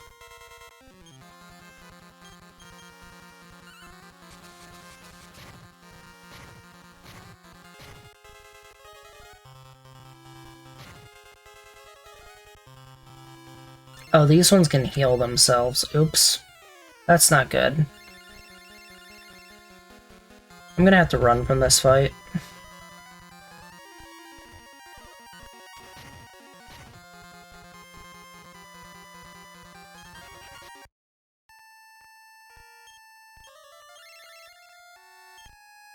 So... Evil mages have 95 HP, but if there's too many of them, I could die to them. Ice dragons give like little to no XP and aren't worth fighting.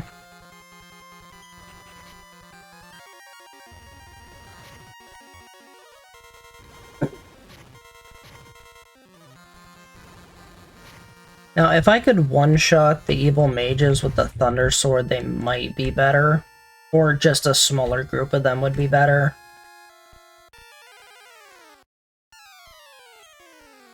So, maybe this group could work.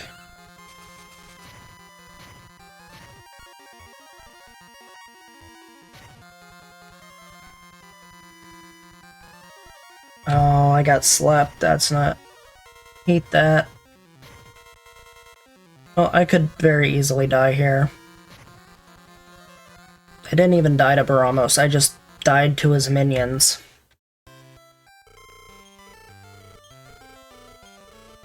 I don't know.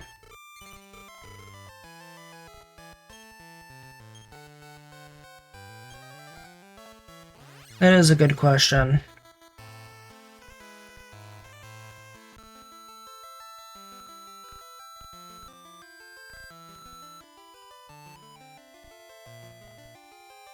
Also, I'm very close to a level. It literally said like 6,000 XP, so I can definitely get a level before Baramos. I just have to stop getting bad encounters. Oh, this works. Lion heads are really good. These things don't really do much. They have Firebane and very weak attacks.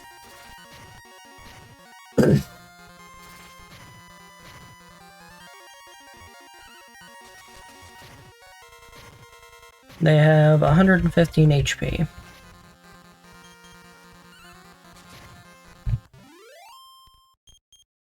Alright, one more lion head fight would get me a level up.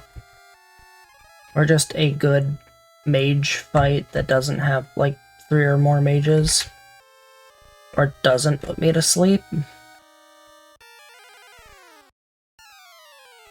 Definitely not this fight. Hell Knights could very easily paralyze me.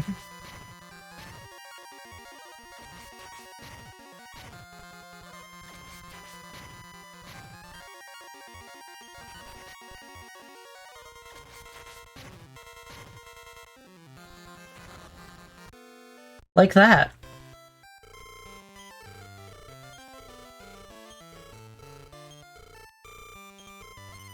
Welcome to RNG Hell. May I take your order?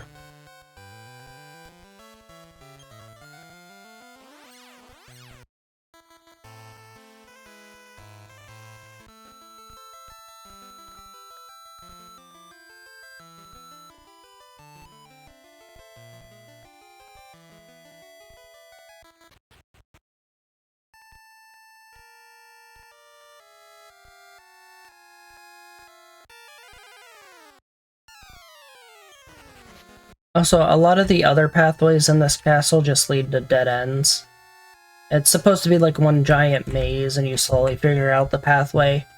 But if you know the pathway beforehand, just follow the memorized pathway.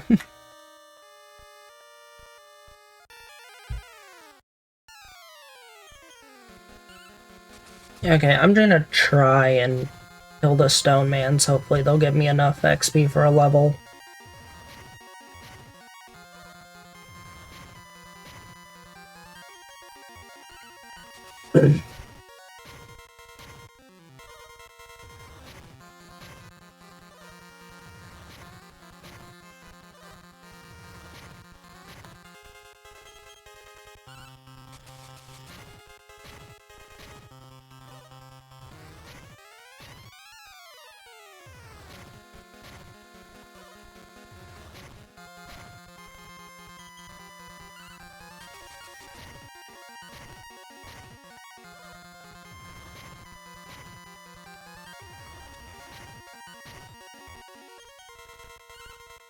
I should probably heal.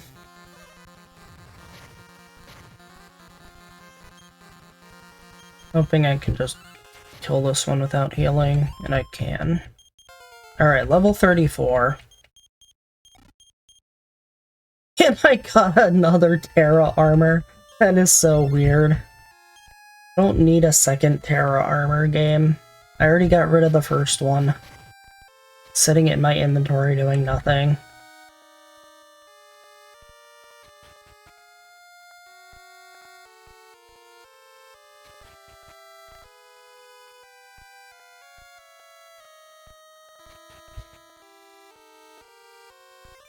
I haven't played 11 myself. I didn't know they changed the party command thing.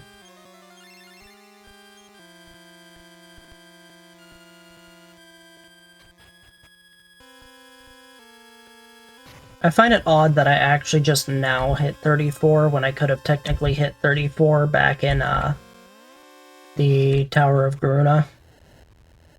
Alright. On to the boss. Okay, Blade, Pega, Dragon Shield.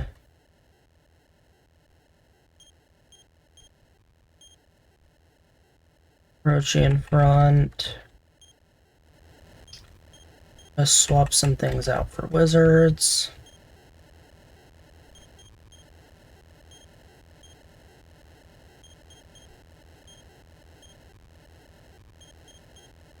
I probably won't need them in this fight specifically. But I like having my inventory set up properly ahead of time. We'll heal my MP.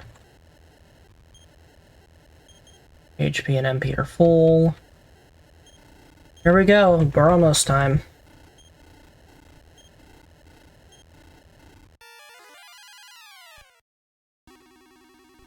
Alright, so we start this off with the stop spell, and hopefully stop him immediately. We did not, so we're gonna get hit by a split it. Please, stop spell. Please, stop spell. And he moved first. Ow. I'm in pain.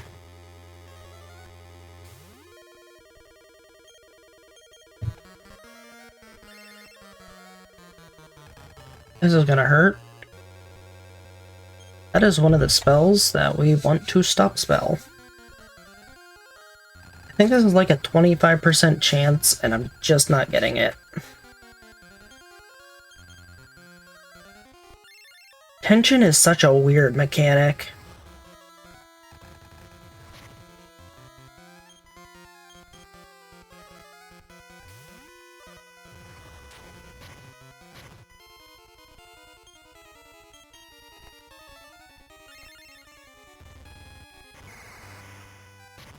Yeah, I looked away for a second. I think I got... Did I get the stop spell off a second ago? Well, I'll find out in a minute if he stops using... If I see that he's not using spells anymore. No, he's still using spells. I didn't get it off. Great. Oh, I did get one of the Orochis off, at least.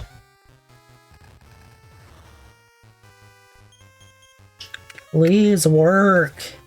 This is about as bad as this fight can go without dying.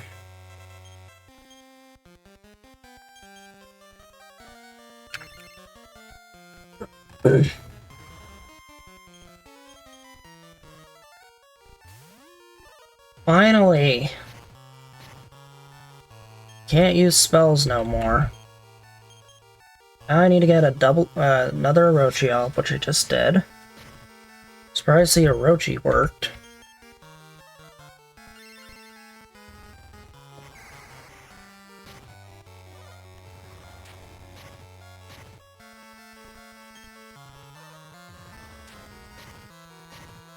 And because Baramos doesn't have regen in this version, I can actually use parry strats with the blade armor to have him slowly die.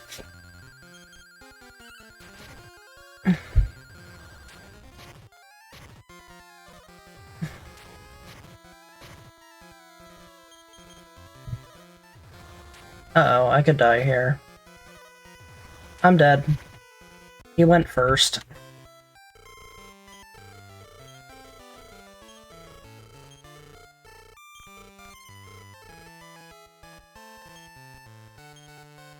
Well, I might want to get another level.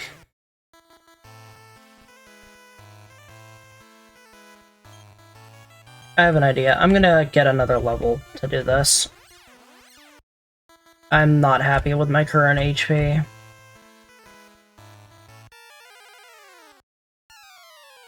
Oh, perfect. I got Kongs.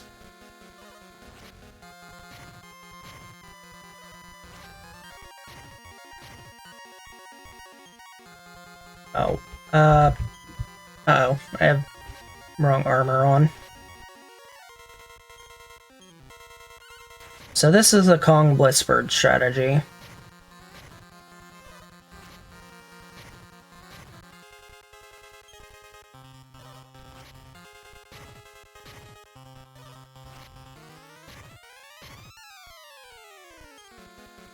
Maybe a little slower because I have the blade armor on.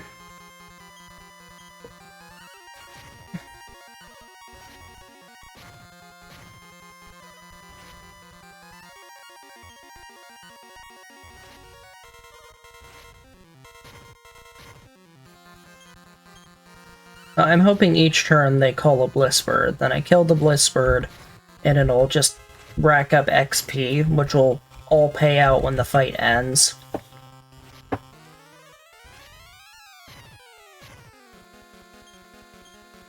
I just parry to waste turns while they summon Blitzbirds for me.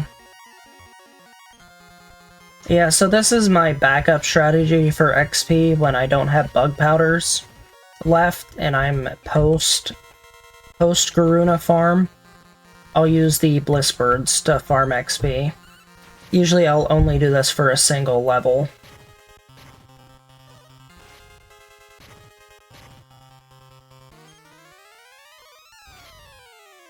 This is one of the original ways I would level up, but it was a struggle to actually get to this point in game without having heal all available to do Kandar.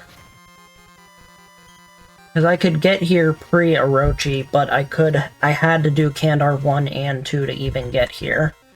And then I also had to make sure I was able to actually survive the Kongs. And then you have to be able to one-shot the Blitzbirds. Because if you don't one-shot them, you don't get the experience, because they use a heal us and then leave the next turn.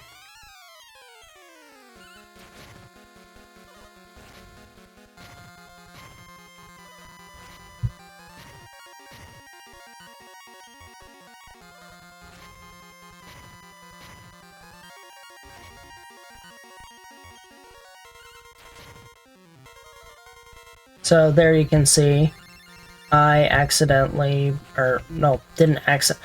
I ended up getting a low damage roll and it survived. But now the Kongs are healed, so this fight will go on a bit longer for me.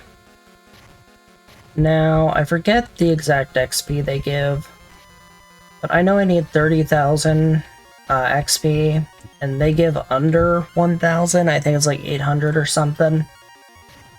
Might be less than that. So I'm gonna need quite a few Blitzbirds. I'll probably end this fight when I get low on HP. Oh hey, there's a crit. Could've used one of those on the Metabals. Metabal would give me an instant level.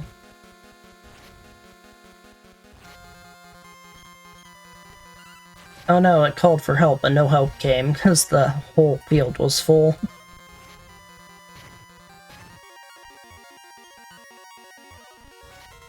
So yeah, I did this backup strategy when I died to Boss Troll in the RRFPP run, and I actually had to get like 2 to 3 levels for that one.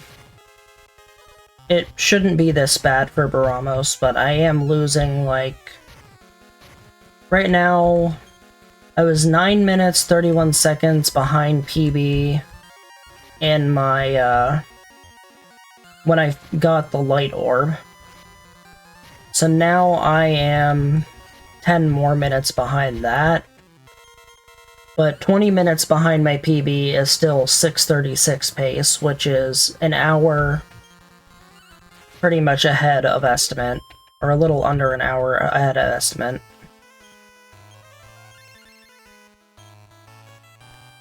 So I threw in the extra time because I assumed something like this would probably happen, where I need to farm for XP, and I need to spend the time farming.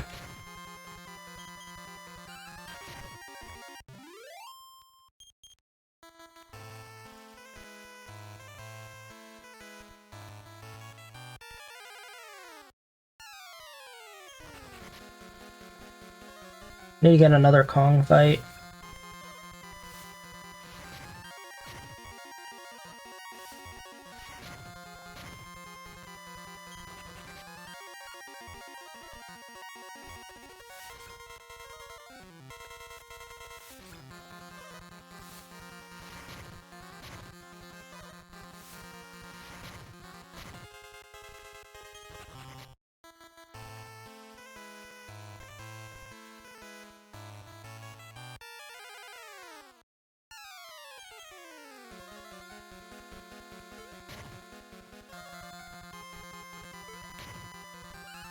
Taking the old hag fights too, because they're pretty easy to kill.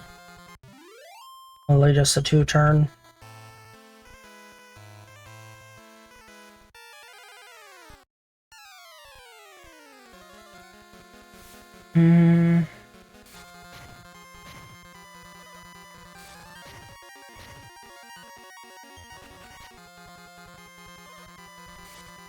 Alright, I still have the blade armor on too.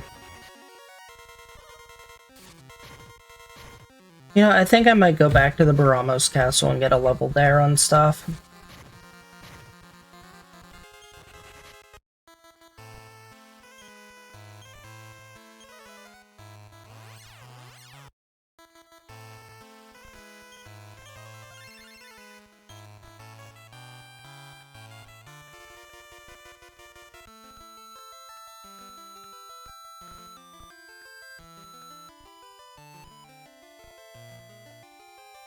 But I need our lion heads to show up, or to get a critical kill on a metabel.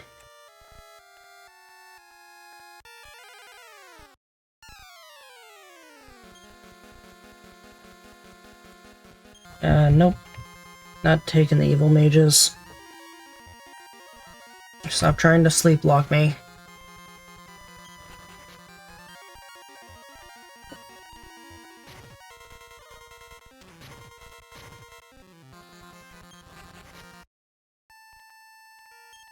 I need to put this back in my inventory.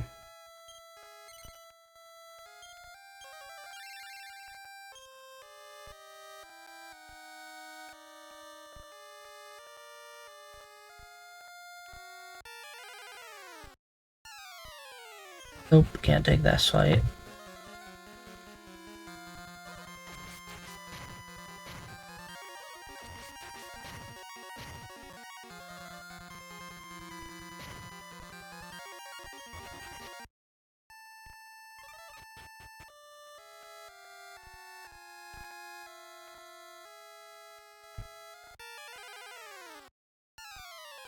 I'd like to know where all the good fights are hiding.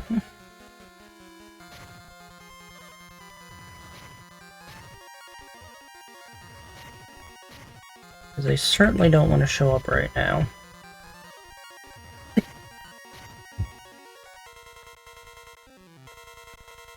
Button.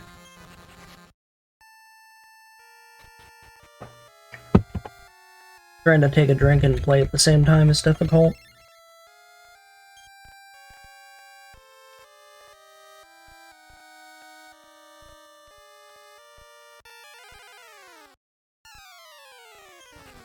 Nope, not taking this one.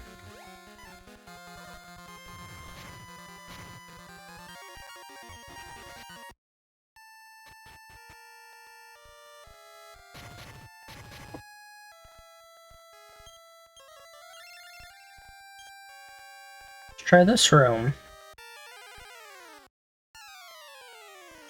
Okay, they're stunned. This might actually work out.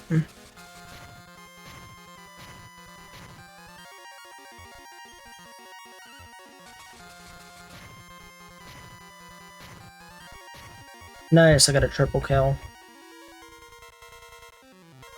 And I got slapped.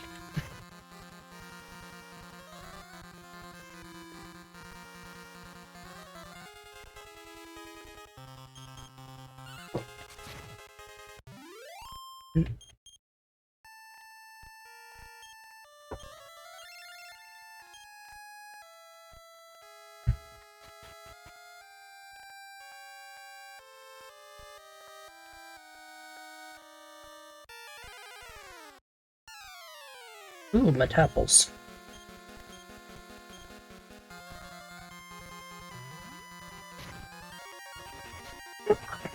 Oh, one of my cats is back. Lucy decided she wanted attention.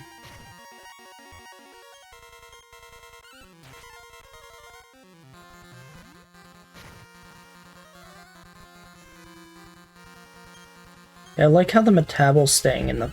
Never mind, it ran. As soon as I go to say something, it ran away.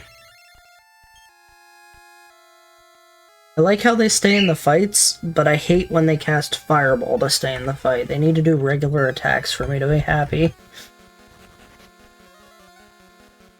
I believe they're 6 HP. It's either 6 or 8, I'm not sure which.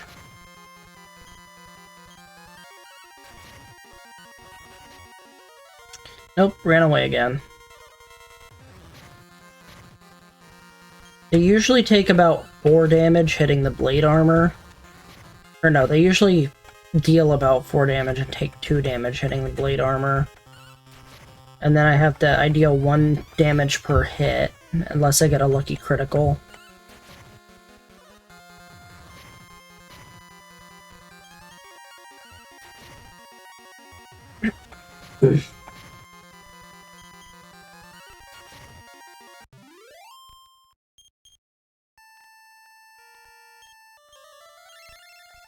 Oops, that was heal more, not heal all. I'll just use a wizard to get full MP after I level up. Spot seems to be good for Metabols. That is not Metabols.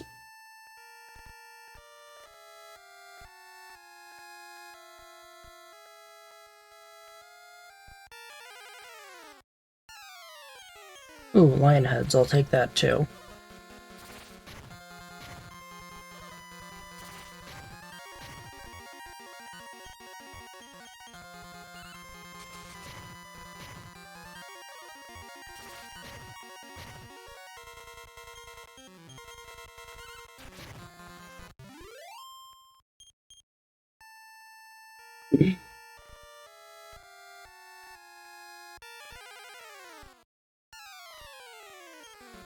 Well, I've spent a little over 10 minutes trying to level up now. Got the 1, but I haven't gotten the next level yet.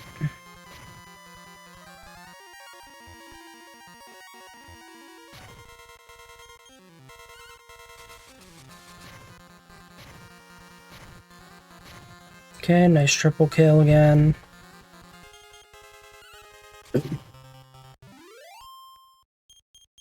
There we go, level 35. Please give me a good health roll. 1. Oh, that's unfortunate. I now have 298 HP instead of 297. Well, I'm gonna try it with this. Hopefully we can beat him this time. Might have gotten enough agility on agility rules so I don't get outsped as often.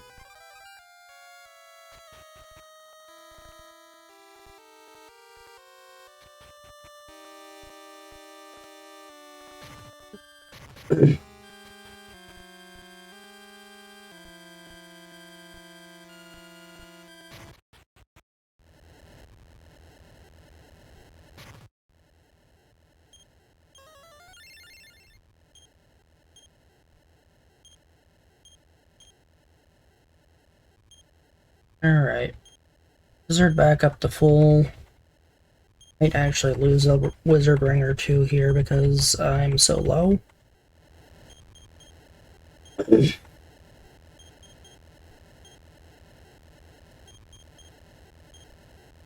Or I could just have amazing wizard luck and have none of them break at all.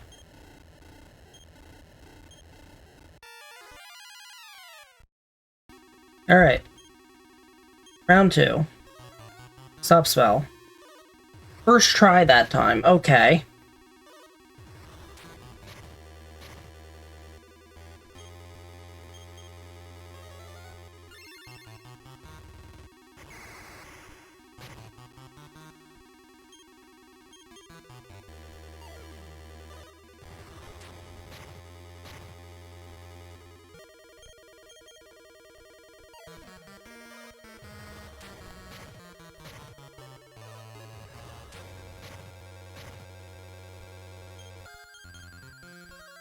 So, Baronos' damage cap is about 160 per turn, as I believe the highest he can hit on me. So as long as I keep my health above 160, I can't die. But anytime I have to do a heal on a turn where I am below 160, there is a chance I get outsped and die.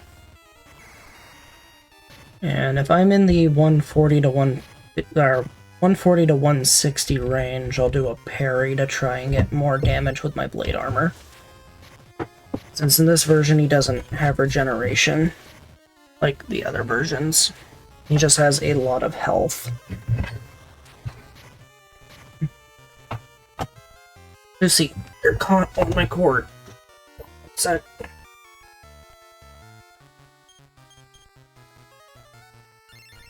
That ran under my feet and got stuck on one of my cords.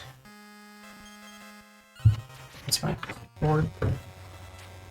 It's my keyboard. I'm gonna. What's this? I should try to. My keyboard's stuck on.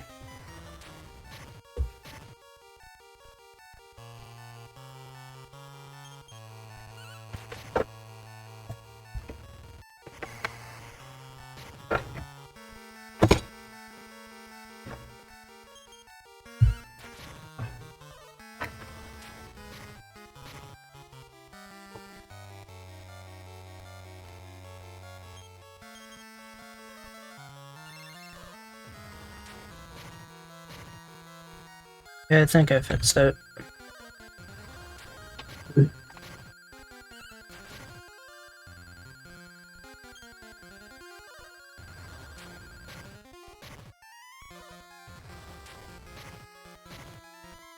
Okay, I could have probably attacked that turn, but would have dropped really low.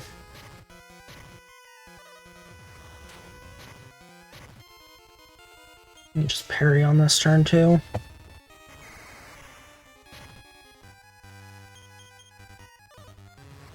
Oh, I might die. Oh, it was a single attack, okay. Nerve-wracking when that happens.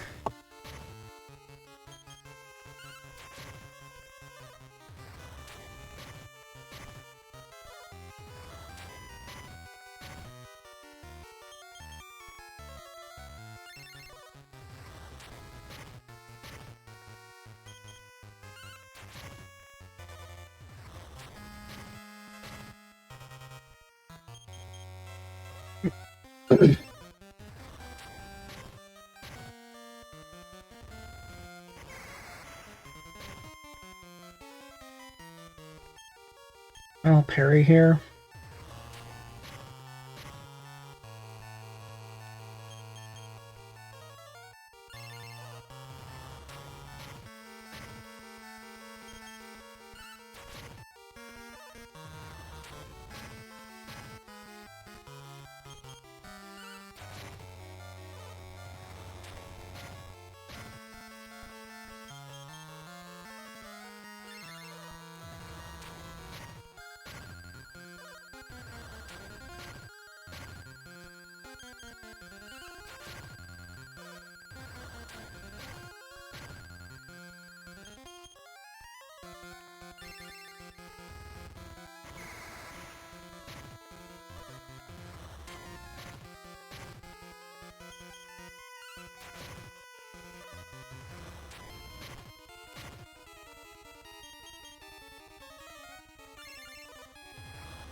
I was good at keeping track of how much damage has been dealt. I could track his HP.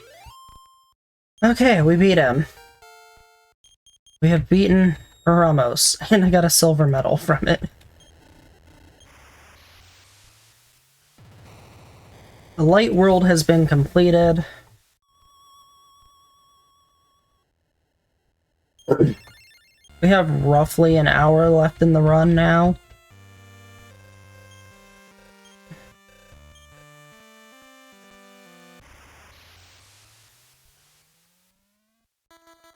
Or no, roughly 2 hours left in the run, my bad.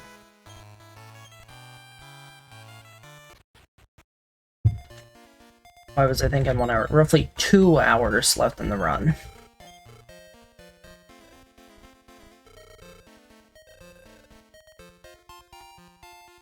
Yes, I defeated the Demon Lord. This is a minion. But he's celebrating, not knowing it wasn't the real Demon Lord.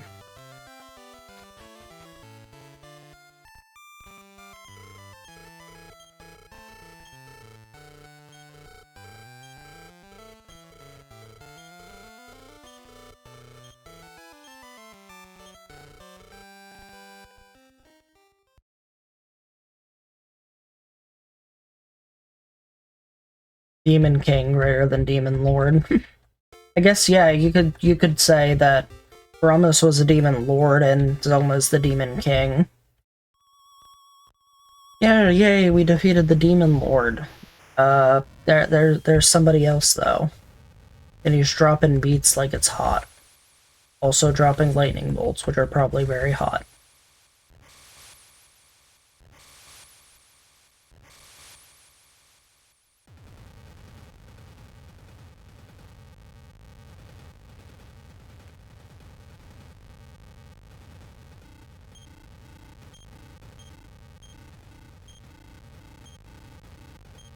Get ready for Demon Lord 2.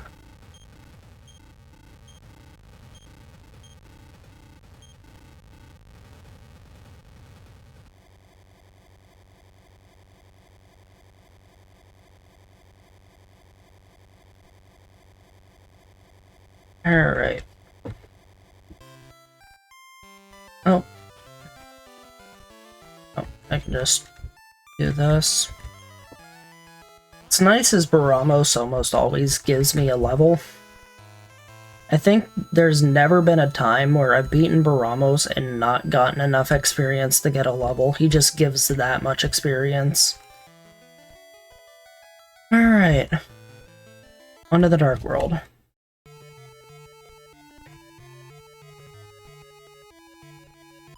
Woo! Alright. Pick up some stat items.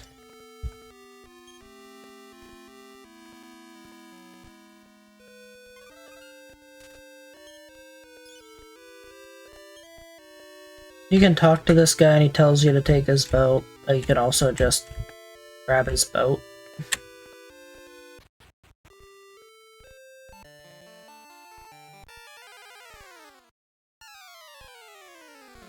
Oh yay, red slimes. By that I mean not yay, red slimes. For some reason red slimes register as like a level 40 plus enemy or something. And they are really difficult to run away from. So you'll always get like the 25, 50, 75, 100% chance runaways from them.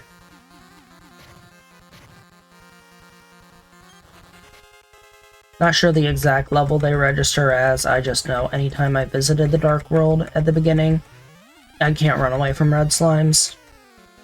And they're just as weak as blue slimes, they're just ridiculous to run away from.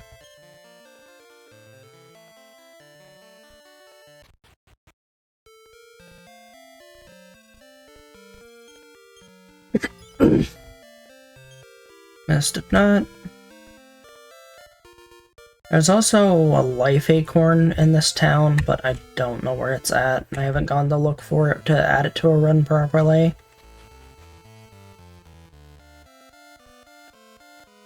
Yeah, red slimes are really annoying.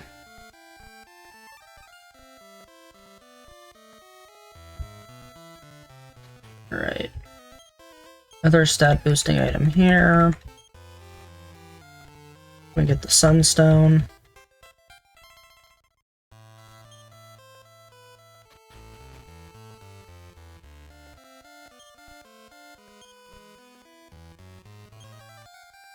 Turn out of here.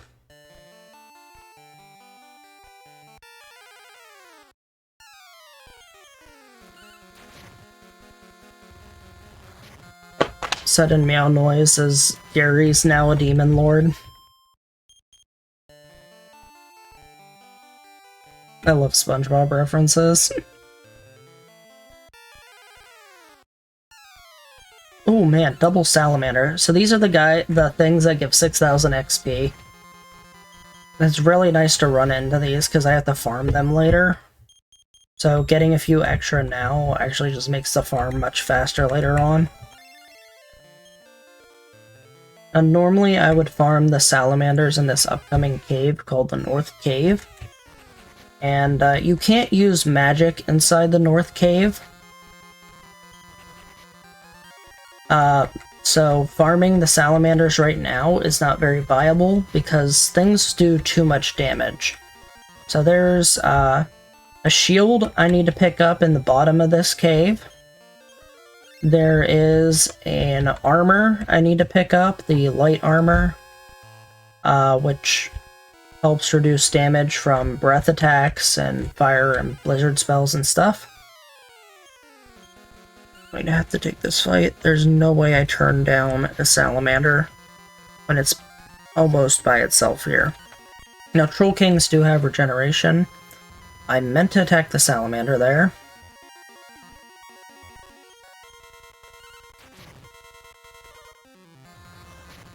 But Troll Kings are kind of annoying. They do have a lot of HP, they do have regeneration. So you have to outdamage their regeneration to take them down. This could very well backfire on me later on in the cave. I don't have any herbs to heal with. So, hopefully I don't die in here.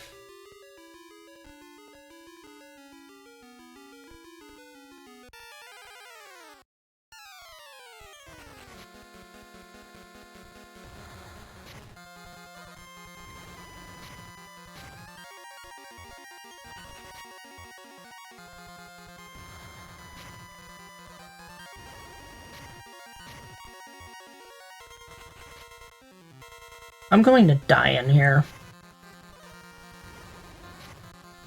Called it.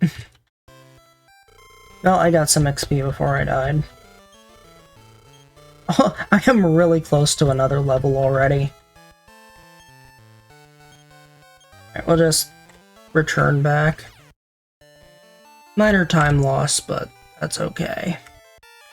We're fine losing time right now. I got plenty to spare to keep up with Estimate.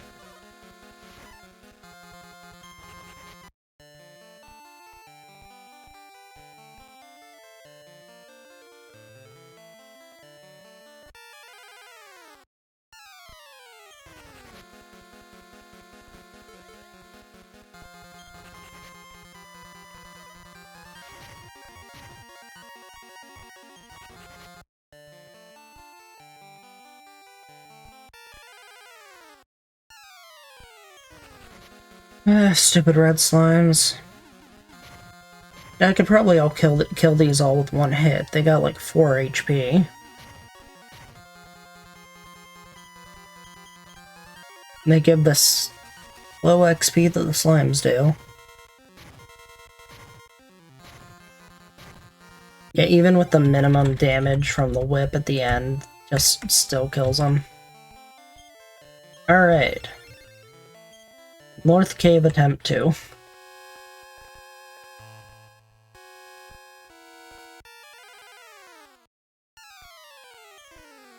And again, another salamander fight that I want to take. This one will give me a level.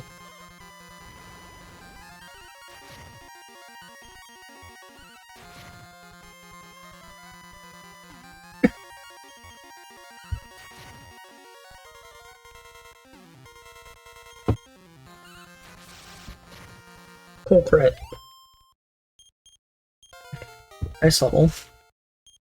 Oh, there's my HP roll. I was wondering when it would show up. It was at 298 for the longest time, and now it's just plus 32.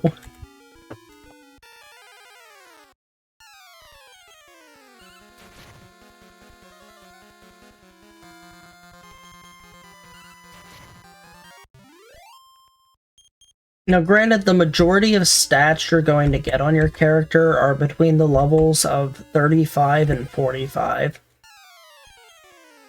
So, that does make sense. It's just annoying that it happened on one level and not spread out across, like, 3. Like, I could have very much used that 32 HP when fighting Baramos.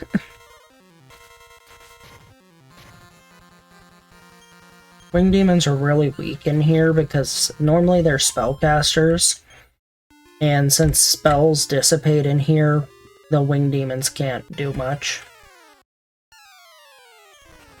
Hydras and Troll Kings, however, are the least wanted enemies in here.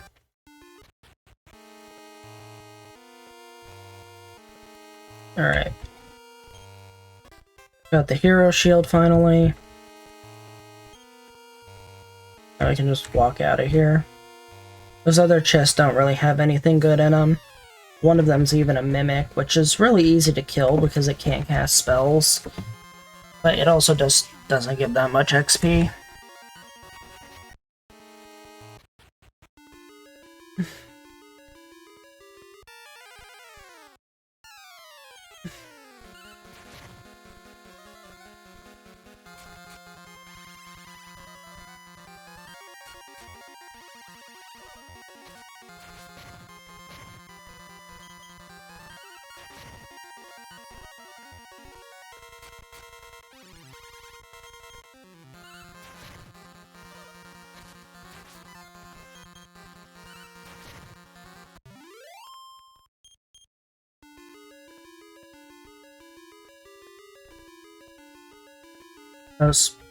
I should probably equip this.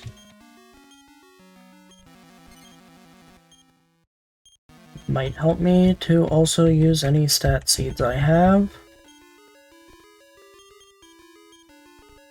And, you know, it might also help if I would use a sword that's just slightly better than the one I have. Alright, that should make things a little easier now. Triple Salamander. I'm probably gonna die for trying to do that, kill these. But if I can kill these without dying, it is totally worth it. That is 6, 12, 18,000 XP plus the Hydra.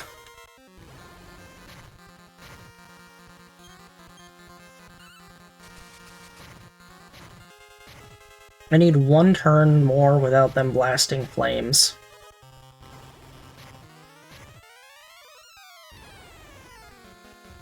I'm dead. Oh, that is unfortunate.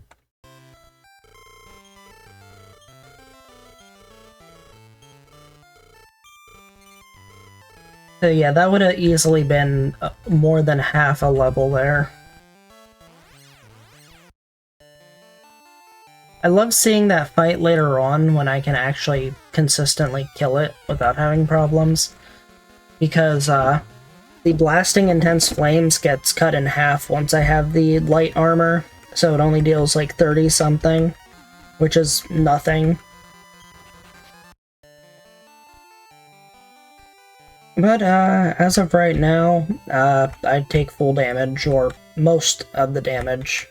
I do have the hero shield, which cuts a little bit off. At least I think it does. I know the dragon shield did, and the hero shield is better than the dragon shield. I'm pretty sure it also has the damage reduction from the breath attacks, just a slight amount.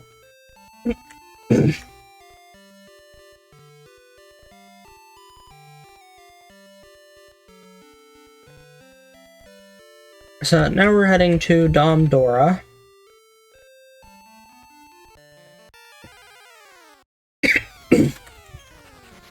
And Domdora has an item called the Oricon, which is used to make the King's Sword, which is one of the best weapons in the game. Or at least one of the best single-target weapons in the game. Also, the Hero Shield, the King's Sword, the Light Armor are all hero-only items. The other hero-only items include the Ortega Helmet, as well as the Crest, which is a hero-only accessory.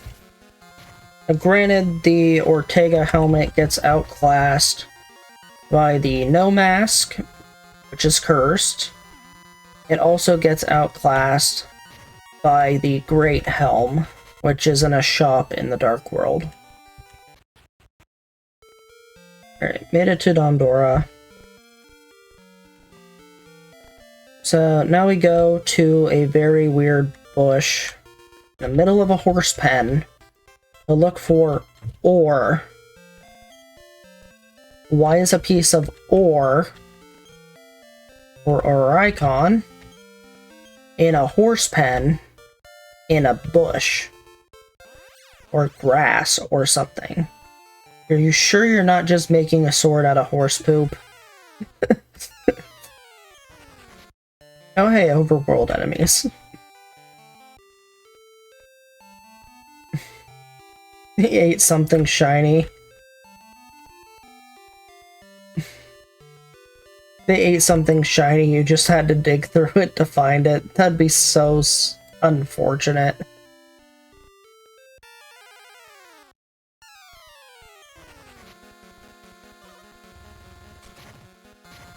The only thing preventing me from running from this fight right now is that single Merking. Because it's a Dark World enemy that has a higher level. Sea Slimes do nothing for this fight.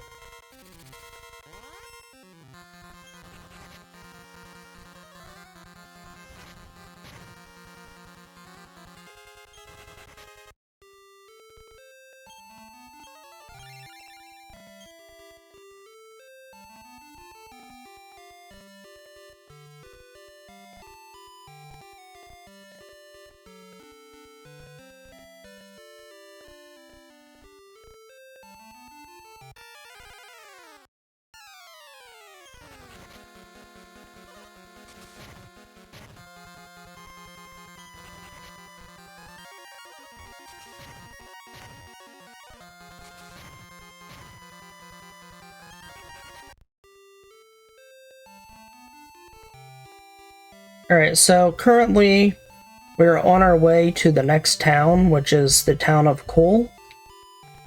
And then after Coal, where we pick up some items, we're going to this tower here, which is the Tower of Coal. And in the town, we find a person who came here from Japangu, who is a master swordsmith. He will take the Oricon and forge it into a sword for us. All you do is sell them the ore, you leave the town and re-enter the town, and then the King's Sword shows up in their shop for sale, and you have to buy it from them. Then after that, you pick up a thing called the Pixie Flute, which is used in the tower to transform an elemental from stone back to normal. She's been turned to stone by the Demon Lord Zoma, or Demon King Zoma.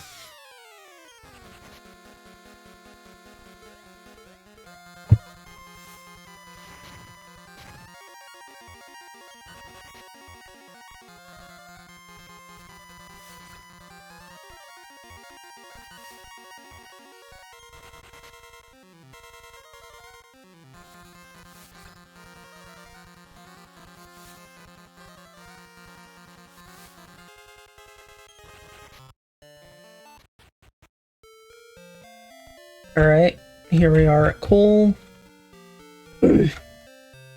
Now we need to go to the sword person. Who's upstairs here. They just have a generic item shop.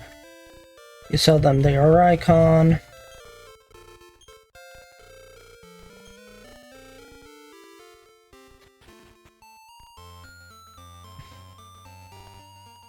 Leave.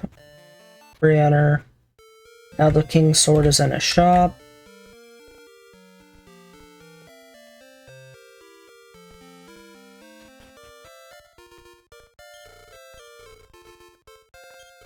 I'm gonna go ahead and sell Bastard Sword.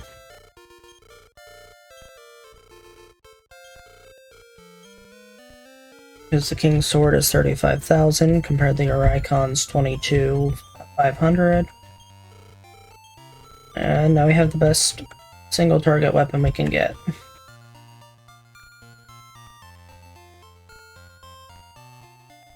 And now we gotta go get the Pixie Flute,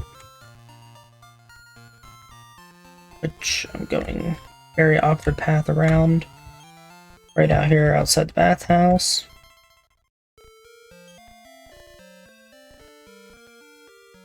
And now we go to the Tower of Gold.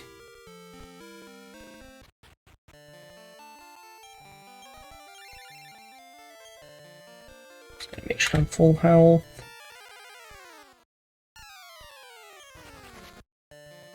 And a lot of these enemies really aren't worth fighting, since we're gonna be farming in the North Cave for levels here soon enough.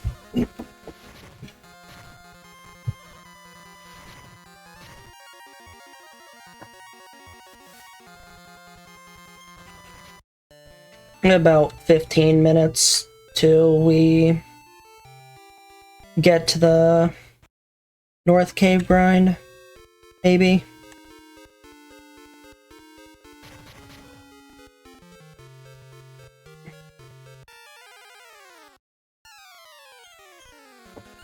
I'll try taking these on. Leonas aren't usually too bad.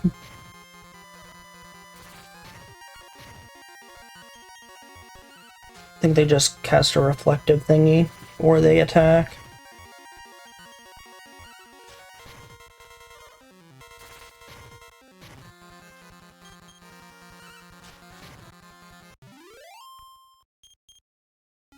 They give decent XP.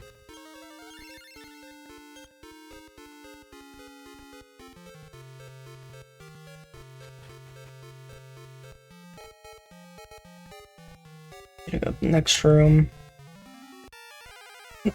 Know the winged demons can cast spells now. I have the King's Sword, so I can actually kind of one-shot them from time to time.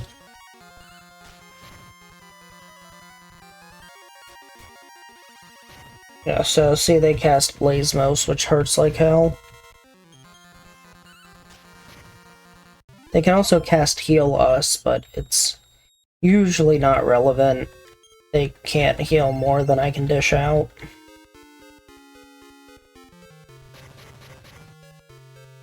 Alright, so pick up a Flame Boomerang.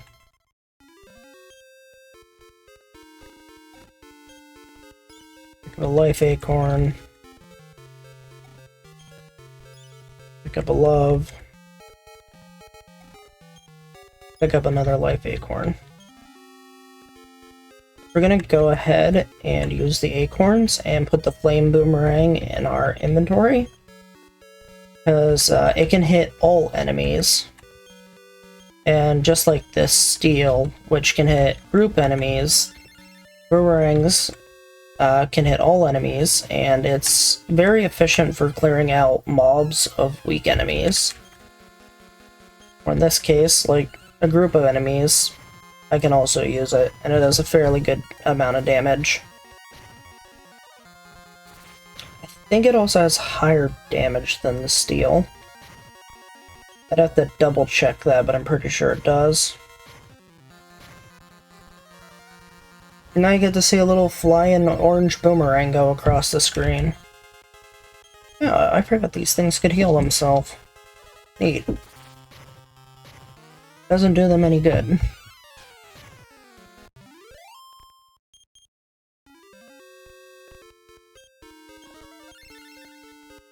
Just gonna try and keep my health topped off so I don't risk dying at all in here.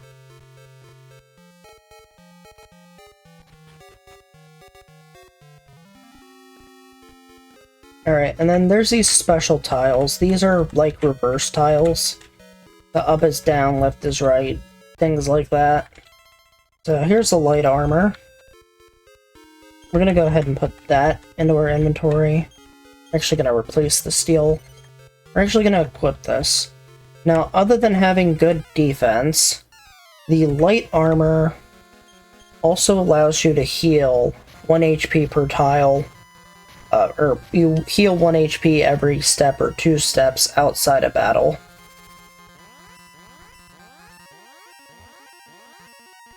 That's kind of annoying.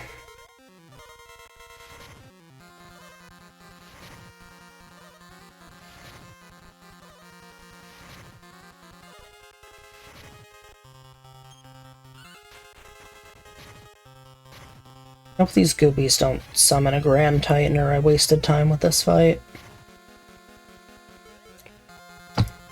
That's annoying. They summoned 2 of them. I might still be able to take this, but...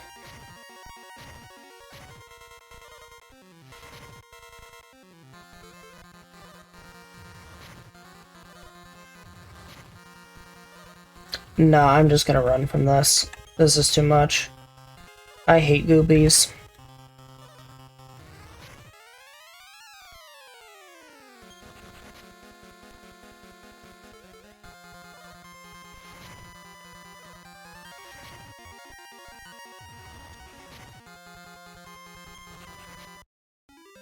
If you get the spell Thordane at a higher level, goobies are nothing, because you can one-tap them with Thordane hitting every enemy.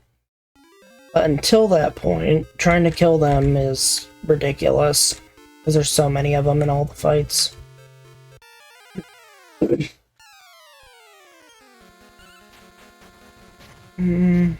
I'll try this, but hopefully the Vile Shade doesn't use defeat.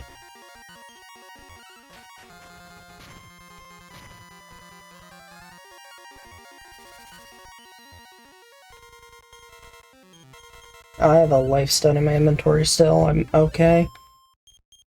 I haven't broken the lifestone yet. Now the crest also does the lifestone effect, but the crest can't break, whereas the lifestone's a one-time use.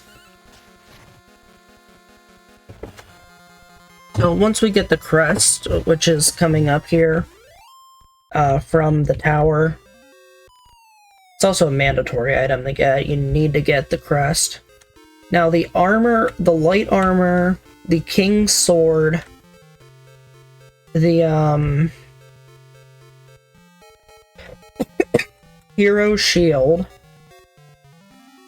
are all optional items, but for this run, they're basically mandatory because you need the stats to defeat Zoma.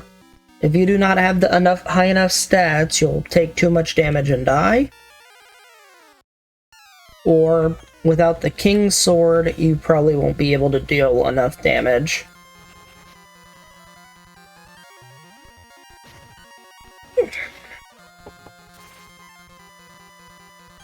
And, I pick them up. They're really easy to pick up anyways. Most of them are on your path. The only sidetracking you have to do is go to Domdora to pick up the Oricon.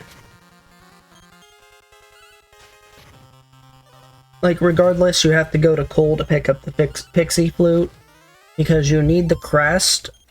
The crest and 2 other items are used to make a thing called the Light Drop, and the Light Drop is the only possible way to get to Zoma's castle, because you have to cross a land bridge that it makes.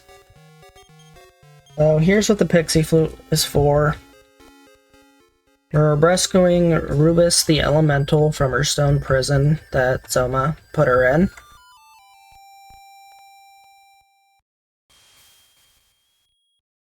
Long story short, the Dark World is basically Zoma's playground, and he has completely tormented and imprisoned and killed so many citizens here.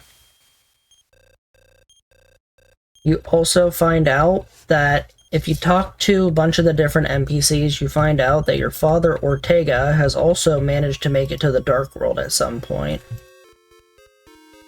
And that he's possibly still alive. You find out later that he's fighting Zoma's minions, and he actually dies right in front of you. It is very sad. I have one of my splits literally called Father No.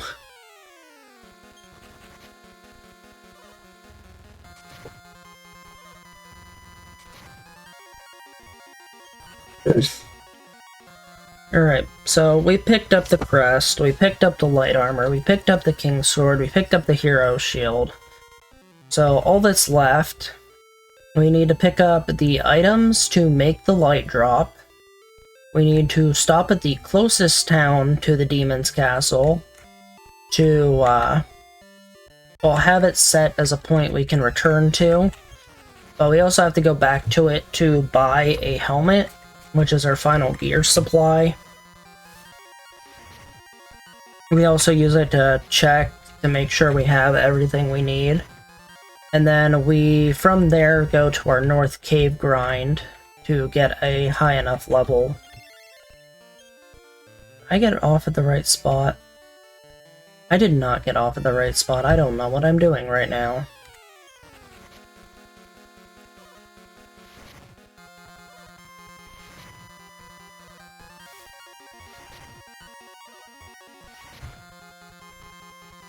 Had a brain malfunction and some really bad fight RNG.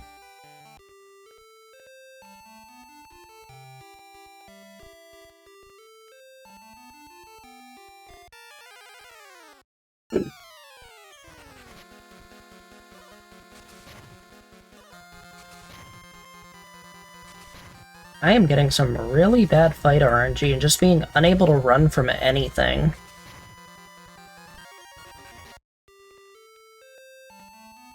Oh, here's where I'm supposed to get off. It's the forest, into the desert, into the forest.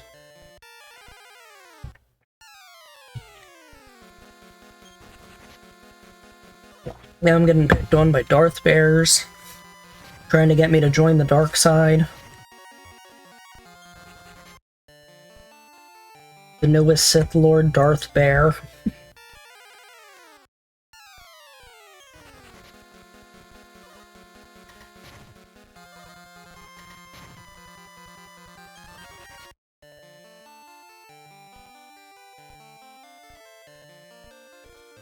Alright, we made it to Remoldar.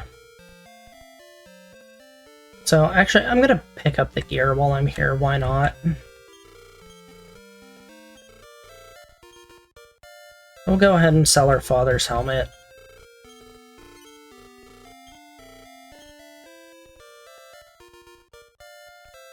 We will also go ahead and sell our Tutera armors. It's funny how I got one of them as a drop. I love how they say might never not get, or you might not ever get one again, but like, I literally got one as a drop.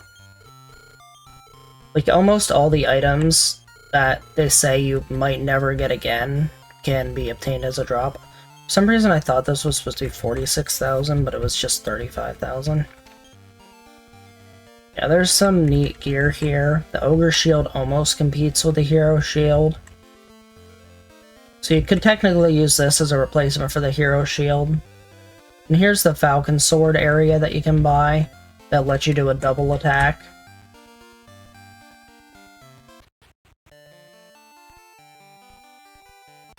Alright, so now we're done at Remoldar. We got our gear picked up. Got a new helmet. We're basically best in slot for everything. Well, granted, there is one other gear I could pick up that's actually even better than the light armor. And it's female only. It is the Sacred Bikini, or Light Bikini, or something like that. I forget the actual wording on it. This is the Magic Bikini that has the high defense. It's something like that. I'd have to look at the gear list. Oh, hey, Metabols. I get a crit? Nope. They run away.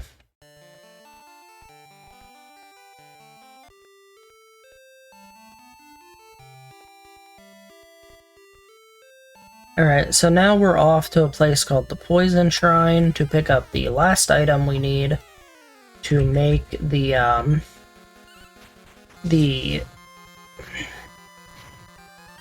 light... I can't think. Wow. The light drop or whatever. Oh, hey, level 38. Cool. Now we know heal us all. But we don't have any party members to heal, so that spell's very irrelevant.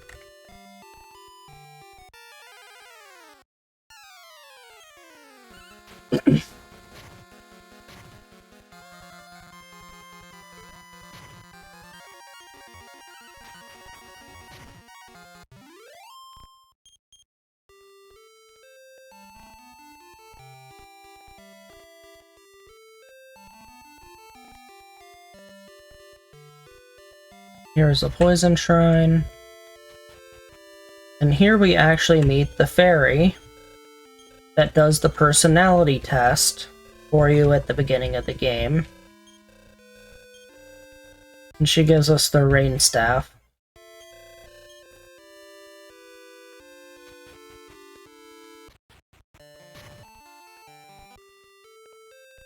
I don't know, from the way they word her language, it sounds like she has a crush on the hero or something.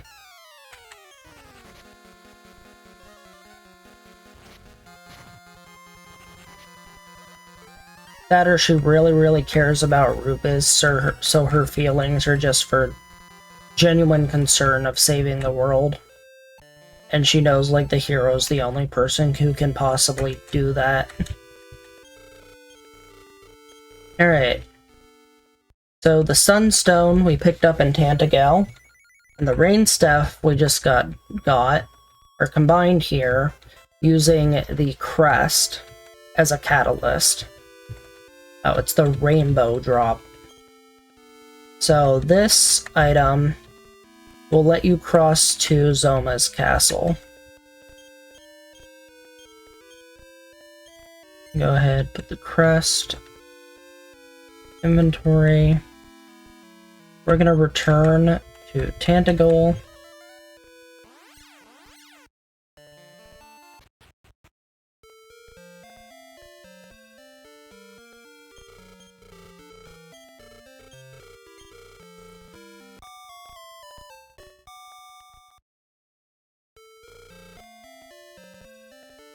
And now we're gonna go to the North Cave. We're gonna level up before going into the final dungeon with the final boss and... well, the final 4 bosses, I should say.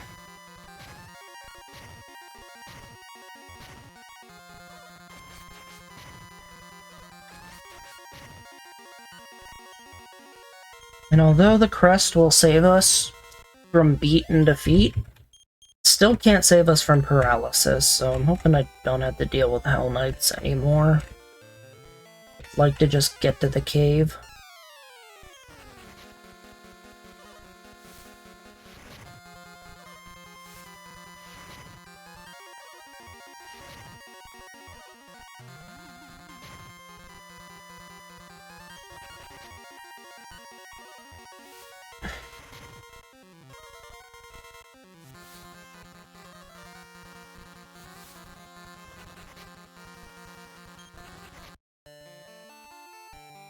So, the final dungeon, bosses, and end of the game takes roughly 38 to 45 minutes to do.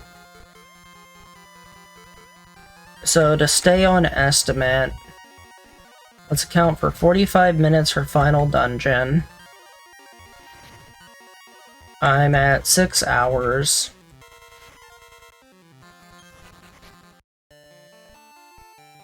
That gives us about a little under 45 minutes to farm the North Cave.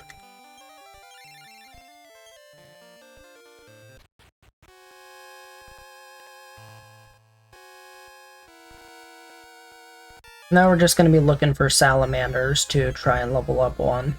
But we'll occasionally take fights like this one with the Hydra and Wing Demon, just the weaker creatures.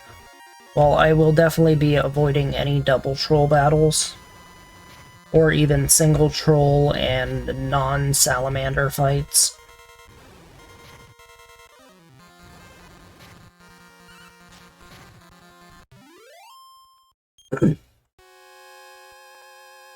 And hopefully I heal enough damage back from the light armor that I don't have to step outside too often to heal. These are the type of fights I'm looking for. Anything with 2 salamanders or 3 salamanders are really good.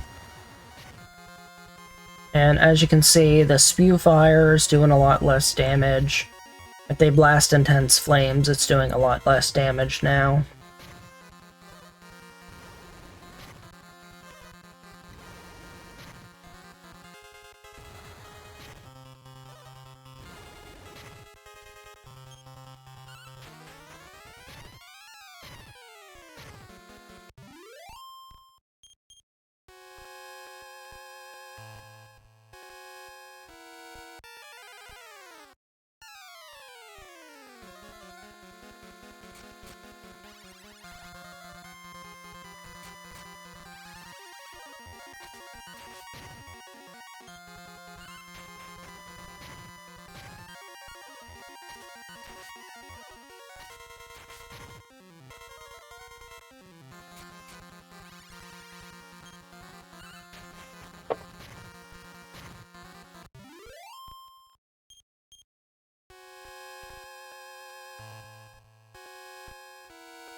And nice, another double salamander fight. So yeah, Intense Flames is doing about half the damage it used to.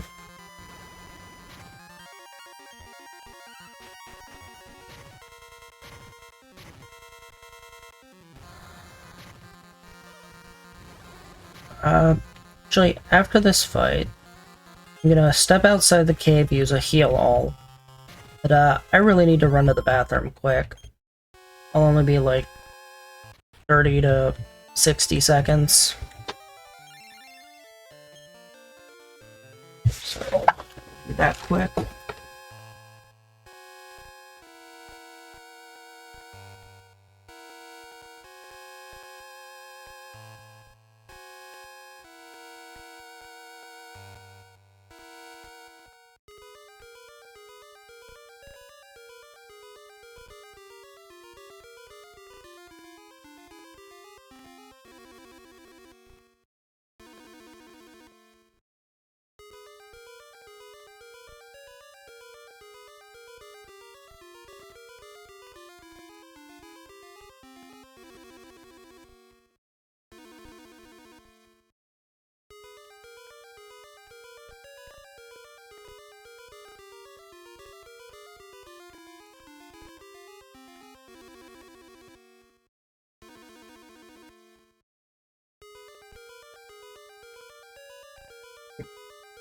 Back already.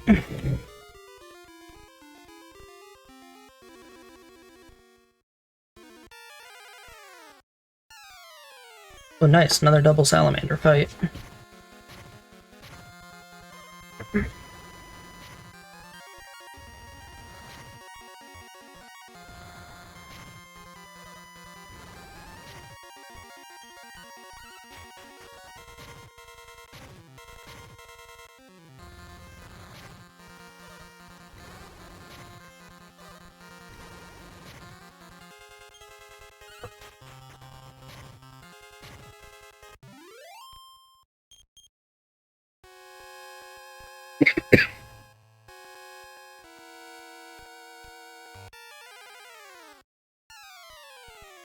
And we have one of our Troll King's fights. We'll be running away from those. They take a while to kill, and they don't give nearly as much experience as easier fights.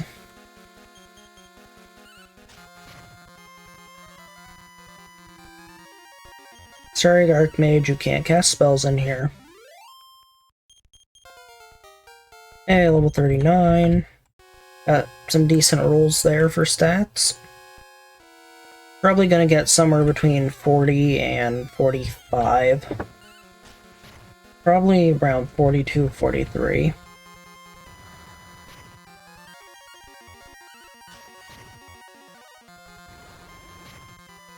I'm hoping to get at least 400 health to be on the safe side with Zoma.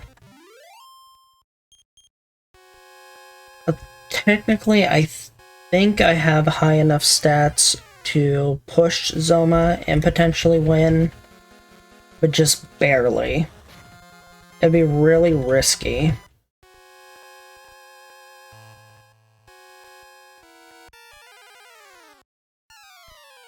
I would very much like some triple salamanders.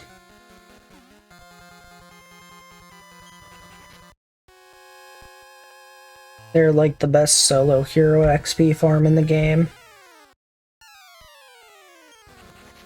Because the solo hero can't consistently kill metabols, so salamanders are the best thing for me.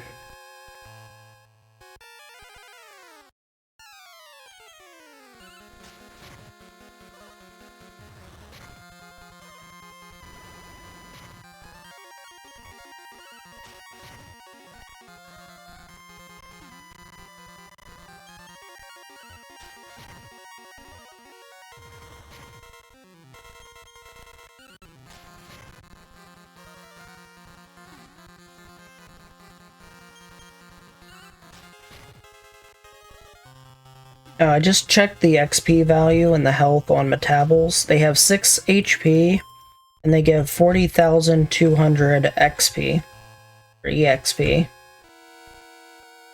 Whereas the second highest thing is salamanders at 6,000. And then metal slimes, or metalies, at 4140. After that, the next highest thing is Putragons, at 3,500 in Zoma's Castle in the Sky World.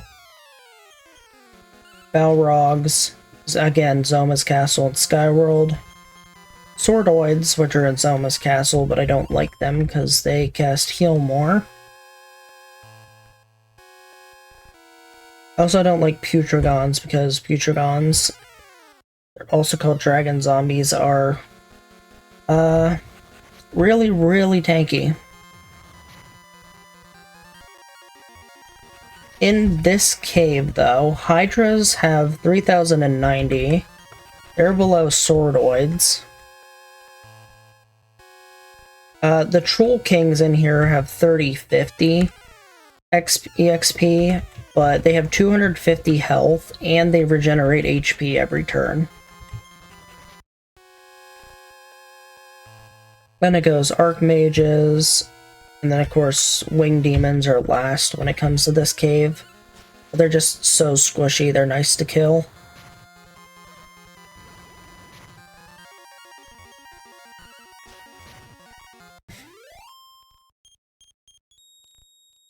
A cool Hydra Metal.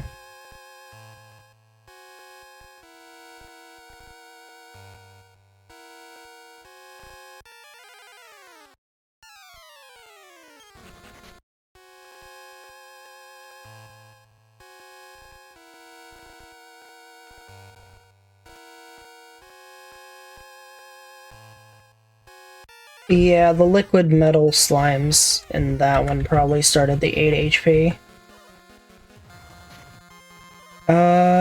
You think the game volume's low and the mic? Yeah, I could technically raise the volumes. I can't raise the mic any higher, but I can raise the game volume. Oh, you said the mic slightly down. I can just raise the game volume, that's fine. How's that sound? That better?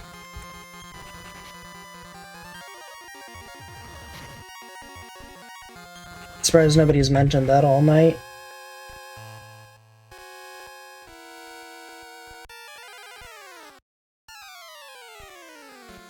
The volume are fine now? Okay.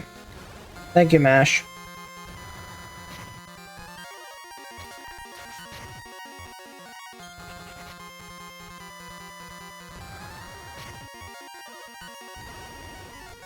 I'll turn it back down a little. There, I changed it from -10 to -8 decibels, so it should be good.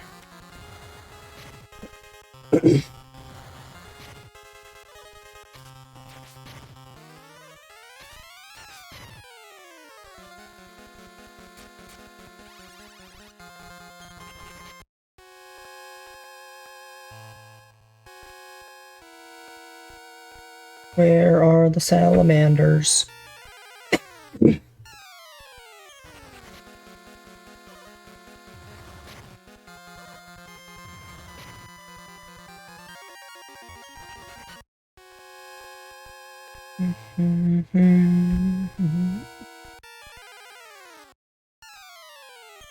There's a salamander.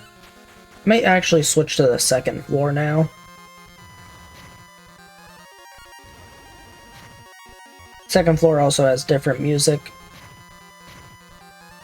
I kind of like the second floor music better than the first floor music.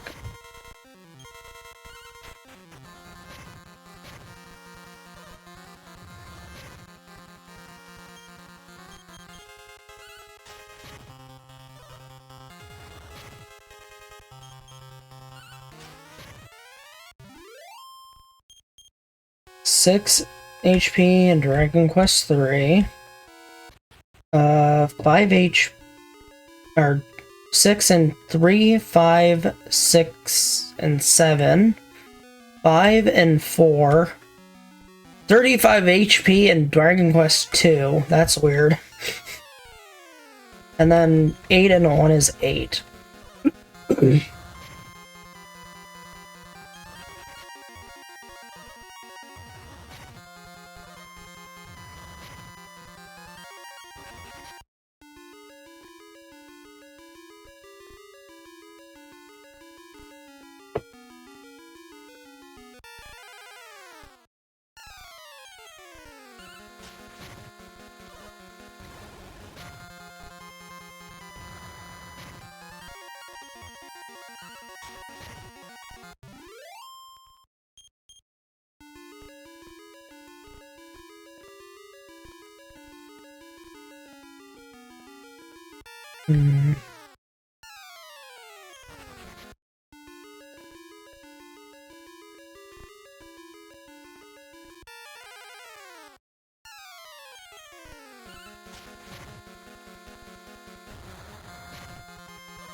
Well, so how does the audio sound for everybody right now? Is it okay at the moment?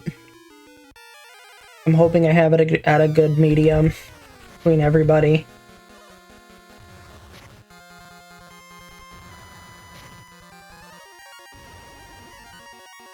Okay, we got one good in the chat. Another good in the chat. Another fine in the chat. Balanced in the chat. Alright, so it seems good right now. I will not touch it at all anymore.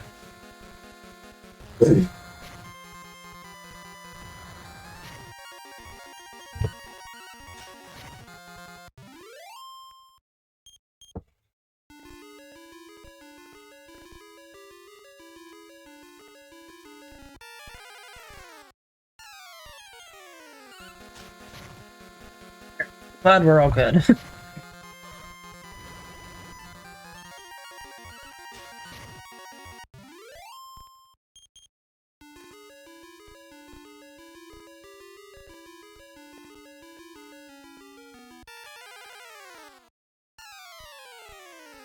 Have suddenly attacked by a Hydra.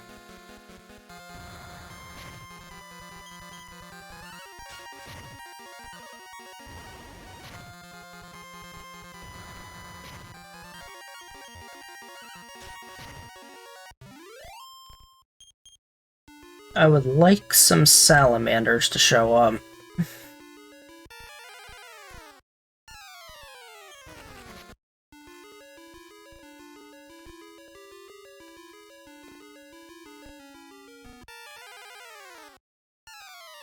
Ooh, there we go. There's a triple the salamander fight. No, if they were suddenly attacked by the MC, they would be surprised.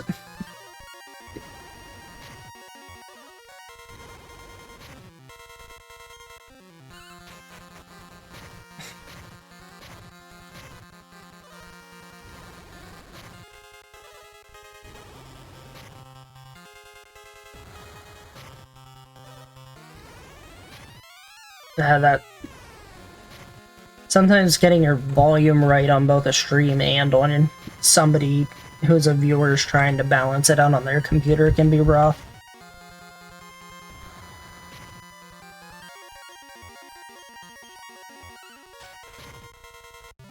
Also, if anybody notices, I've been swapping between weapons to make my kills more consistent. I have not been getting the very good stat rolls. This is awkward. So I'm using the flame boomerang to rack up damage when there's multiple creatures, and then I tend to switch the king sword to finish off single targets.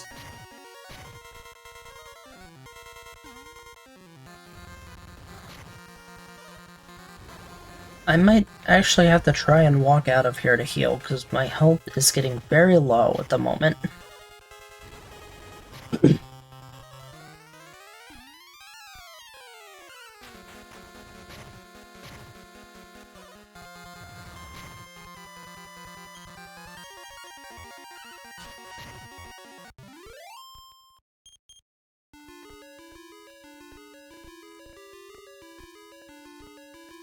Downside to the second floor is it's harder to get out of here when you're low health, because you also want to take fights with salamanders like this one, and hope they don't do too much damage to you that you end up dying.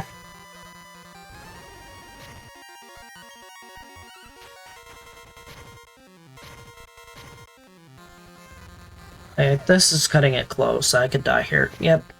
Yeah, I died. Oh well.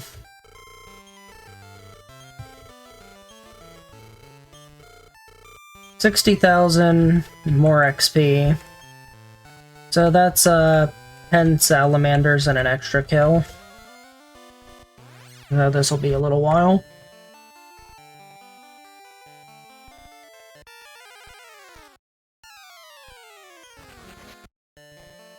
Regular slimes in my dark world. It's really funny that there's regular slimes here. But because this is the prequel to Dragon Quest 1 and 2, some of the enemies from Dragon Quest 1 and 2 are still here in the starting area.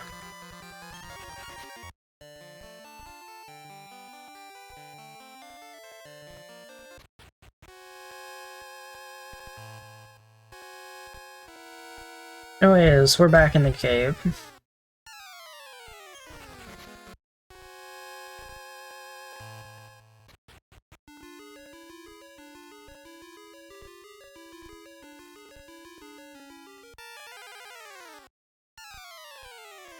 Nope, no troll kings, please.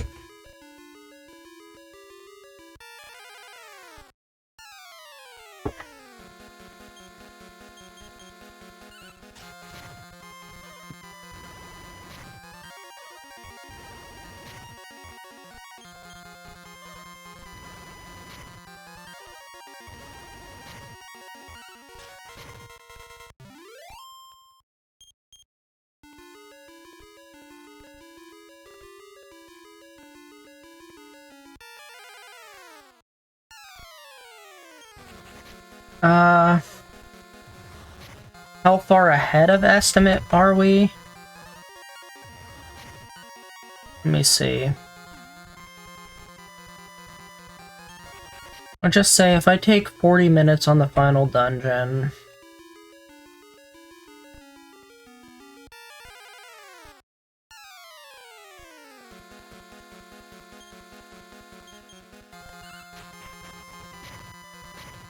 could enter at 650 and still beat it in time for estimate. Going on 6:20 time soon. I am 30 minutes ahead of estimate if I were to leave this cave immediately.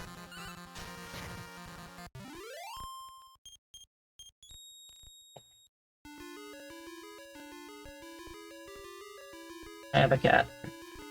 He wanted attention. Yes, Silver.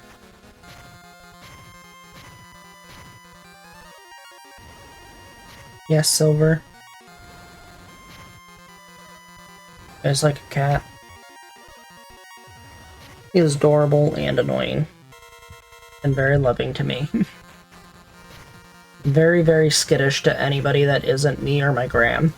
Even my gram, when I first moved out here with my gram, it took him months, if not like a year, to get used to her.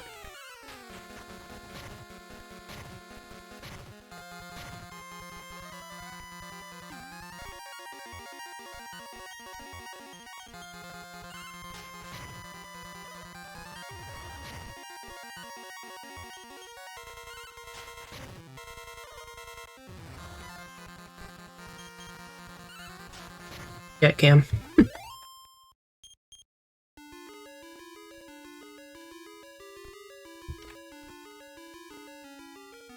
Silly kitty cat. You want Silver.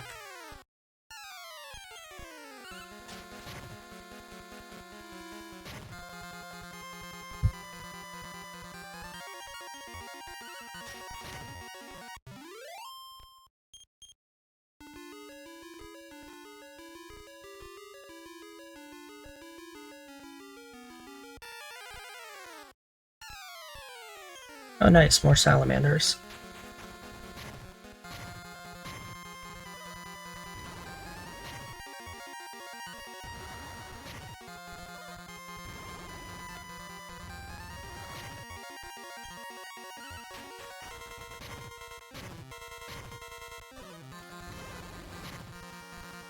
Say hi to the chat, Silver. We'll say hi to the chat. No, you only meow when you want something. Don't you?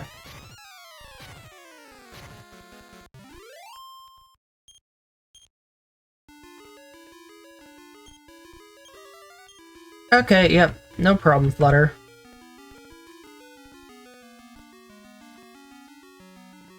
Well, I also have a... I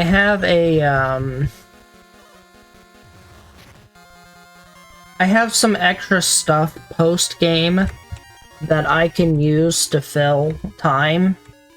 If anybody would like me to like show off the Skyworld or any of the post-game stuff. So yeah, if you need me to fill a little extra time, like, I can take anywhere from an extra 5 to like 25 minutes filling time.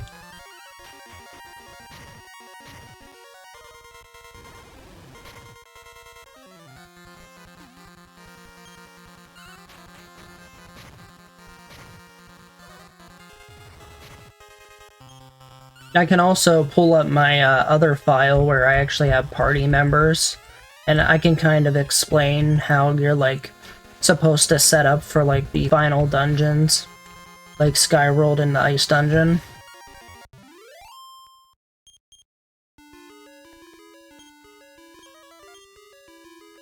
Oh, forgot I'm still in the cave.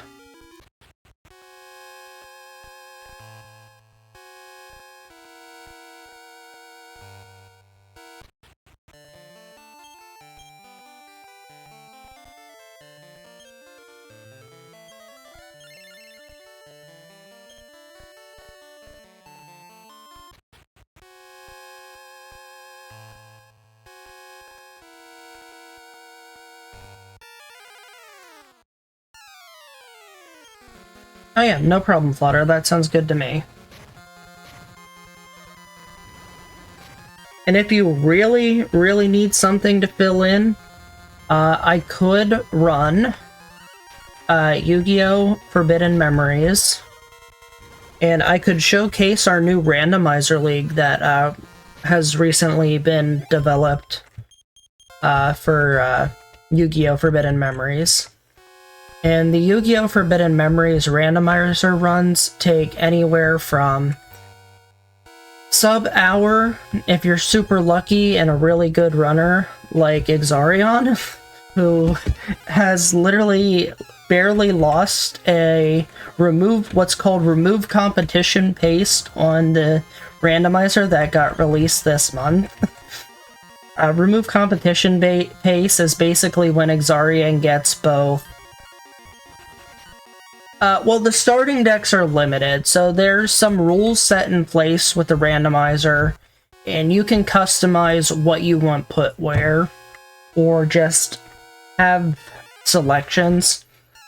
The randomizer league for last month, Blue Eyes Ultimate Dragon, Gate Guardian, and Megamorph, as well as Swords of Revealing Light, were banned from the randomizer pool.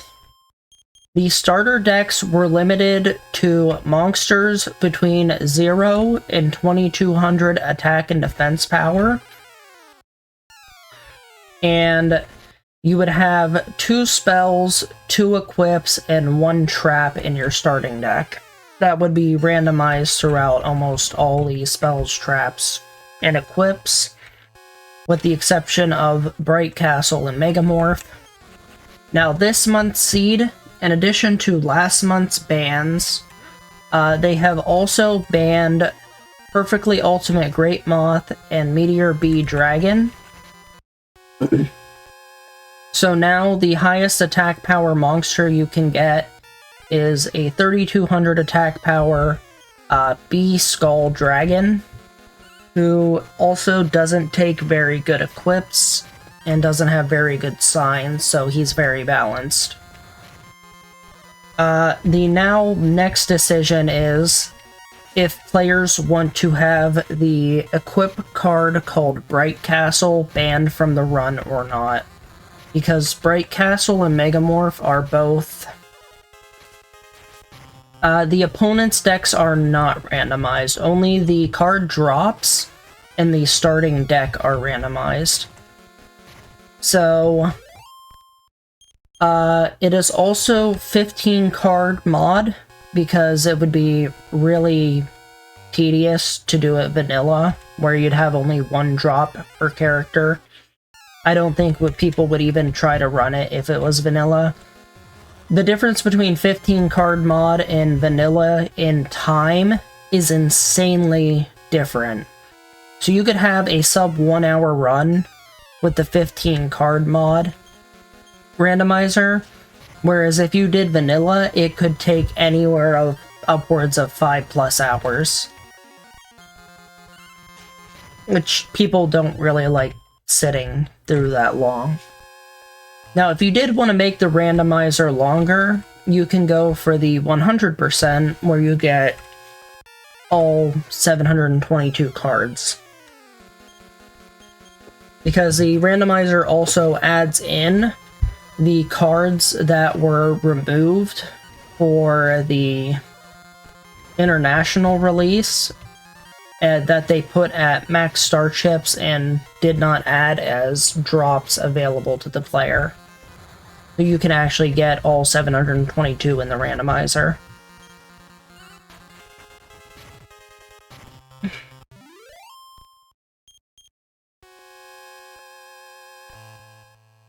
Yeah.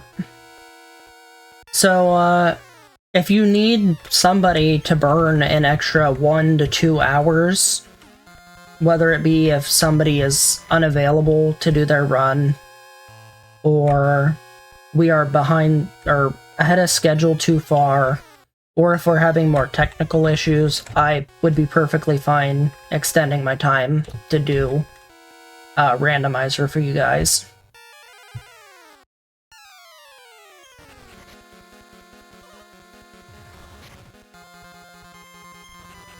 A lot of my recent streams have actually been doing the Yu-Gi-Oh! Forbidden Memories randomizer seeds to try and compete. We actually have a leaderboard right now. Last month I had 15th place with I think it was either 59 or 51 points. I'd have to double check it. And you get points based on placement and time apart from the person above you and time apart from first place. So first place gets 100 and just slowly goes down from there. My current run that I got for the randomizer this month was a 1 hour and 8 minute run.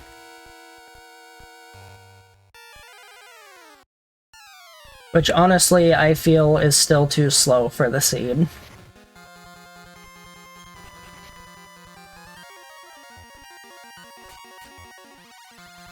Well, I know a few of the mages in Final 7 or Final 6 if you do both Labby Mage and Seto Second are really tough.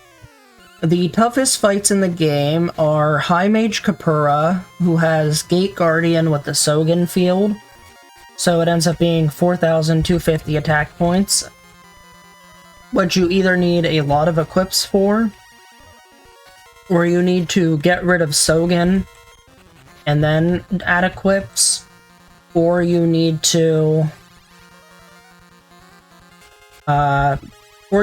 remove the Gate Guardian with something like Dark Hole, Raigeki, Crush Card, or Widespread Ruin.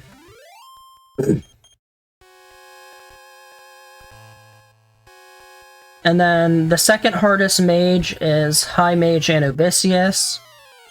He has Pugum in his deck, which is perfectly ultimate Great Moth. And with the Forest field, it goes from a 3,500 to a 4,000 attack power monster. So it's pretty tough to beat. And then Final 6, the main hard ones are Haishin Second, who has Gate Guardian, Seto Third, who has both Gate Guardian and Blue Eyes Ultimate Dragon. And then after that, both Haishin and Seto Third can go down to Meteor Bee Dragon. Then Dark Knight has Meteor Bee Dragon, Perfectly Ultimate Great Moth, Bee Skull Dragon. Haishin also has Bee Skull Dragon, as does Seto Third. And then there's the final boss, Nightmare, who only has monsters in his deck. He has Blue Eyes Ultimate Dragon, Gate Guardian, Meteor Bee Dragon. I think he has Perfectly Ultimate Great Moth. He has Bee Skull Dragon, and then he has a bunch of 3,000 attack and defense monsters.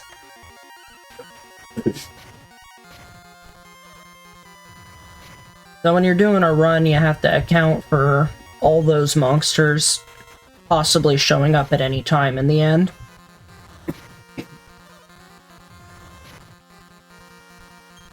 Let's switch to the King's Blade to try and make this faster.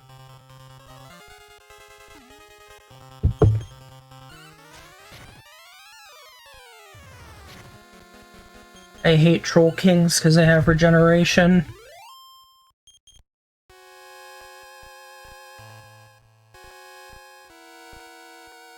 Let's see, I'm at 41. I'm gonna get one more level, and then I think I'm going to go for the end game.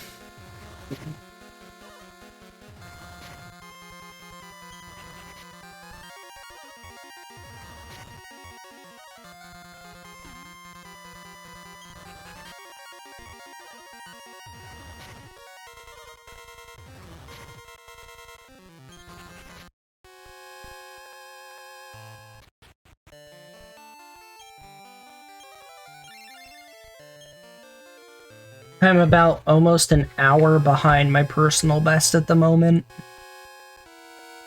From a mix of bad RNG, a little bit of me just not focusing or not remembering certain things, and wasting time because I took too many steps or went the wrong way and had to backtrack. Also a bunch of random deaths that happen that have been wasting time. Thankfully I accounted for all of this with my estimate. There's a reason I put it to 7:30 and not something like 6:30. Because actually competing with my PB when doing new runs is kind of difficult.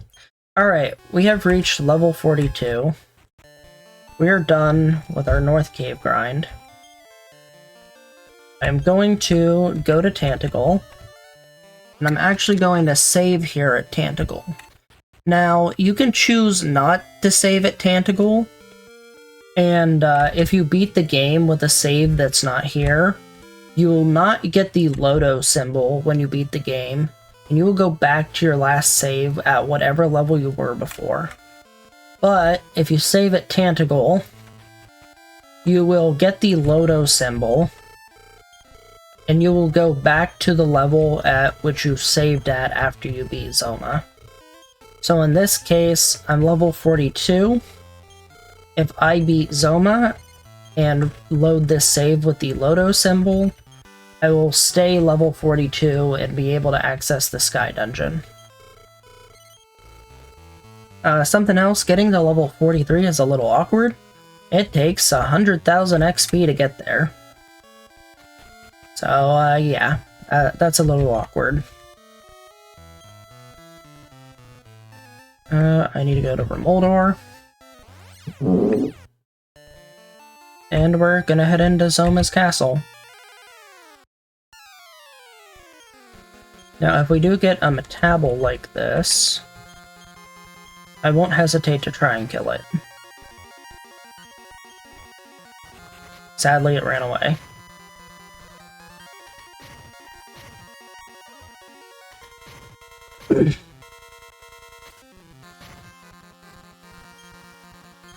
Now, I could try to get a level on the way to Zoma as well. That way it'd just make Zoma that just a little bit easier. Which I usually try to do in a PB run, is I'll undercut myself on levels a little bit and that's just try to get levels along the way, because I'm gonna run into a bunch of things.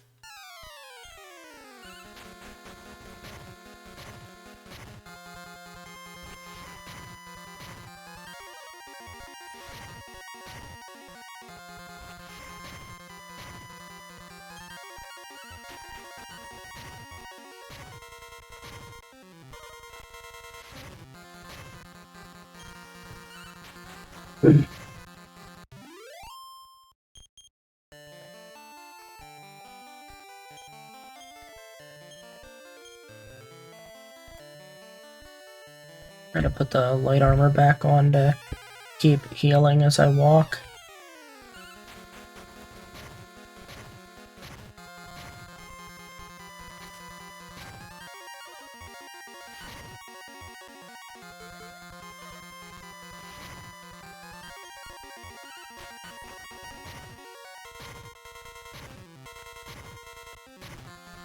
Hey, Chewy LR has donated to the Open Medicine Foundation. Right, I haven't even mentioned the donations the entire night. Yeah, guys, make sure to donate. It's going to a good cause here. I will likely be donating at the end of my run, at the start of the next one, or when we're getting ready to set up to the next one. I don't have much money to spare at the moment, but I can at least spare $5. I know most people should be able to, like, spare $5, right? Right, guys? If you haven't already.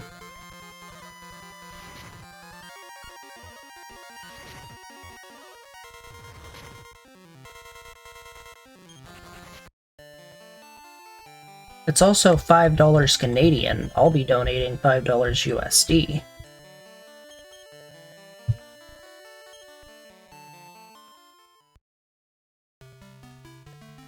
At least I think I will.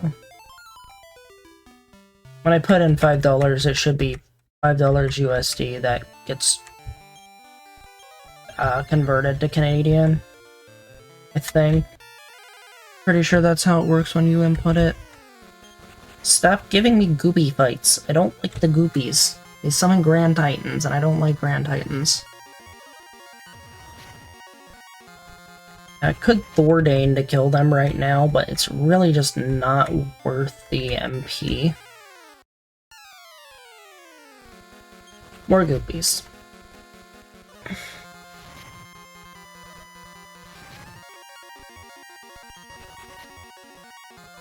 All the goopies.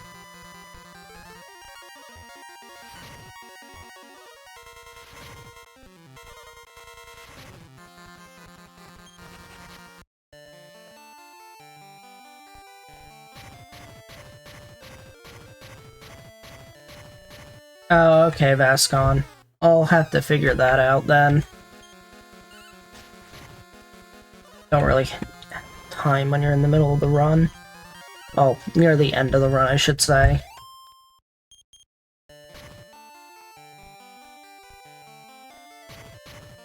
Alright. We're in Zoma's castle. So, now... I'm gonna go ahead and equip the crest. So as you can see, my, agility value is much different with the Starion. So these things, called Balrogs, they give good XP, but they can cast Defeat. So putting on the crest prevents Defeat from killing me. I can actually kill Balrogs along the way, which is good.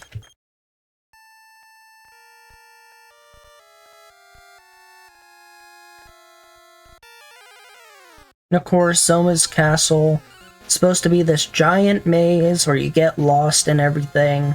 But if you have the pathway to Zoma memorized, it's really not a problem at all.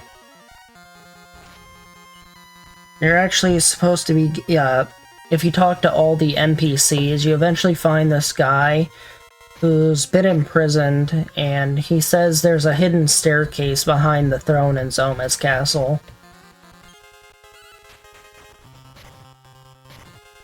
And it turns out, like, he's actually telling the truth. And I think he was, like, imprisoned for lying or something, when it's actually true.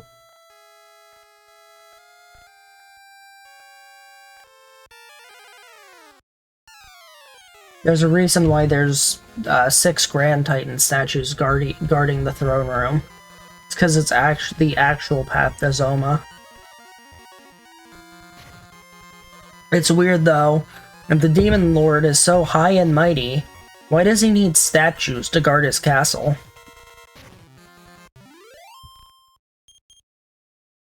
Like what, you're trying to weaken people before they get to you so you don't have to fight them full force? Are you that weak? Like, that's my opinion of Zoma. Demon King's so weak that he needs minions to guard him. He's actually quite strong. It's really weird that he lets his minions do so much of the work.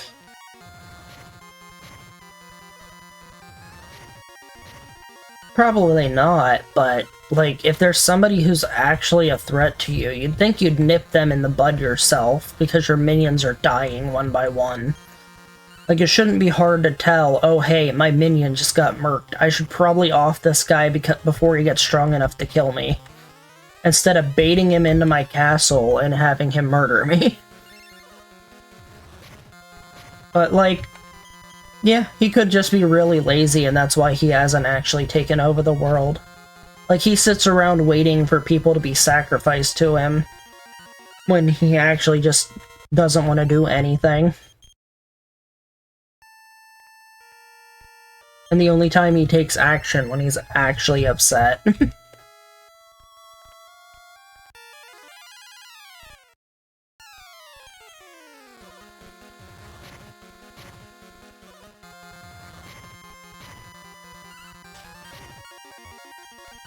But with most villains, they always have some sort of self-defeating feature that ends up with them losing to the hero.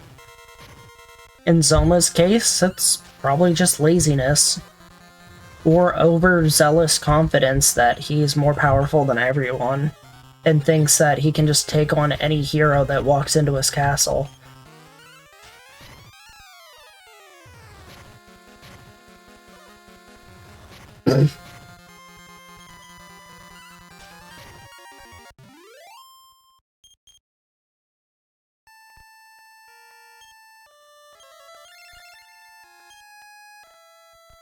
And it's really funny, there's all this gear lying around the Dark World that's super powerful.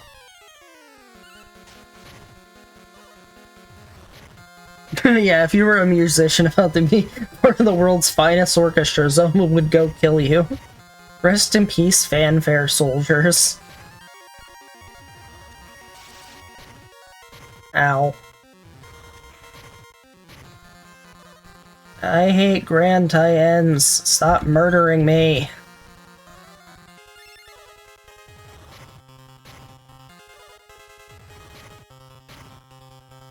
Brutal hits are just so unfortunate.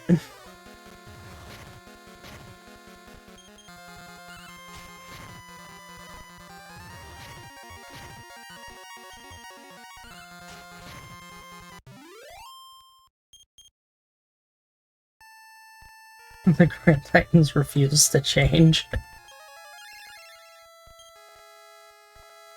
Alright, we survived the Grand Titans. Open the hidden staircase. Heal because those tiles hurt.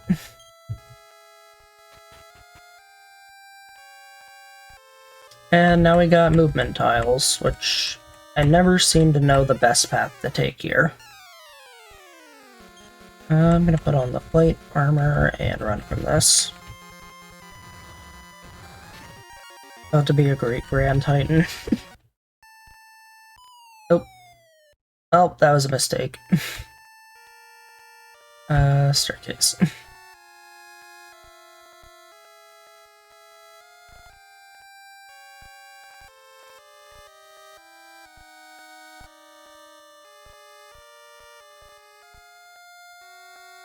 There is some sort of shortcut that makes that really fast, but I still haven't figured that one out. I just go through at my own pace.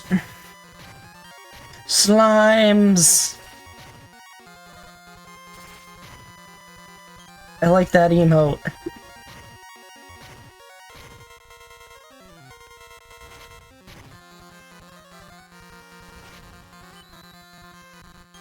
Dragon Quest 11 Time Worn % run. Yeah, that one sounds interesting. There's quite a few runs that sound really interesting. I don't know if I'll be able to make it to them or not. So far, I've only really gotten to watch bits and pieces of different runs.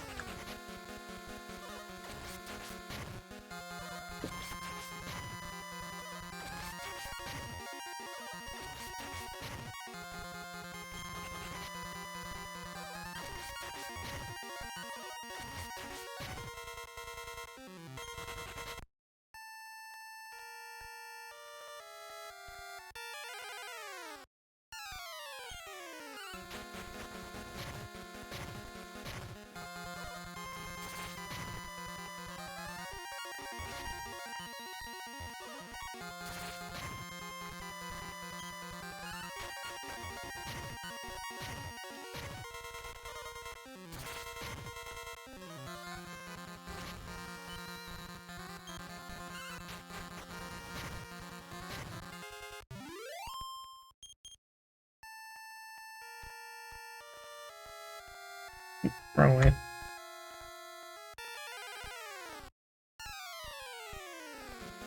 Mages. Oh, no, wait. I can't take this fight. These are the ones that can revive themselves. Oh my god, a puff % category.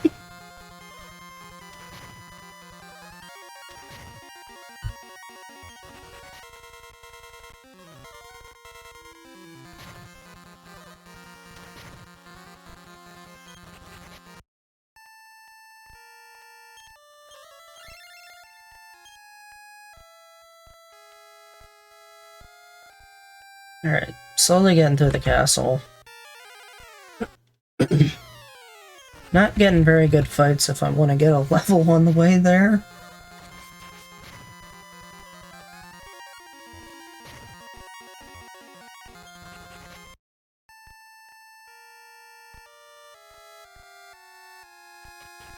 Alright, finally to the cutscene room.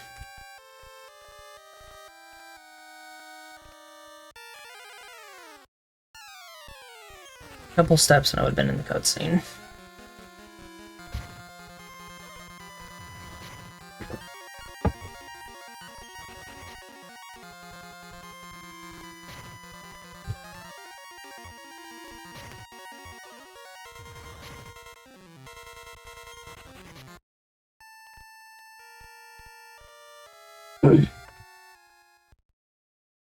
Alright.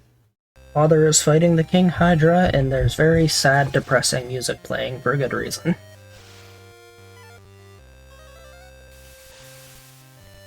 Why are you wasting your MP on Infirmost? Okay, that one makes sense. Why are you wasting your MP on Zap?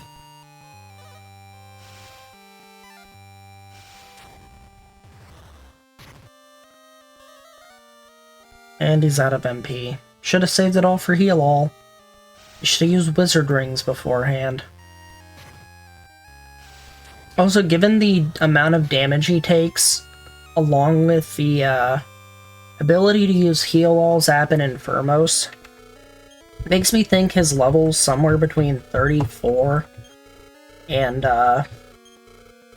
probably like 39.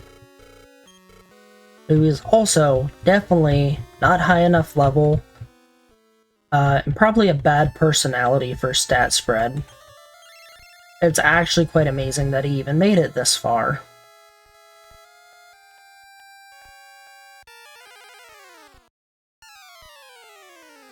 But supposedly he also just swam across the channel and just got here that way, which is just incredible in its own feat. Rest in peace, Ortega. We'll get to revive him later on. Divinagon grants wishes, even raising people from the dead. Not in this run, though.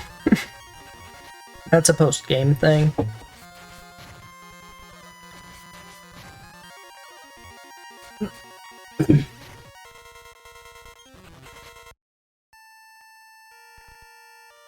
Alright, we are almost to the final gauntlet. This is the final room of the game. We're going to set up our character properly here. I'm going to equip the Blade Armor, the King's Sword. We're going to move unimportant items to the bag. We're going to move wizards, inventory. We're going to use wizards to regain all our MP. We're going to fight the first of 4 bosses, the King Hydra that just murdered our father.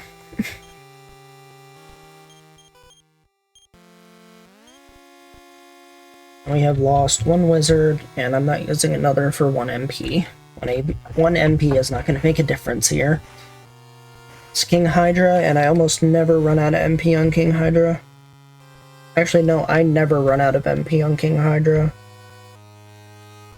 It's the weakest of the minions.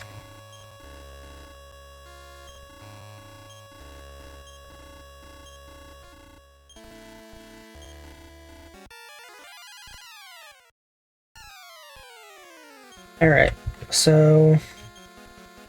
can't remember... okay, yeah. So the Orochi sword is used for King Hydra and the next boss, but the boss after that it is not used for. And Zoma, you don't use it either. King Hydra's max damage is about 150 total that it can do to me. Or no, never mind, 160 total. Cancel that, I am wrong 2 times in a row. I want to say its highest damage output is at least 165 or 170, because I seen it did an 83 to me. I'm going to have to watch my HP a little more. At least while I'm using Blade Armor. If I was using the Light Armor, it probably wouldn't be doing as much, but it wouldn't be taking the damage back at itself. So Blade Armor is great on the final 2 bosses for getting off extra damage, and it's good on the King Hydra for getting off extra damage.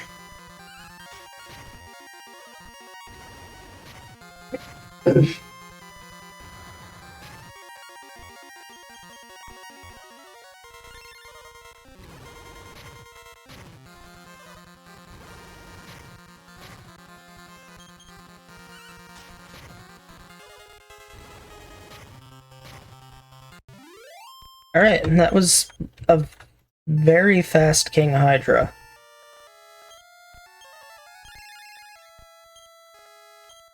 Now, I'm gonna switch to the light armor. Double check, make sure my gear is right. I'm gonna wizard back up my MP, which I barely even used. And now we fight Barabamos. And we have to stop spell this guy, just like we did with Baramos. This guy uses spells quite a bit. There's like a 25% chance to get the stop spell off. We use the light armor because it lowers the damage his spells do to us, as well as his breath attacks. And he doesn't really do much damage with his regular attacks. However, he can take triple turns. And his triple turns are a pain. Especially when stop spell doesn't want to work. He also has fairly high defense, which Orochi is very important for.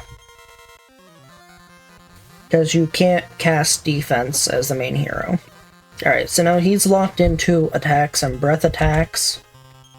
We can go ahead and try to get Orochi used twice on him to drop by 150, then drop by 75, which we just got. Any more than that is kind of unnecessary. And now it's just a hit him with the sword until he dies. And so I think the lore as well is you have Baramos, and this is the ghost of Baramos, and then the next one is the bones of Baramos. You got Baramos, Barabamas, and Baragonus.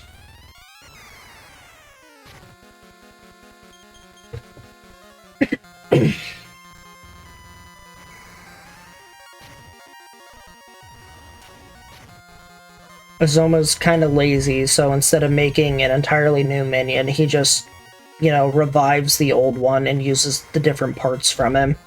Nothing wasted.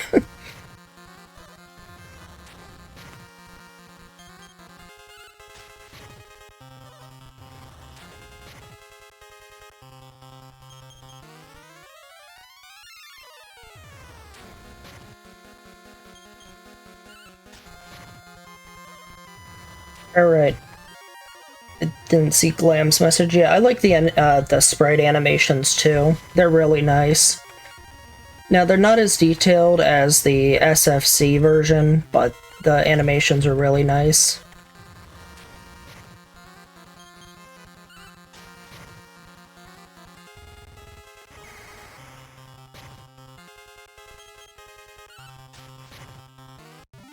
And that's Barabalma's done. Hey, we got a level up, nice. And we got a really good HP roll, let's go. That's something we needed. So 400 HP is definitely enough to get through Zoma.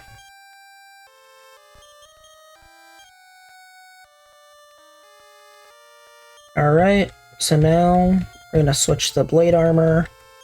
The Orochi blade is no longer useful. You can't use it on the next boss, it doesn't affect it. And it's not useful on Zoma either because he can negate your effects. Alright, so checking. Gear's good. Wizards, light orb, light armor, and backup. Okay, Paragonus, heal's ready. Just gonna do one attack, and now this is basically let him hit the blade armor until he goes down.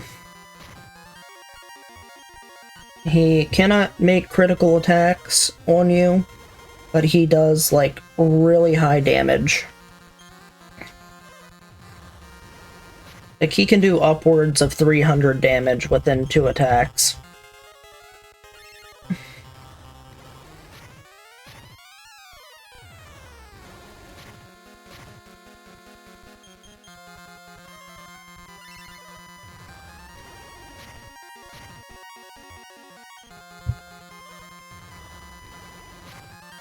Typically, if I'm above 200 and below 300, I will parry. Below 200, I will heal. And above 300, I will attack. Imagine a Game Boy Color game has better animations than a Switch game.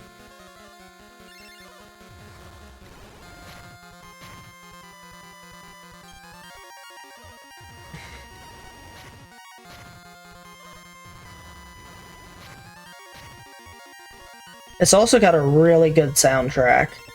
Like, I love the soundtrack in this game.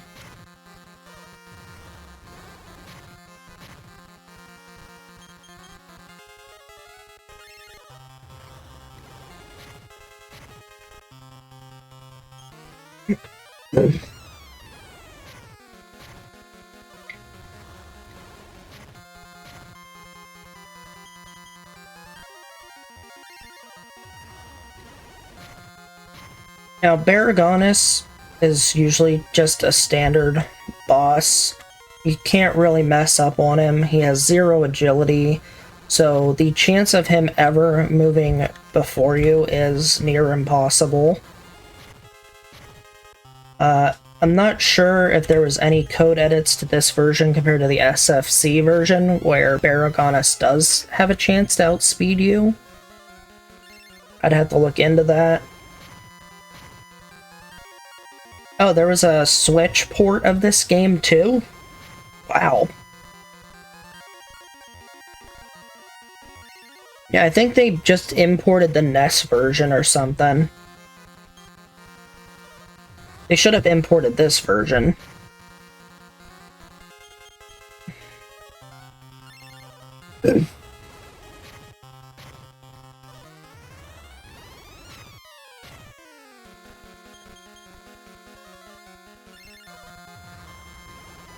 The mobile version? That's interesting. I consider the Game Boy Color the mobile version because it's mobile. Little handheld device.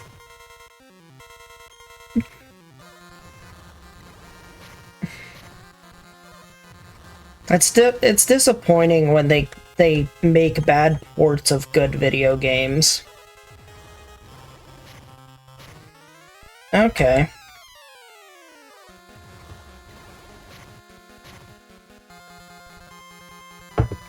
Well, at least they ported it so you can play it on another system, if you really wanted to. I'd rather just get an emulator on a PC and play it.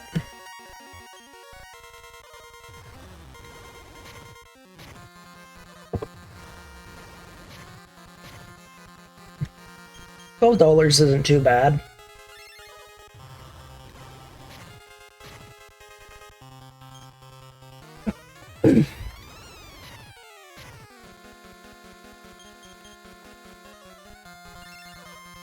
Baragonis is such a long fight. He's just got a lot of health and takes a while to whittle down his HP with the blade armor. Can't really attack that often. You get like one attack in the beginning and then his damage output is just too high to deal with. Now if you're playing with a party of characters and you have a character with the increased spell, you just pop that and then he does like nothing to you.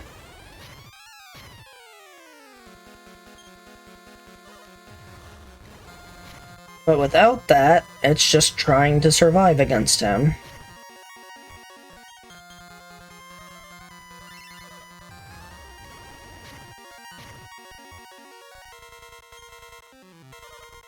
He's almost defeated.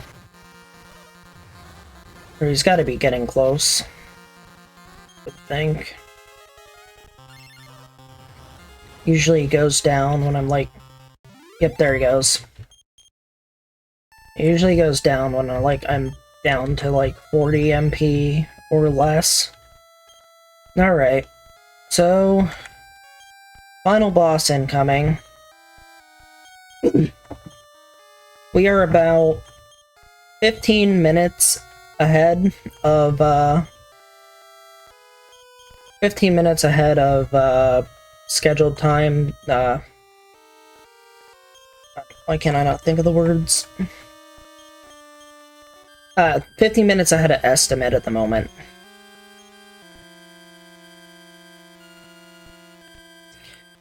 So, we go and fight Zoma. So now, we try not to die to Zoma. That is quite literally the name of my split. It's try not to die to Zoma. This fight is very RNG heavy because of how fast he is. Trying to remember what his upward scale of damage is.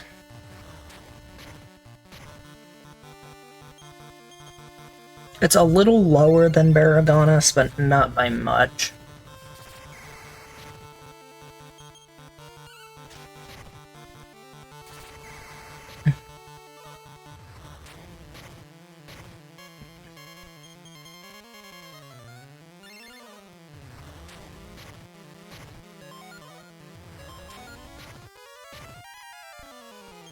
Might be about 160 to 170 on his attacks.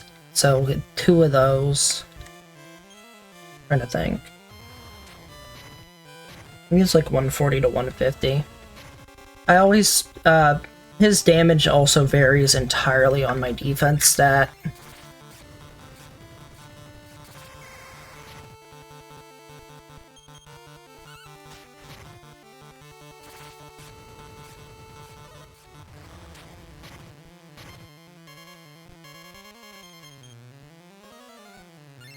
Safety heal here.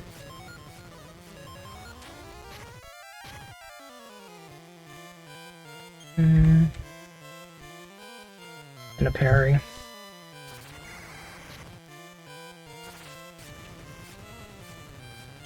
Now I'm just gonna heal. He went first, that's awkward. Thankfully he didn't do anything like really dangerous, so that actually puts me to full health. Man, I get a free attack. I get 2 free attacks.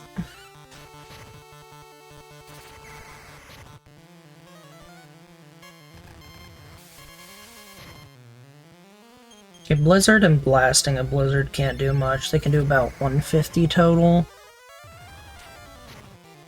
But, his regular attacks, if he does 2 regular attacks, close to max damage, it's looking like a 260 cap with my current defense.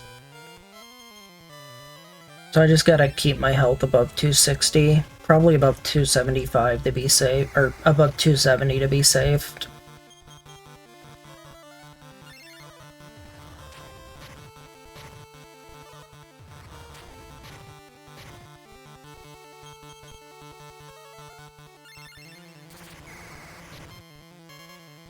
I am very cold and starting to shiver. I'm gonna get a blanket. Right behind me.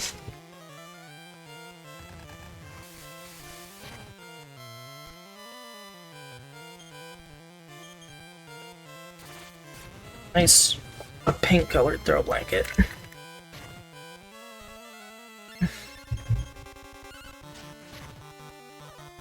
Really awkward when Zoma moves before you. You get the potential to full heal. If you survive it. Might die here. Okay. Okay, thankfully he used Icy Bolt. So if he had another attack there, I would have died. So yeah, this is the RNG that is Zoma. There's always just a chance to die to him because he decided to go first before you.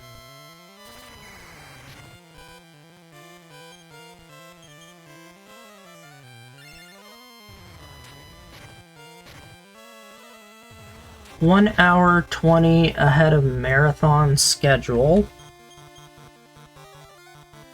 And you have to wait an hour anyway for Raw.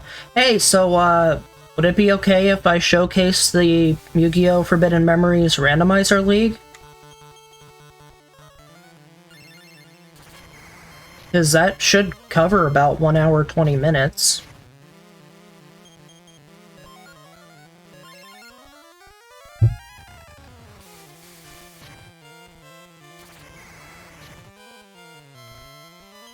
Oh, the layout area. I think I can make it fit. I'd have to double check it. It should be able to fit. Yeah, FM should be 4.3.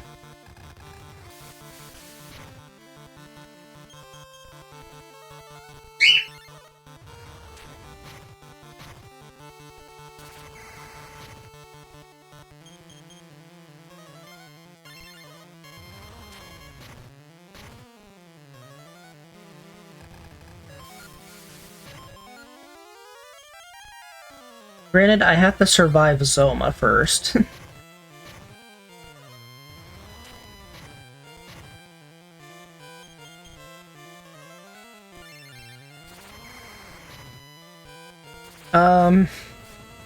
I can show off Legendary Super Warriors, which is a Dragon Ball Z game. Or I could do the post-content of this, or go to my other file for this.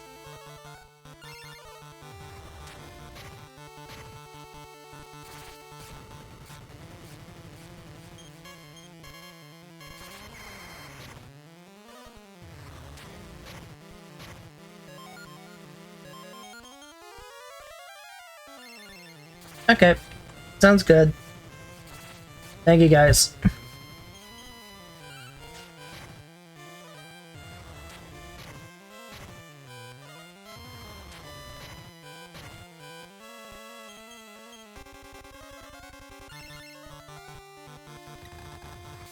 Yeah, I'm perfectly happy to stream for a little extra time to help out.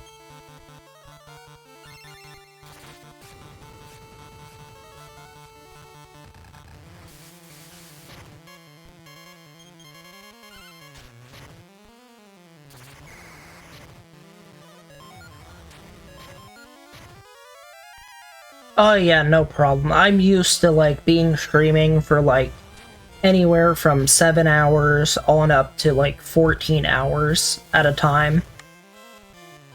So yeah, I'm used to doing long streams. I mean, you kind of get used to streaming for a long time when most of what you play is RPGs and strategy games.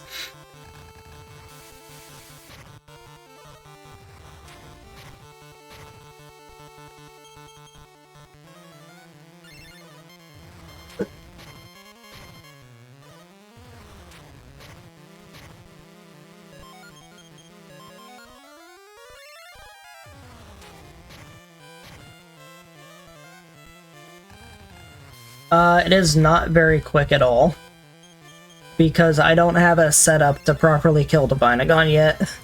I know with the solo hero, there's no way I'm killing Divinagon. And my other file hasn't made it to Divinagon yet.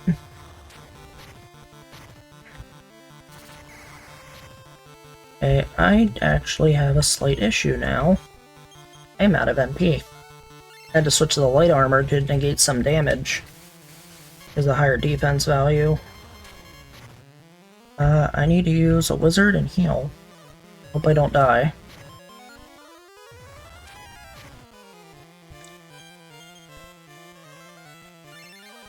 It's a very close fight.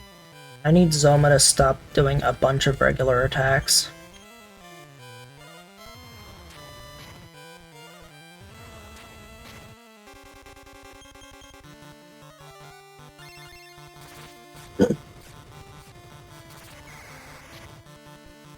Okay. Safe to switch back to blade armor.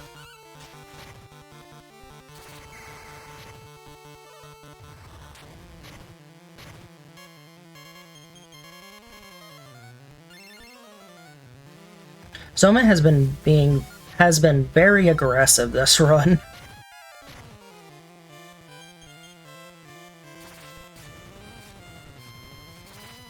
Okay, double icy pulse is funny. Don't see that one too often.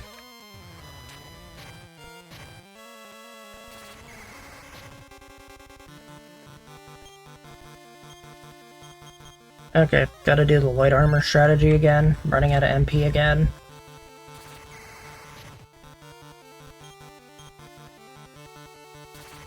That was not enough.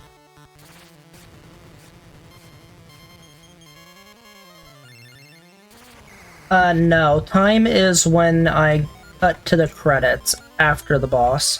So, you have the boss, you have to travel back to Tantacle, you get sent to the North Cave, and then you have to walk to Tantacle from there, or just cast Return and go there. And then you talk to the king, and the king says you've saved it, but you're currently, like, trapped in this world now.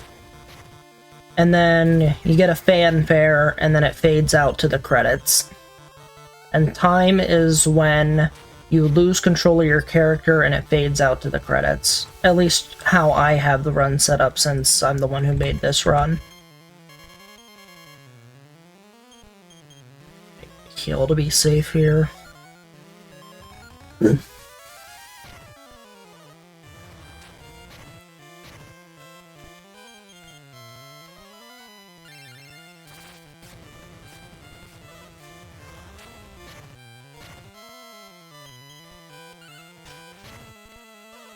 Oh yeah, there's some information that it says about what happens with the hero. Oh crap, I might die.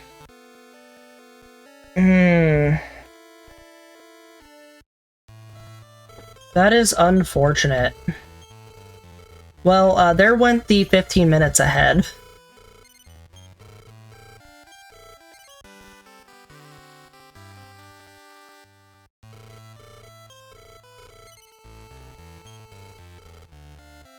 I don't know, he was very close to death, but I got hit and died. He outsped me and I couldn't heal. So, rip. I gotta go back in.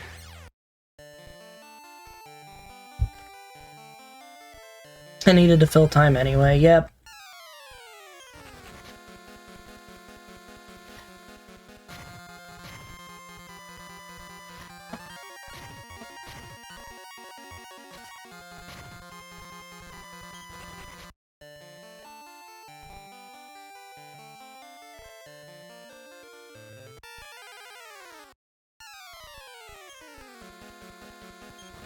I don't have my flame boomerang on me.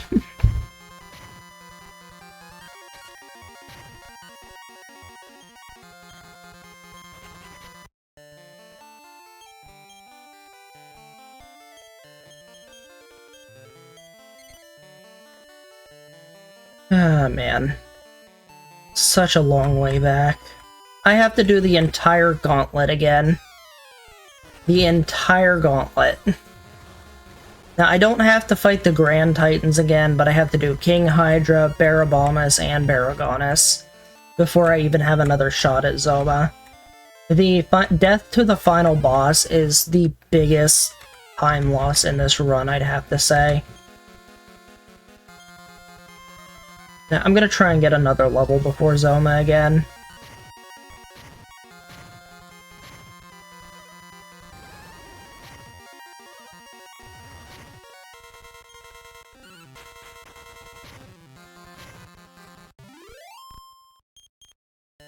So yeah, that was an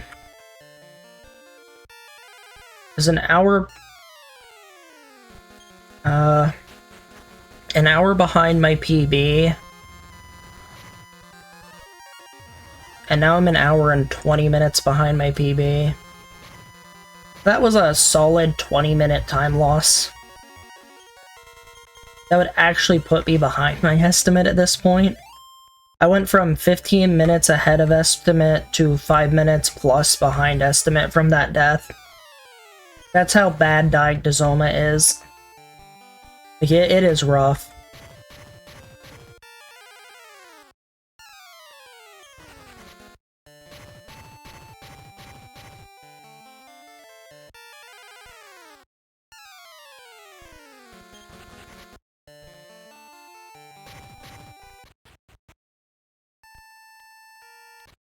Oops. Didn't mean to do that. Oh yeah, it did. Yeah, there's always a chance that Zoma outspeeds you. It gets less of a chance when you have higher agility, but I don't have 255, which minimizes the chance. But even at 255, there's like a 1 in 10 chance that he outspeeds you on any given turn. Or like something like that. And that's why the split's called Try Not to Die to Zoma. Like, you can do everything possible and you can still end up dying. I want to say Zoma is one of my least favorite parts of the run. Just because he can do stuff like this.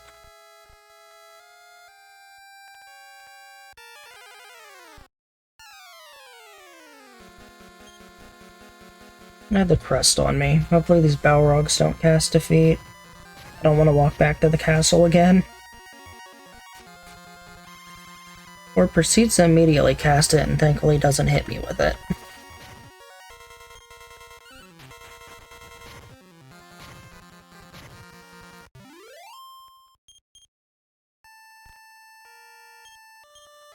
Yeah, I'm gonna put the Orochi and the crest back in my inventory for the time being, until I get all the way back to the final gauntlet. Very unfortunate.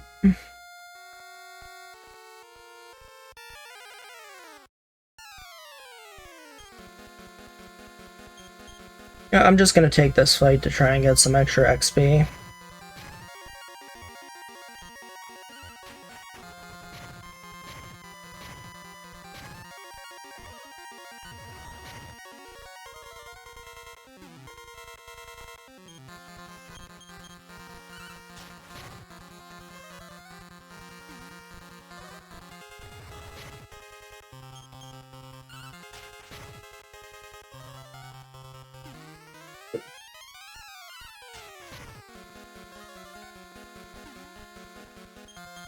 Hopefully I can just get another level before Zoma, get a couple points into agility and some more health, and it'll basically almost guarantee the fight.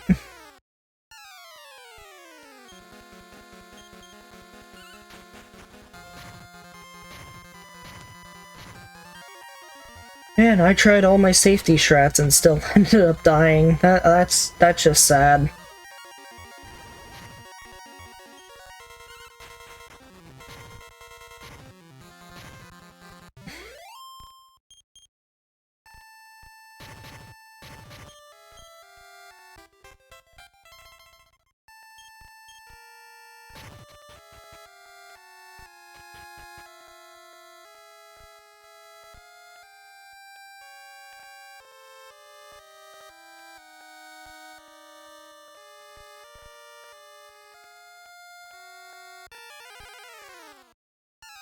It's just marathon. Yeah, definitely marathon luck.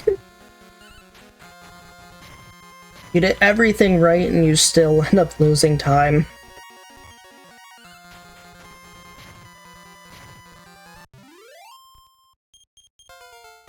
Hey, there we go, level 44. And no HP, but our agility and bit went up.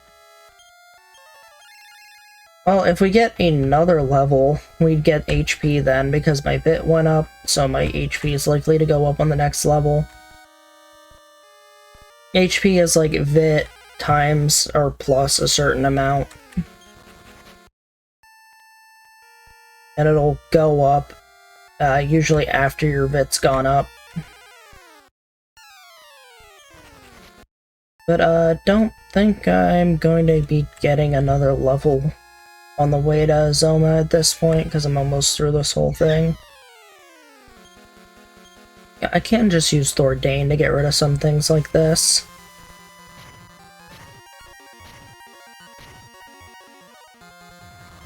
Thordane's pretty good for killing enemies, at just really high cost. I'm pretty sure I have enough wizard spare at the moment, though.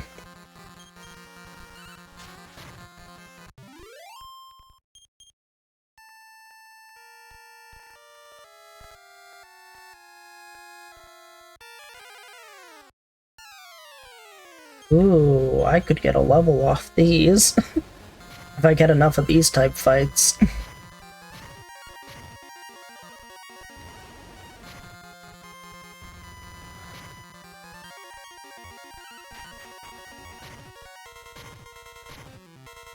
I didn't even realize there was a triple salamander fight in here.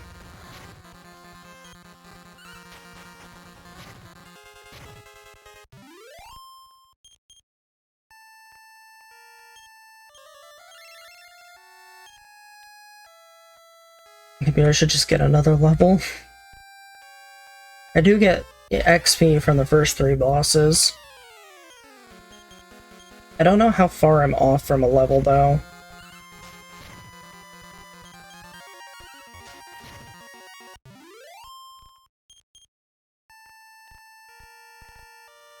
I'll try this spot until I don't get a salamander. Oh, I didn't get a salamander, but I'll try and take this fight.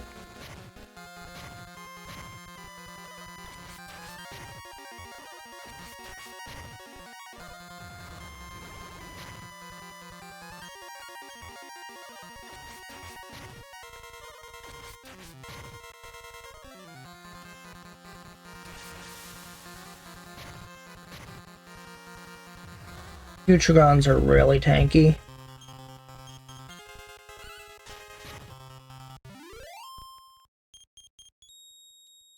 Oh nice, Futrigon medal, that's cool.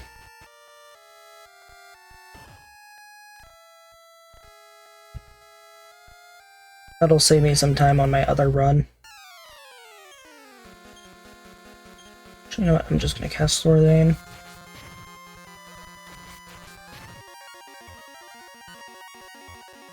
I'm gonna wait where I'm throwing my boomerang at him. Oh wow, Swordoid was unaffected. That's interesting.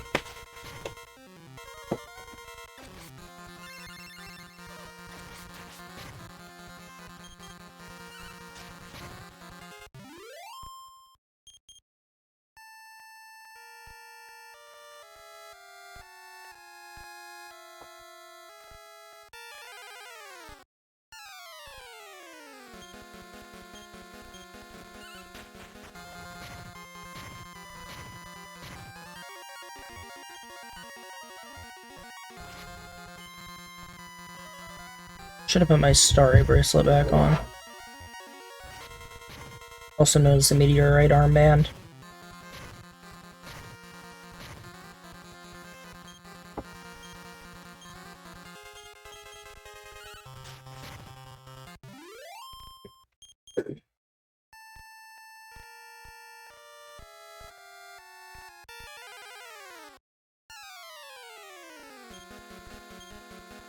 Alright, try clearing this. Uh-oh. Did not expect to not go first here.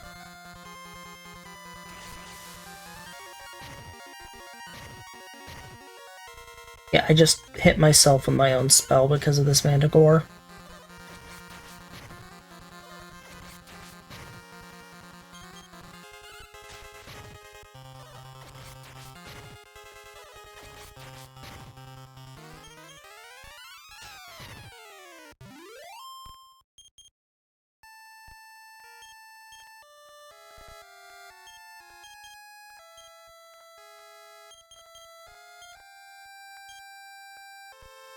And there goes another wizard.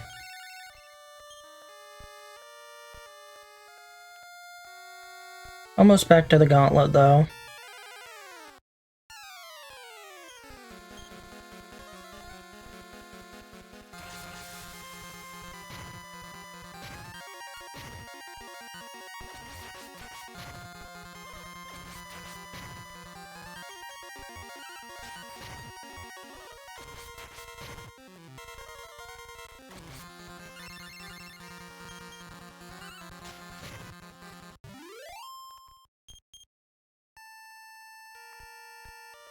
Hopefully we got enough XP that we can level up off the Hydra here. Oh, I was already full health. Alright. It's wizard back to full.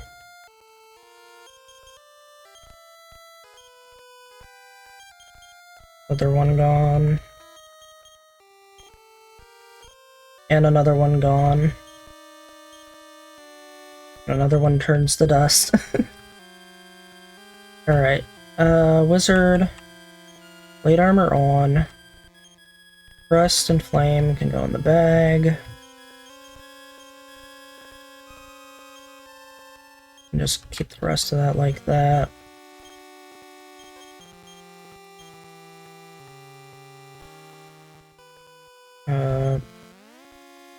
Yep, gear's good. Alright, King Hydra, yet again.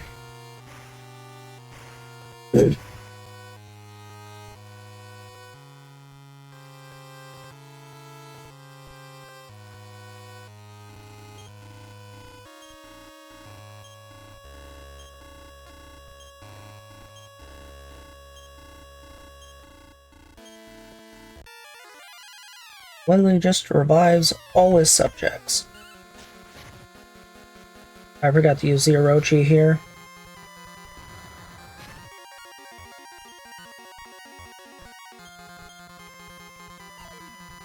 There we go.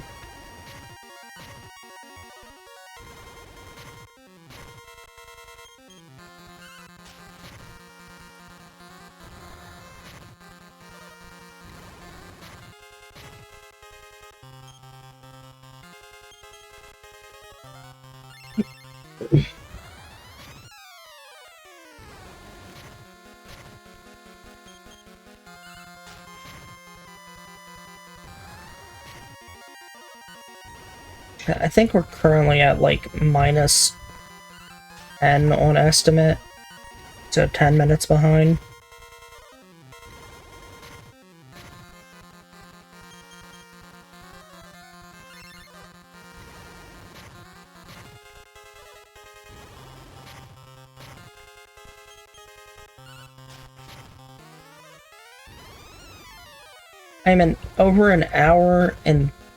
I'm about to hit 1 hour and 35 minutes behind my PB. This has been a very rough run.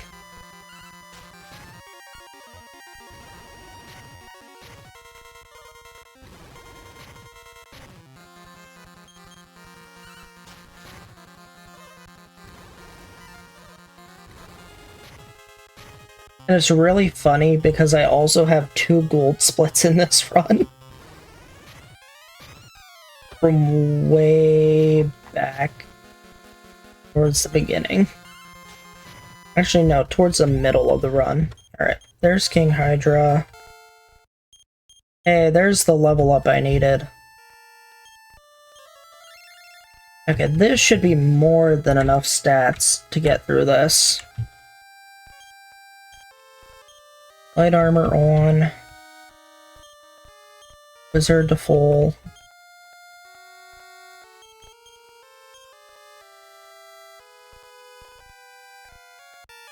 Abomus time again.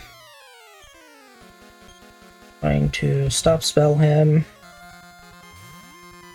Nice, we got it first try.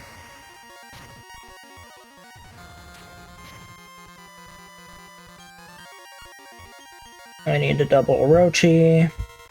There's 1.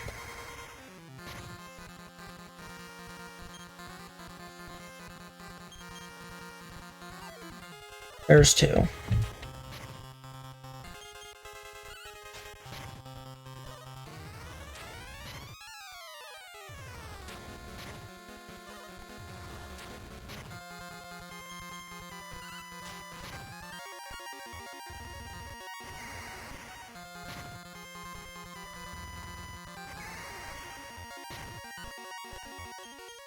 I didn't mean to hit stop spell again, I meant to hit heal.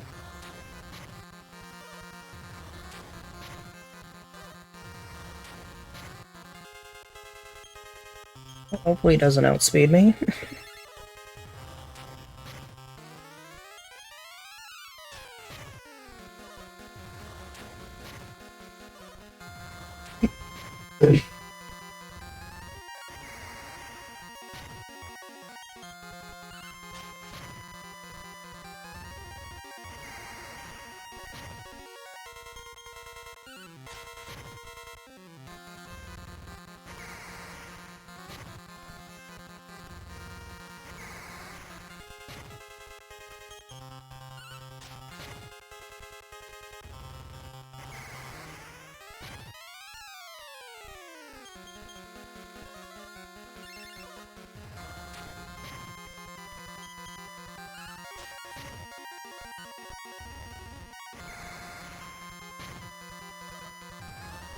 think his max damage is probably capped out to 135 at the moment.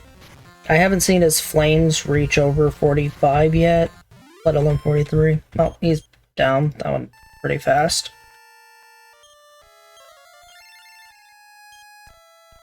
But he's still slower than my PB, which is kind of funny.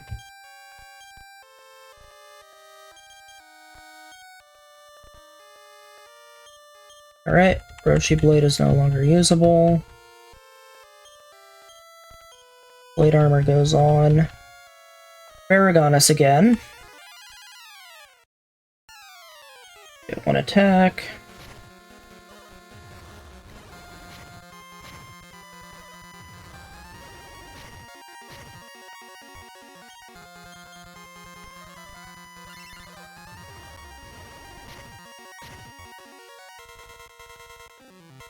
I'm not gonna risk it.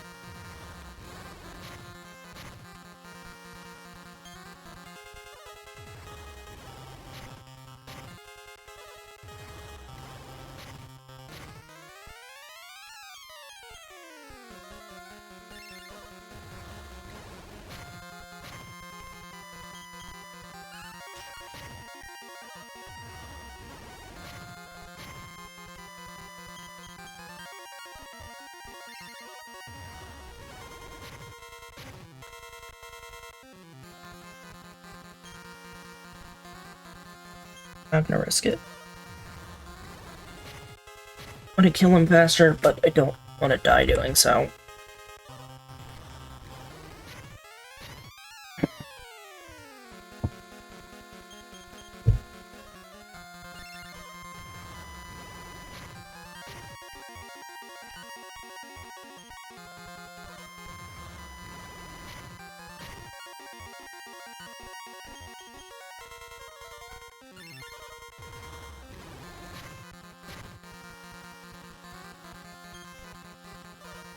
Paragonus, I'd like you to properly do your double attacks and stop goofing around.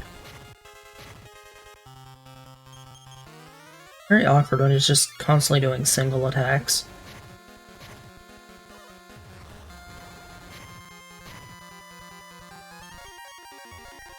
I'm not sure if my stats went up high enough to kind of prevent him from doing upwards of 300 damage now.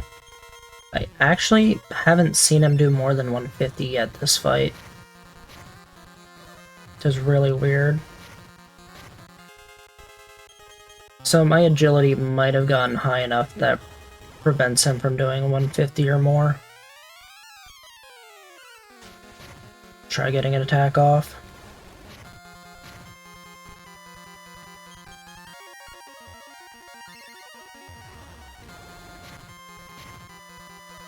I'm seeing a lot of 140s, but I'm not seeing 150s yet.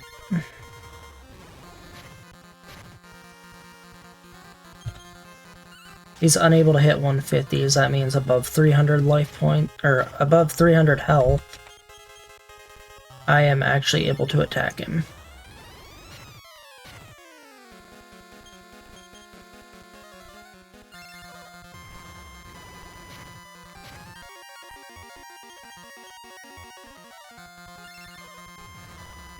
He's done 152 at least once. Okay. I missed the 152.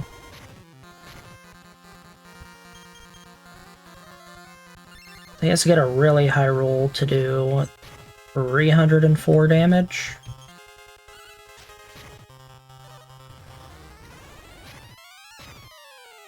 So maybe at 305 plus I'm safe.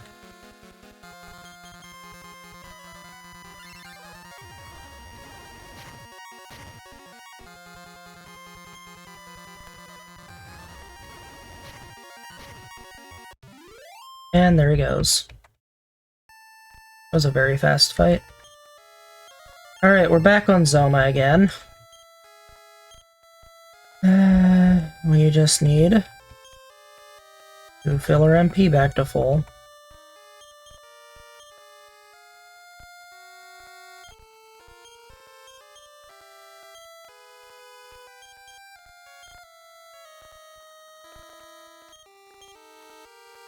One more use. Alright. Zoma, take 2.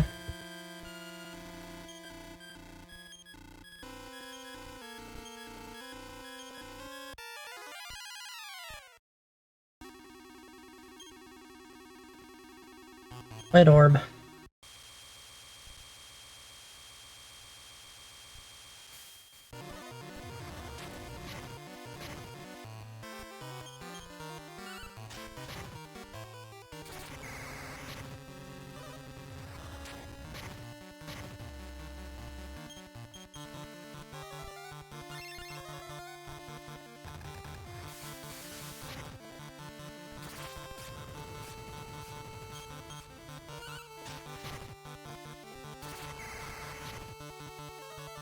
Boss music's really good.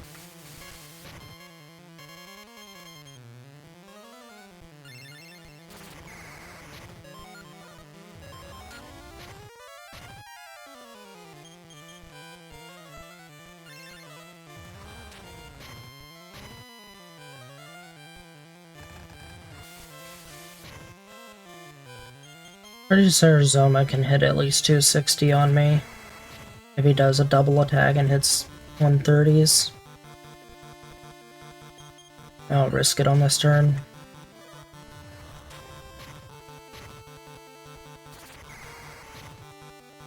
Oh, hope he doesn't outspeed.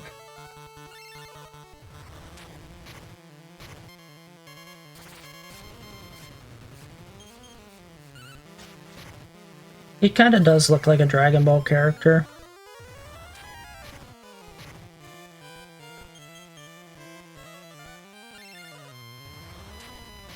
Ah, I see. That makes sense. Toriyama's designed a ton of stuff.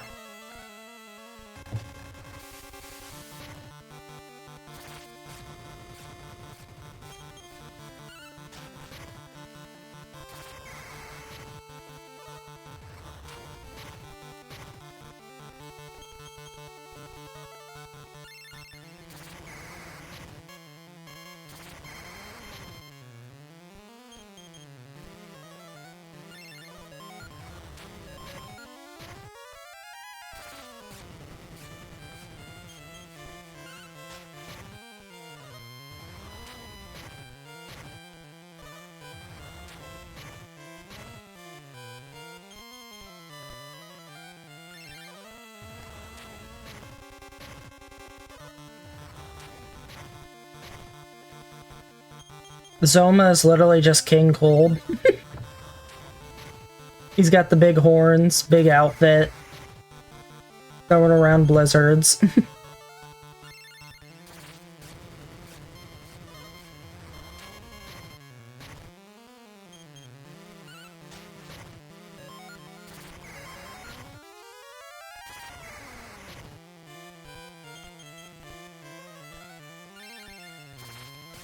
Like Bobbity. Yeah, except Bobbity's like tiny and Zoma's freaking gigantic. Like Zoma's like 4 or 5 times the size of a normal person. It might not seem like it with this screen, but like earlier on when he was doing his walk up and everything, he's like 3 to 5 times the size of a human being.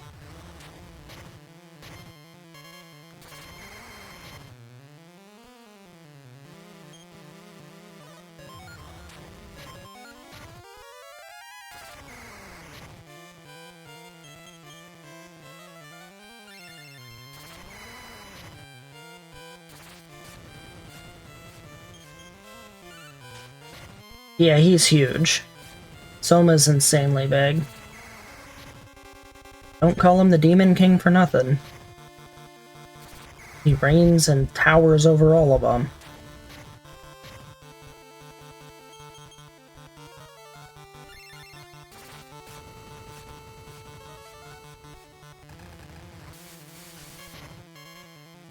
I'm gonna go ahead and safety wizard, try to keep my MP high.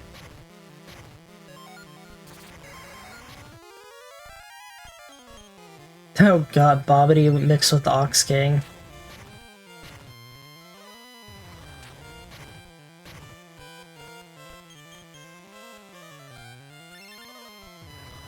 Welcome back, Raichu.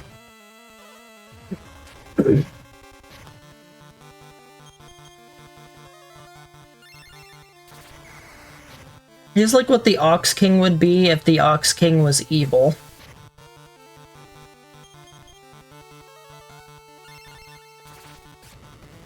Then again, I don't think the Ox King can cast magic.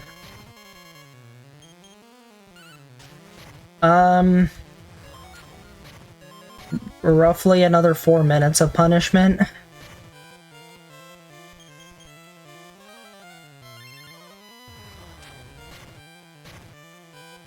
I'm trying, but dude has a lot of HP.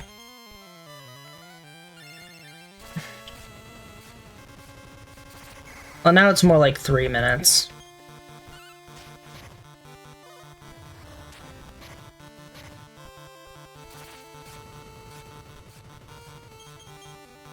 Yeah, this is the toughest fight in this run. And very long.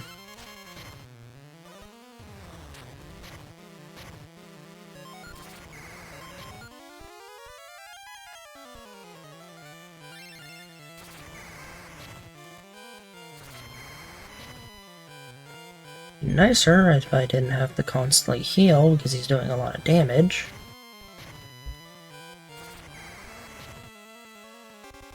I'm temporarily switching to the light armor. I need to get my MP back up.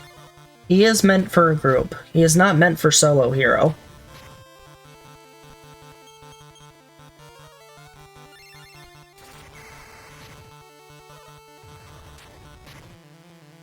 Please, Soma, let me heal.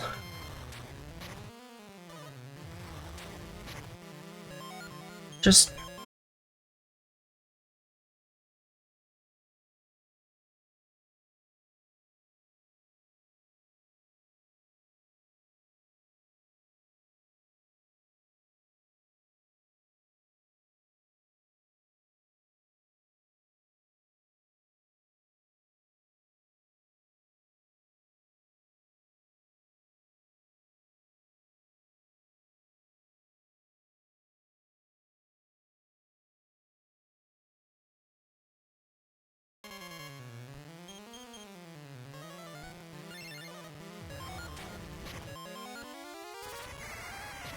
Oh, it's back? It is back. I am still alive. Zoma is still alive. The fight's getting close to its end. It didn't miss much, it was just a few turns of me healing up my MP with wizards.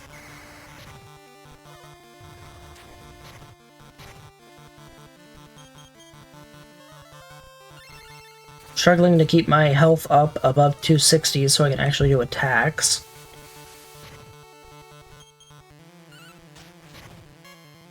He's finally firing icy pulses again. Oh nice, a double icy pulse, that's perfect.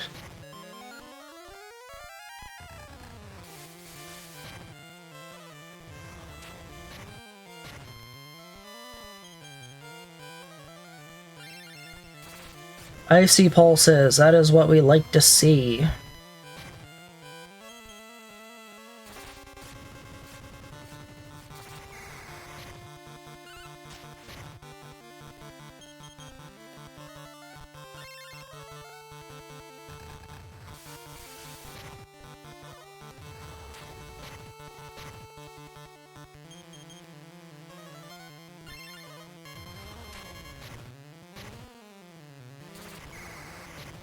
Zoma's attacks are so powerful they break the stream.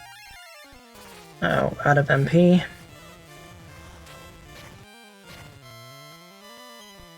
He's gotta be like a few hundred HP or less. I swear, that I've been hitting him for a while now. Yeah, 32 was a really good wizard heal.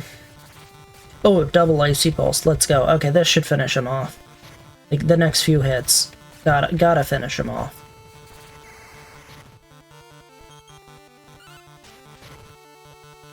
Come on. Dude, just go down already. How are you not gone yet?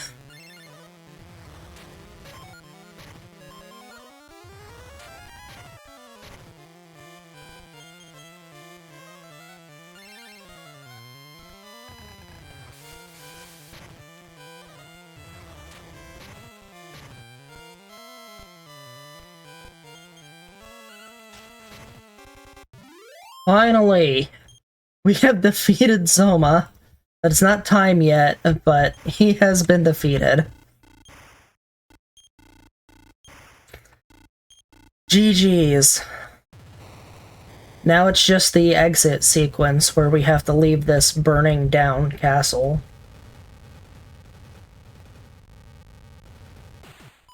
We somehow get spit out of the North Cave. Oh, you actually don't need any filler now. Oh, nice. So you got things fixed.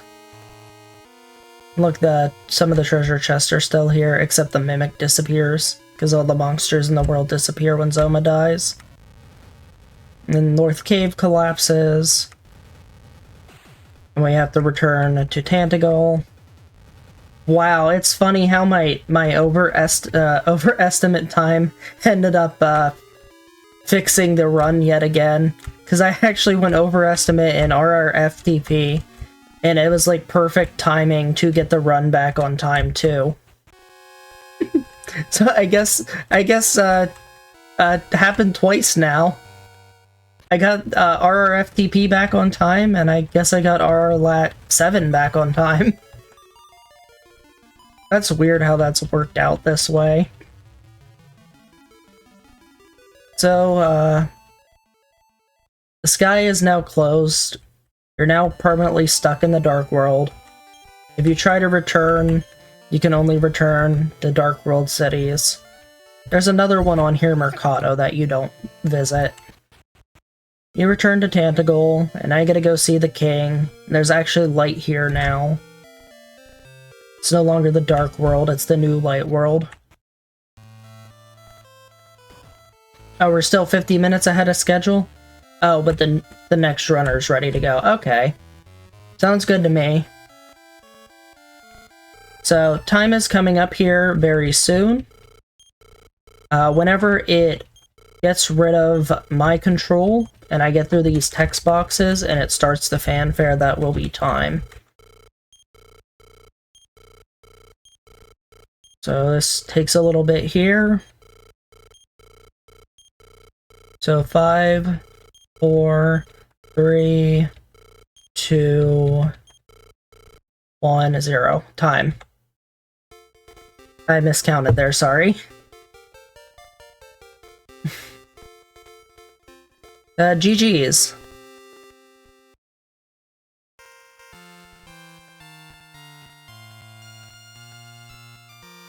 And we have the nice ending fanfare and all the credits and everything. So I'll let the credits play out while the next runner's getting set, and you guys can let me know when to stop streaming. I'm sure a lot of people probably like listening to the music here. But as you can see, this is basically the story of what happens after the hero defeats the Demon King. So your character becomes the hero of the Dark World, or Alifgard as it's called. And this is the prequel. But for some reason, he just disappears. Or she. Well, in this case, it's she. The character just disappears somehow. Don't know where they went. Don't know how they went. It's possible they got pulled back to the surface world. It's a really weird ending. It's just, they were the hero, and they explained that part in 11? Oh, yeah, my Graham's birds just woke up. They are 2 cockatiels, both female. Okay, I'm actually really curious. Why does the hero disappear? Or do I have to play 11 to find out?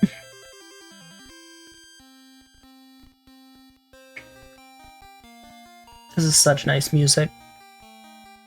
He just goes home. The hero literally just teleports back to Aleahan. Whisk back to... Okay, so my guess was right. Probably got teleported back.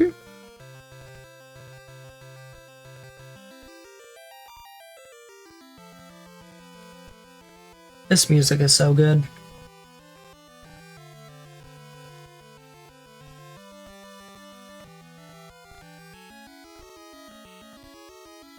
know the hero didn't want to be whisked back and just happened to get whisked back.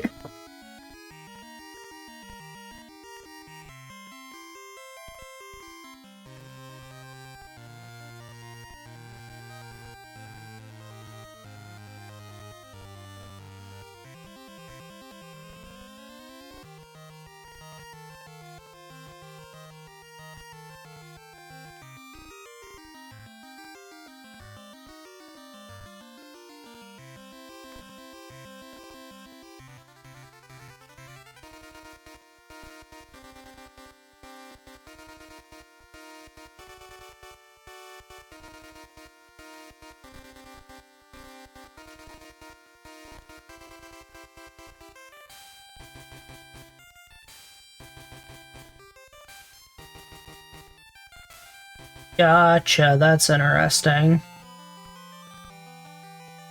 I'll have to play 11 eventually. I think I have it bought on Steam.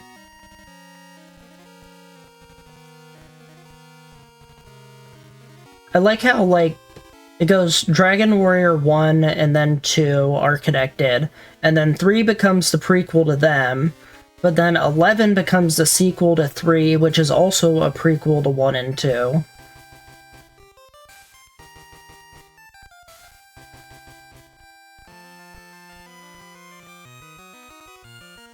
Alright, that's the end of the credits. Is our next